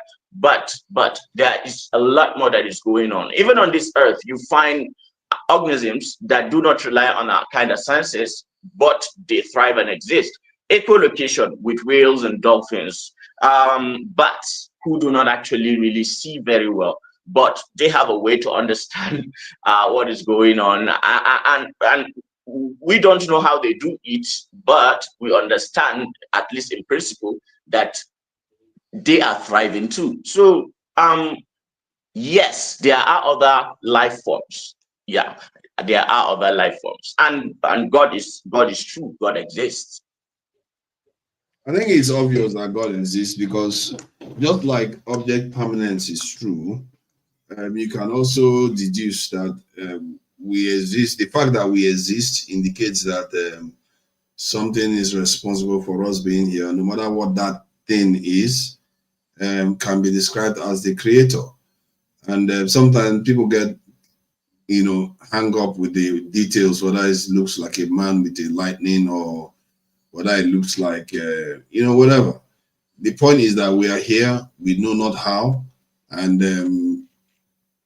for that reason alone, it's clear there's evidence, ample evidence that there is a creator. The question is, what is his will? And I think that is the part human beings, I feel, have taken a little bit of liberty to just describe whatever they like. So what do you think is his will? His will is probably whatever is happening now. And there's also the question about whether our own creator is the creator of everything that exists. There's always a potential that there was a creation that created us.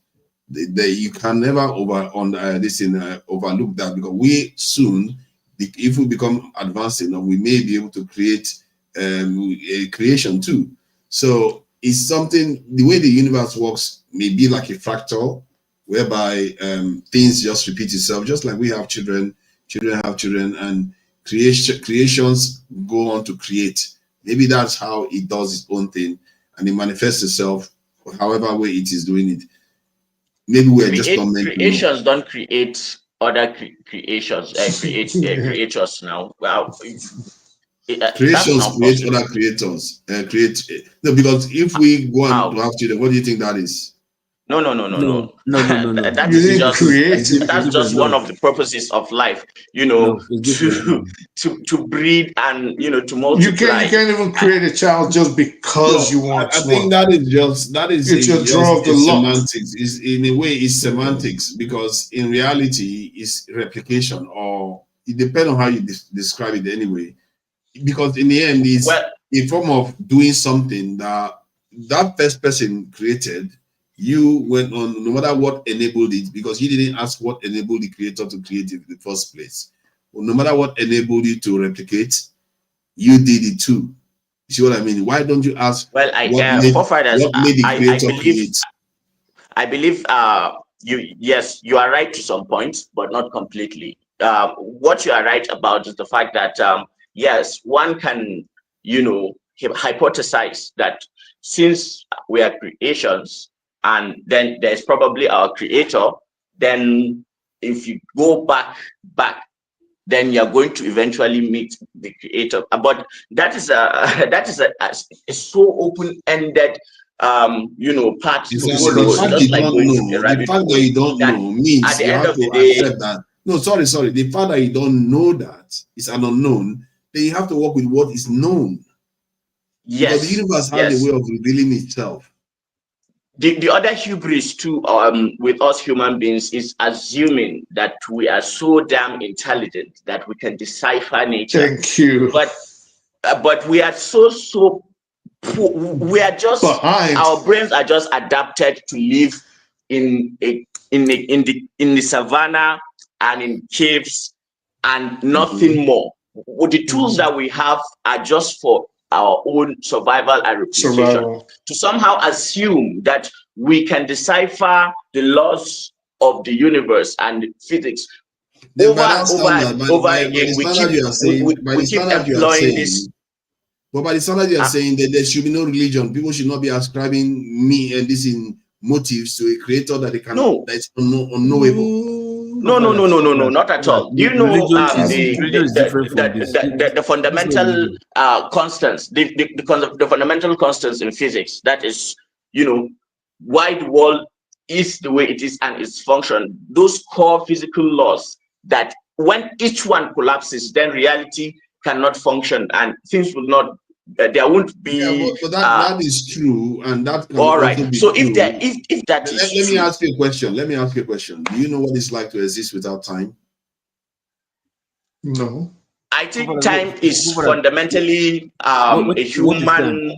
It is our brain. You see, for our brain to make sense of reality, that is why we have time. I think time exists is real, only in relation to us, because if you look at relativity, time do not actually really exist, because of course it exists for us as human beings as something that has to do with perception, because actually it exists. Sorry, it exists in real terms, because if you let me put this forward. If you leave, because time is a measure of events, isn't it? If you leave an apple somewhere in the bush and you come back and after 5 days you send some other person there, you can predict what the state of that apple is likely to be, and it's going to decay because of time. Let me get a little bit religious here. In the Quran, which is what I was trying to avoid to make sense of it. It will make sense eventually. I promise you. If it doesn't make sense for you, no problem. But let me just say what. No, that makes sense for me because time will affect the apple will go bad. That's the whole point. Hold on, this my friend. It won't. Look, it depends. Science. Oh my God, I can't believe I'm having this conversation. We all let know. Let the brother land. How do you think somebody know? How do you think the scientists know when somebody dies for 5 days? Because see, there are factors to it. If you leave it in God the bush, said, one asset. The time what that means essentially is that God is saying, God is swearing when you're saying go what God with said, time. you see that? It's all like, you know what God is saying. Yeah, because that's why he said he has to. And understand this is why I was trying to avoid that aspect, but he got where I was coming from. Well, you can't say what God is saying because you don't know God. You get it. Just give him a chance. Give him a chance. No, I'm giving him a chance. You can't say we think we are too smart. At the same time, you are trying to say what God said. Yeah, because but it's a different aspect. I believe in God. I believe in God, and I believe what He says. So if you don't believe in God, sorry, if you say what God says, I believe in God. I just feel like people don't. If you say what God people are says, just making stuff up about God. Does it speak? Okay, let me just make my point. Then you can let him make his point. You can counter it or leave it. But just let me talk, please. Can I talk? Yeah, go ahead, brother. You take 1 minute or two. No. You know, I was look at it. It's almost 8 hours now. I feel sorry for me a bit. Go ahead. Okay. Go ahead. Okay. So time is the fourth dimension. Space, time, length, width. So what time is essentially only makes sense for the organism that exists within this three-dimensional space that we call home. And even because you believe in science, you should believe also that E equals to mc squared.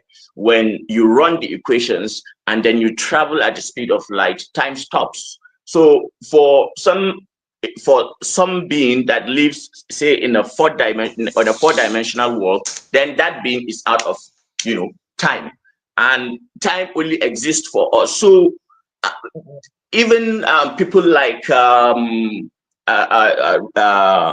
Stephen Hawking, people like what's this guy's name? Even Einstein postulates that time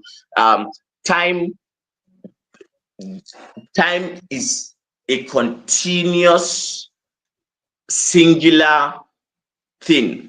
The present, the future, and the past exist all at once.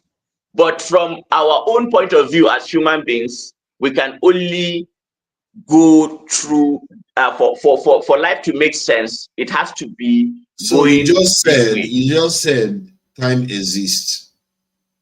How can you say for time us, exists for human beings, for us? Yeah, but you just said independent of us, it does exist. It's already existed. Independent of us doesn't necessarily exist for a four-dimensional being. For a two-dimensional being, there's no way it's going to understand the concepts that me and you are discussing now. You can't describe something and say you didn't describe it. You just described what Einstein said about how time is part of the universe from the beginning and end has already been laid out. That's why I'm telling you it does exist. The idea that time doesn't exist is not accurate. Yes, even if they are related to space-time, it exists as a function to make for human beings to make sense of reality. If that makes sense to you, that's what I'm saying. It does exist, and when it doesn't exist, I'm asking you because you have also admitted that there are things that exist outside time. And I asked you, do you know what it's like to exist outside time? Then if you know what it's like to exist outside time, then you start understanding what is possible outside time. I can give you an example. using science of Well, what it ask would be like. Continue. You wanted to say it, like, say it. Okay. You are jumping to conclusion. What do you think he wants to say? How are you sure? I know what he said it already. Let him say it now. So, okay, we live in a three-dimensional space, right? We have depth perception. We can understand distances, length and breadth. Okay, so imagine an organism that lives in a two-dimensional space. It has no understanding of, up and down. It only has an understanding of left and right. So there is no depth perception. Now, if we were to see that organism trying to navigate its way out of, say, a small box where it only goes left and right, doesn't understand that there is something it can jump over and escape where it is. So it goes only like this and like that. So for us, living in three-dimensional space, it's easy for us to say, oh, why can't that organism just, jump over? So for a fourth-dimensional being, that is another step over us, living outside of time, he would look at us and seeing everything from that we call time and the future, now and the future, all existing at once. And then you'd be surprised how we cannot just affect our life with doing things. Yeah. So this is in theory what can be postulated. Okay, and now let me ask in religion, we understand that there are angels and demons that actually live outside of this, but not even necessarily demons, even good beings. You see, now that's speculation, isn't it? I don't think it's speculation. No, not speculation. Reality. Is it you guys were just talking about aliens, and you didn't think extraterrestrials are just out of the loop. But when it's about religion, suddenly you want to make it. I never said extraterrestrials were real. I just said you did not say they are real, but at least you gave space for them to exist. Yes. But that's exactly what I would like you to do instead of use this in describing. But I have faith. I have faith. By having faith, it means you don't know. Oh, I can tell you that. Yes, I can tell you that. Technically, yes. Technically, that is true. But there's also one thing with faith. Maybe because you haven't experienced it. You get what I'm saying? So you haven't experienced it. Yes, I have experienced spiritual connection, but it's an individual thing. Yes. So again, spiritual is an unknown. Oh, we can go. It's an event that you cannot fully understand why. No. Let's not do that. See, this is the thing about we have to know what we know and right. But okay, have you ever been in space? No. But you know it exists. Yes. Because someone has described it to you. Yes. In fact, there are people on the planet that are saying all this so-called evidence that people have landed on the moon, which is the evidence you would use, are saying it is false. That it's a lie. Yeah, the flat earthers and all that. There are people that will say they work with NASA.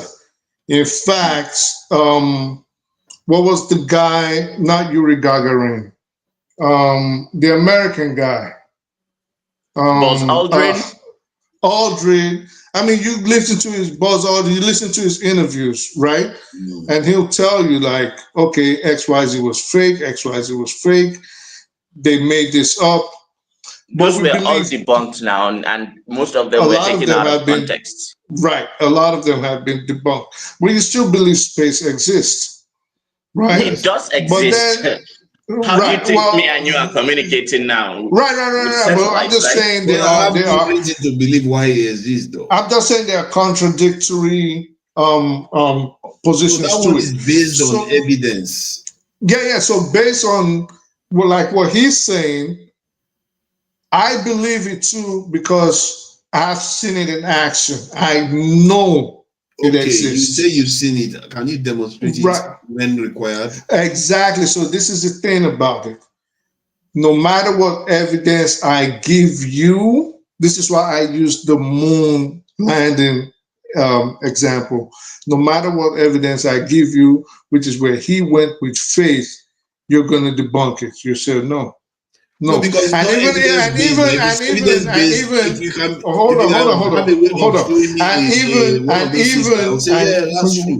one second. And without trying to go too deep into this, and even if I gave you, and say, okay, do X, Y, Z, and you'll get your evidence, there's a possibility that even if you saw your evidence, you will still try to have an excuse based on your knowledge of science why that occurrence happened.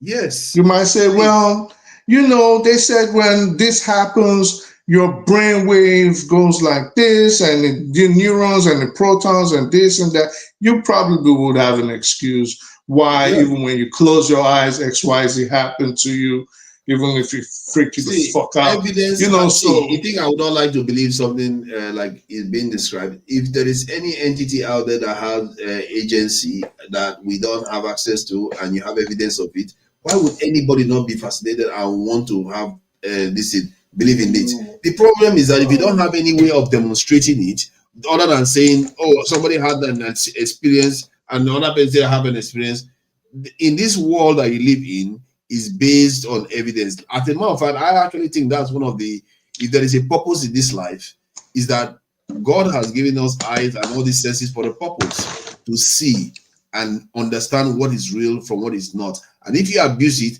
and start using your brain to jump to conclusions, then you have misused your senses that was provided to you. And don't blame me for questioning things, because you have to provide evidence. And when I tell people here, sometimes they think I'm just being stubborn. I'm not being stubborn. Give me evidence. Forefathers, do you believe in morality? Yes. How did you come to that conclusion that A is moral, B is immoral? Exactly. Morality is based on your definition of what is often defined based on what is good for that society. All societies don't have the same morality. They are fundamentals. Some are fundamentals. It's true that because you have to start from there. It's tied to life to an extent. So most society don't believe in killing people without due legal procedures, and all kinds of different stealing is often frowned upon by most societies. But there are a lot of areas that are not the same. Marriage.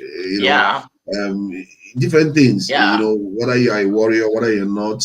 So they have societies have different morality. So what do you think is the source of morality? Where did it come from? The source of morality is necessitated by our need to survive and together in this world. That's where it comes from. And I think the selfish gene, when you go down to explaining evolutionary biology, actually disputes that fact. It postulates that every organism is selfish to the detriment of, it's very selfish to want to protect itself, that there is no morality, and it's a very nihilistic way of looking at life. And if that is the case, hold on, if the organisms are so selfish only to protect themselves, then why do people go and look for partners? And why do organisms do that? Okay, you are misunderstanding me. What I'm trying to say is that look at the way everyone is living their lives. And if those fundamentals are not there socially, that society will crumble. First, let me just give you a hint. Let me finish. Justice, equity, fairness, truth, and community. You see, these fundamentals must exist for a species to thrive. But here we are as human beings, shedding a lot of blood, doing all sorts of things. And this has been with us for a long time. But most wars have moral reasons that are presented for the war, but there are actual reasons behind the scenes of human greed, human whatever, that actually push those things. Now, at the individual level, we are all guided by what we believe to be morally right and what is morally wrong. But we get that source through our socialization process. And what institution socially, go back to time immemorial, maybe to the first man. What institution shapes morality? So the first man, his first concern is survival. I believe that's the first scientist. The first institution, family. He's talking about the first man. If he's talking about the first man, then there's nobody else. So if there's nobody else, it's religion, really. It's religion. Morality. It's religion. Why do you believe it's religion? From the earliest human settlement. You didn't want to hear what I said. See, if the first man existed in this world, his first duty is to be the closest thing you will describe is as a scientist. Whatever he does has to be factual and truthful. Otherwise, he will not survive. You understand that? The senses are provided for you to verify everything you eat, everywhere you step on, that it's actually real. Otherwise, you can walk off a cliff and die, and then you will not exist as a man anymore, or you can make mistakes. So you have to be precise about everything you do. So if you go to the first man, to the very fundamental of how our senses operate and how we relate to this world that we live in, it will tell you clearly that truth is not, and is almost sacred to our survival in many ways.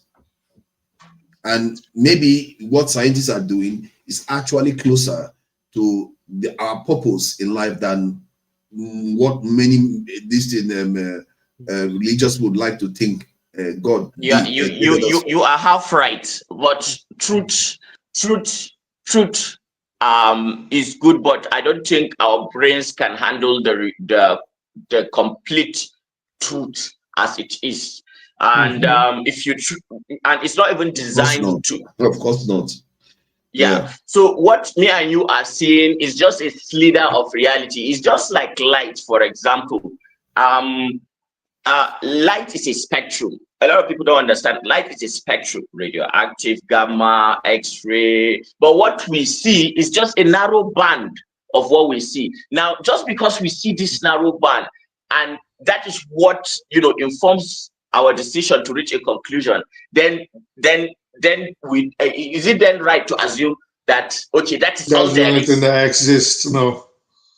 No, of course not. That's the beauty of science. We are as human beings very fallible. Our senses are fallible, and therefore we have to, be a little bit humble in understanding that yes, these things are beyond us. You are the one that should be humble. I'm the one saying we have no clue. That's the whole point. That's it. You see, sometimes you roundabout go and conclude to what I originally said. I said you shouldn't be making assumptions about the creator. You don't know. The only thing we know is what is happening now, and his will is what is happening now. What we are doing now is what the creator intends. Just like we emerge and what we're doing now, that's what the creator intends. I don't agree that I don't know. I agree that you disagree too. I agree that you don't agree that I don't know, because we're coming to agree with what I said. You literally said we should think we know everything. I told you that's exactly what I told you at first. But you you arrogantly claim that you know the will of the Creator. For me, even when I said those things that I said about science and everything, it's based on conjecture. I don't truly know. How can you know the unknowable? You can't know it's people. Okay, yeah, you literally said you can't fathom what the Creator is. At the same time, you know His will. How do you even marry both sides? I don't think he said he knows His will. What you are getting wrong. No, because based on religions believe that they know the will of God. Okay, I get where you're coming from. It's about morality. Yeah, it was about morality you guys were talking about. Guidance. When in reality, and believe you me, societies who kick out religion and live like that, they crumble from within. People lose purpose. People become suicidal. People do all sorts of heinous decadence crimes, deaths, killings, things like that. History is enough to. The very fact that even if you want to be literally very, say, you want to follow science and just be like, okay, I'm just going to follow science. The problem with that is that when you go to the archaeological evidence suggests that even the first human beings had, spirituality and religion, shrines. They worship God. So I am worshiping God through Islam. Do you know that? One is doing through archaeology. He mentioned for you that. to be mentally balanced, you need to have a sense of spirituality. For you to actually be rooted and grounded. If you abandon that, well, everyone for himself, but I don't think you get the full human experience. I think by losing that. I think I hear what you are saying, the psychological aspect of believing that there is something greater than yourself. As a matter of fact, the understanding that there is a creator is this beginning. Like, I didn't dispute that because there is evidence for the creator. We exist. I didn't create, I cannot possibly create two Nigerians, one brain cell. It's impossible. Because there must be other alterations that I probably would prefer to make. So, but point is that I didn't make him. I didn't make myself. So there's a creator somewhere that is responsible for all this. So that is true. And there is evidence-based. But the one that you don't know, be careful. Because the will of the creator, you have to have a little bit of humility to try to really pierce and base it on the senses that he has provided you and guided you with it. That's a purpose to it. And I think religion you can see human beings corrupt everything. Religion as you know it gets corrupted. Because the first man had to rely on his senses, and when they experience the world, they start defining it, and the next person will come, change it a little bit. Before you know it, it becomes something that it's not meant to be. And maybe science is in a way peeling back the onions to an extent. The science that we know now, maybe it's not sufficient, but it's peeling back some of the onions of what reality is supposed to be like. And look at how much they've discovered about the creator's handwork. That human beings are able to fly, are able to talk from remote locations to each other because somebody decides to use their senses in a disciplined and precise manner. Something that was always there. But sometimes, religions used to ban people from doing those things once. If you did that, they will punish you. Because they thought they already understood. They were not humble enough to learn new knowledge. Which ban them from doing what? You have to differentiate religion from priests. I was about to say that. That was what I was asking them the question. Yes. But they are the same. You see, they are not the same, but they are linked. Because but you have to be specific the way you say things like that. The religions themselves have their rules that you have to adhere to. Why don't you want to? If it's not based on this thing that they call religion, is man-made, and I think it was done maybe probably for selfish reasons, for political reasons, for control, control, because you just want some people to live in a certain kind of way that pleases some certain kind of people. Hence, those people that started those laws became powerful and decide to call it religion and put spirituality into it, because they now discover that when you can connect to one spirituality, you've trapped them. You understand? As in remotely trapped them. You know, so because I don't like when people say religion and you start calling the creator's name God or Almighty, this and that. They're two different things. You understand? Because, like you said, the creator created and he left what he created to function itself. You understand? Free will. He didn't, free will. He didn't tell you, oh, okay, no, you must do, come and do this, come and serve this, come and worship like this, come and bend down to this, come and tie your hair, come and, he didn't know. This, but I think they actually did. That is a very dangerous way to look at listen, the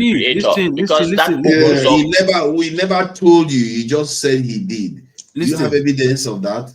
You see, that's the thing. We can't just ascribe stuff to the creator. Let me tell you what people don't know about spirituality. Yeah? Look, right. If you close your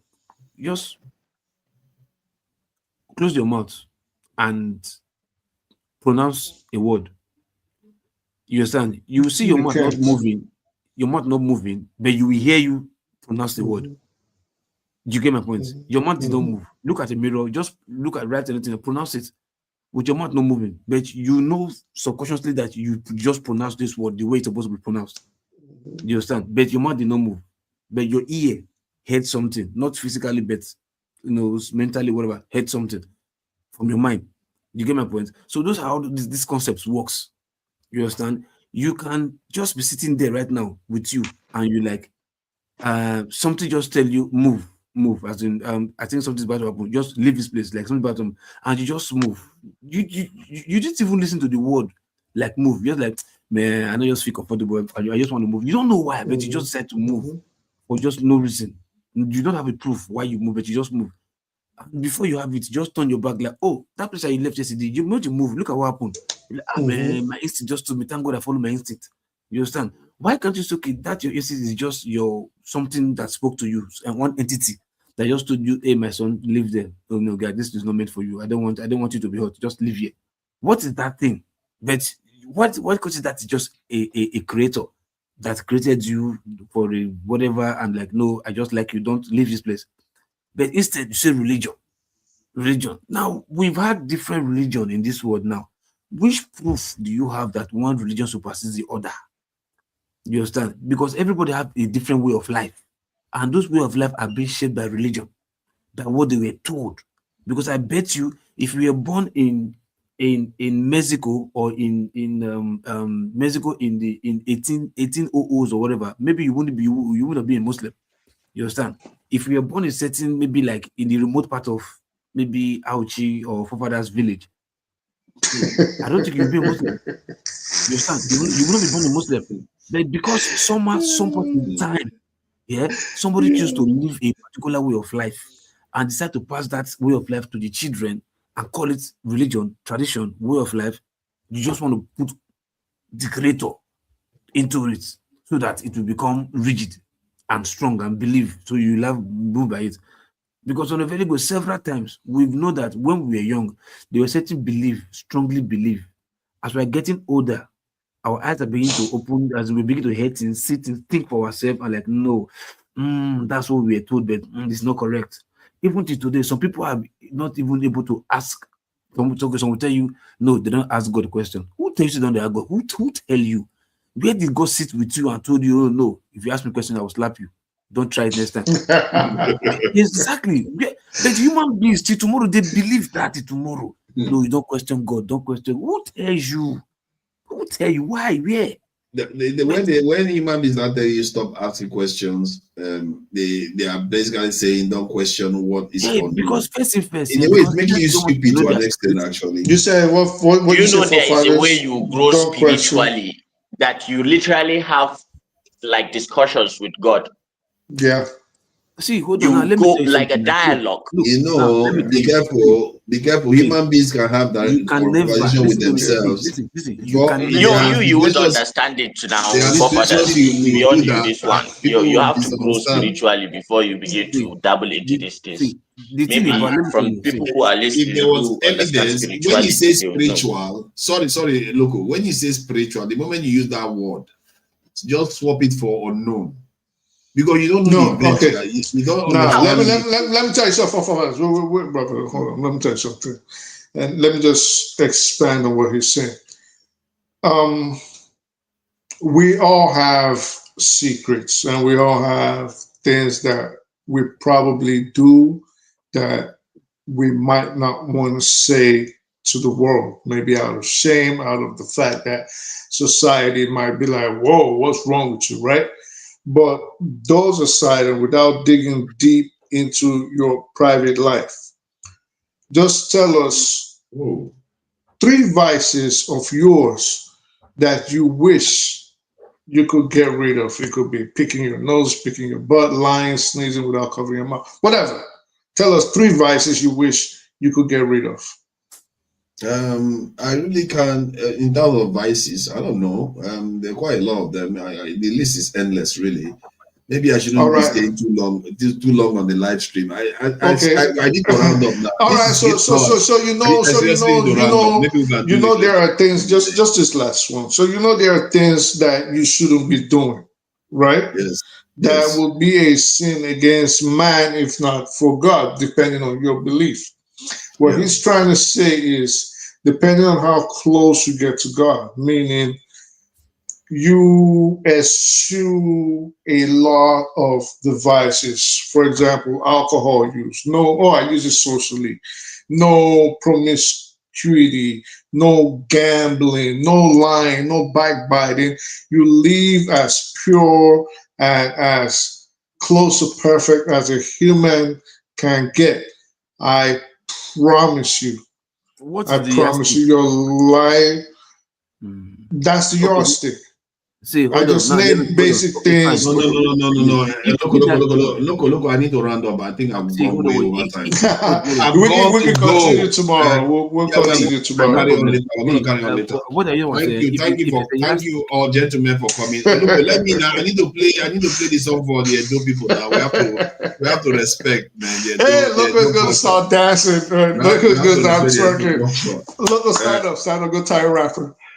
Man, I'm really sorry. I cannot name everybody that is in the chat because I really ran a little late. Boom Boom Ray, Kemri Bar, Dan Azaya, I see you there. Tracy Jacobin, Jajon, I see you there too. A for Real Pansat. Thank you all for coming in. Like, share, and subscribe. And let me play and let me thank Niger is Valhalla. Thank you for coming in. I really appreciate it. I hope you come back again so we can have. You didn't show up early today. That would have been good to have this conversation earlier. And but we are going to have time. My time is kind of Yeah. We are going to have time to discuss some of all these things better. When we do philosophy session, where we discuss some of all these subjects. And Loco P, thank you for joining us. I really appreciate that you didn't get cross with me that much today. I thought Loco P was just looking at like, that's trouble. Thank you for joining us, Loco P. And to that just one brain cell, that's me. He's taking one of my brain cells. That's all of him right now. And one of my brain cells is all of him. He's using it to operate. AY, thank you for joining us, AY, as always. I really appreciate you for coming in. And who else is remaining? Anthony, I didn't see Anthony there. Thank you all for joining us.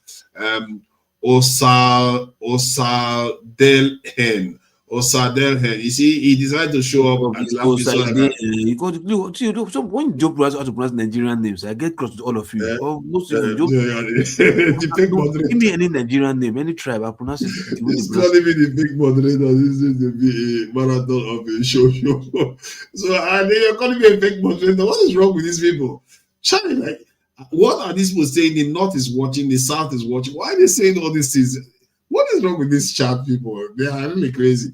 All right, thank you all for joining us anyway. I really appreciate you guys there. And Jago, The reason why I couldn't bring you in, I know that if I bring you in, it's just going to go longer. We've already stayed way too long. This is today, and there's another show coming up this evening. So thank you for trying to join. And next time, obviously, I will let you in to come and join us. I do appreciate that. And now let me play our brothers in on the Edo week and the great people of Benin Kingdom and the Edo. Thank you all for joining us. Bye.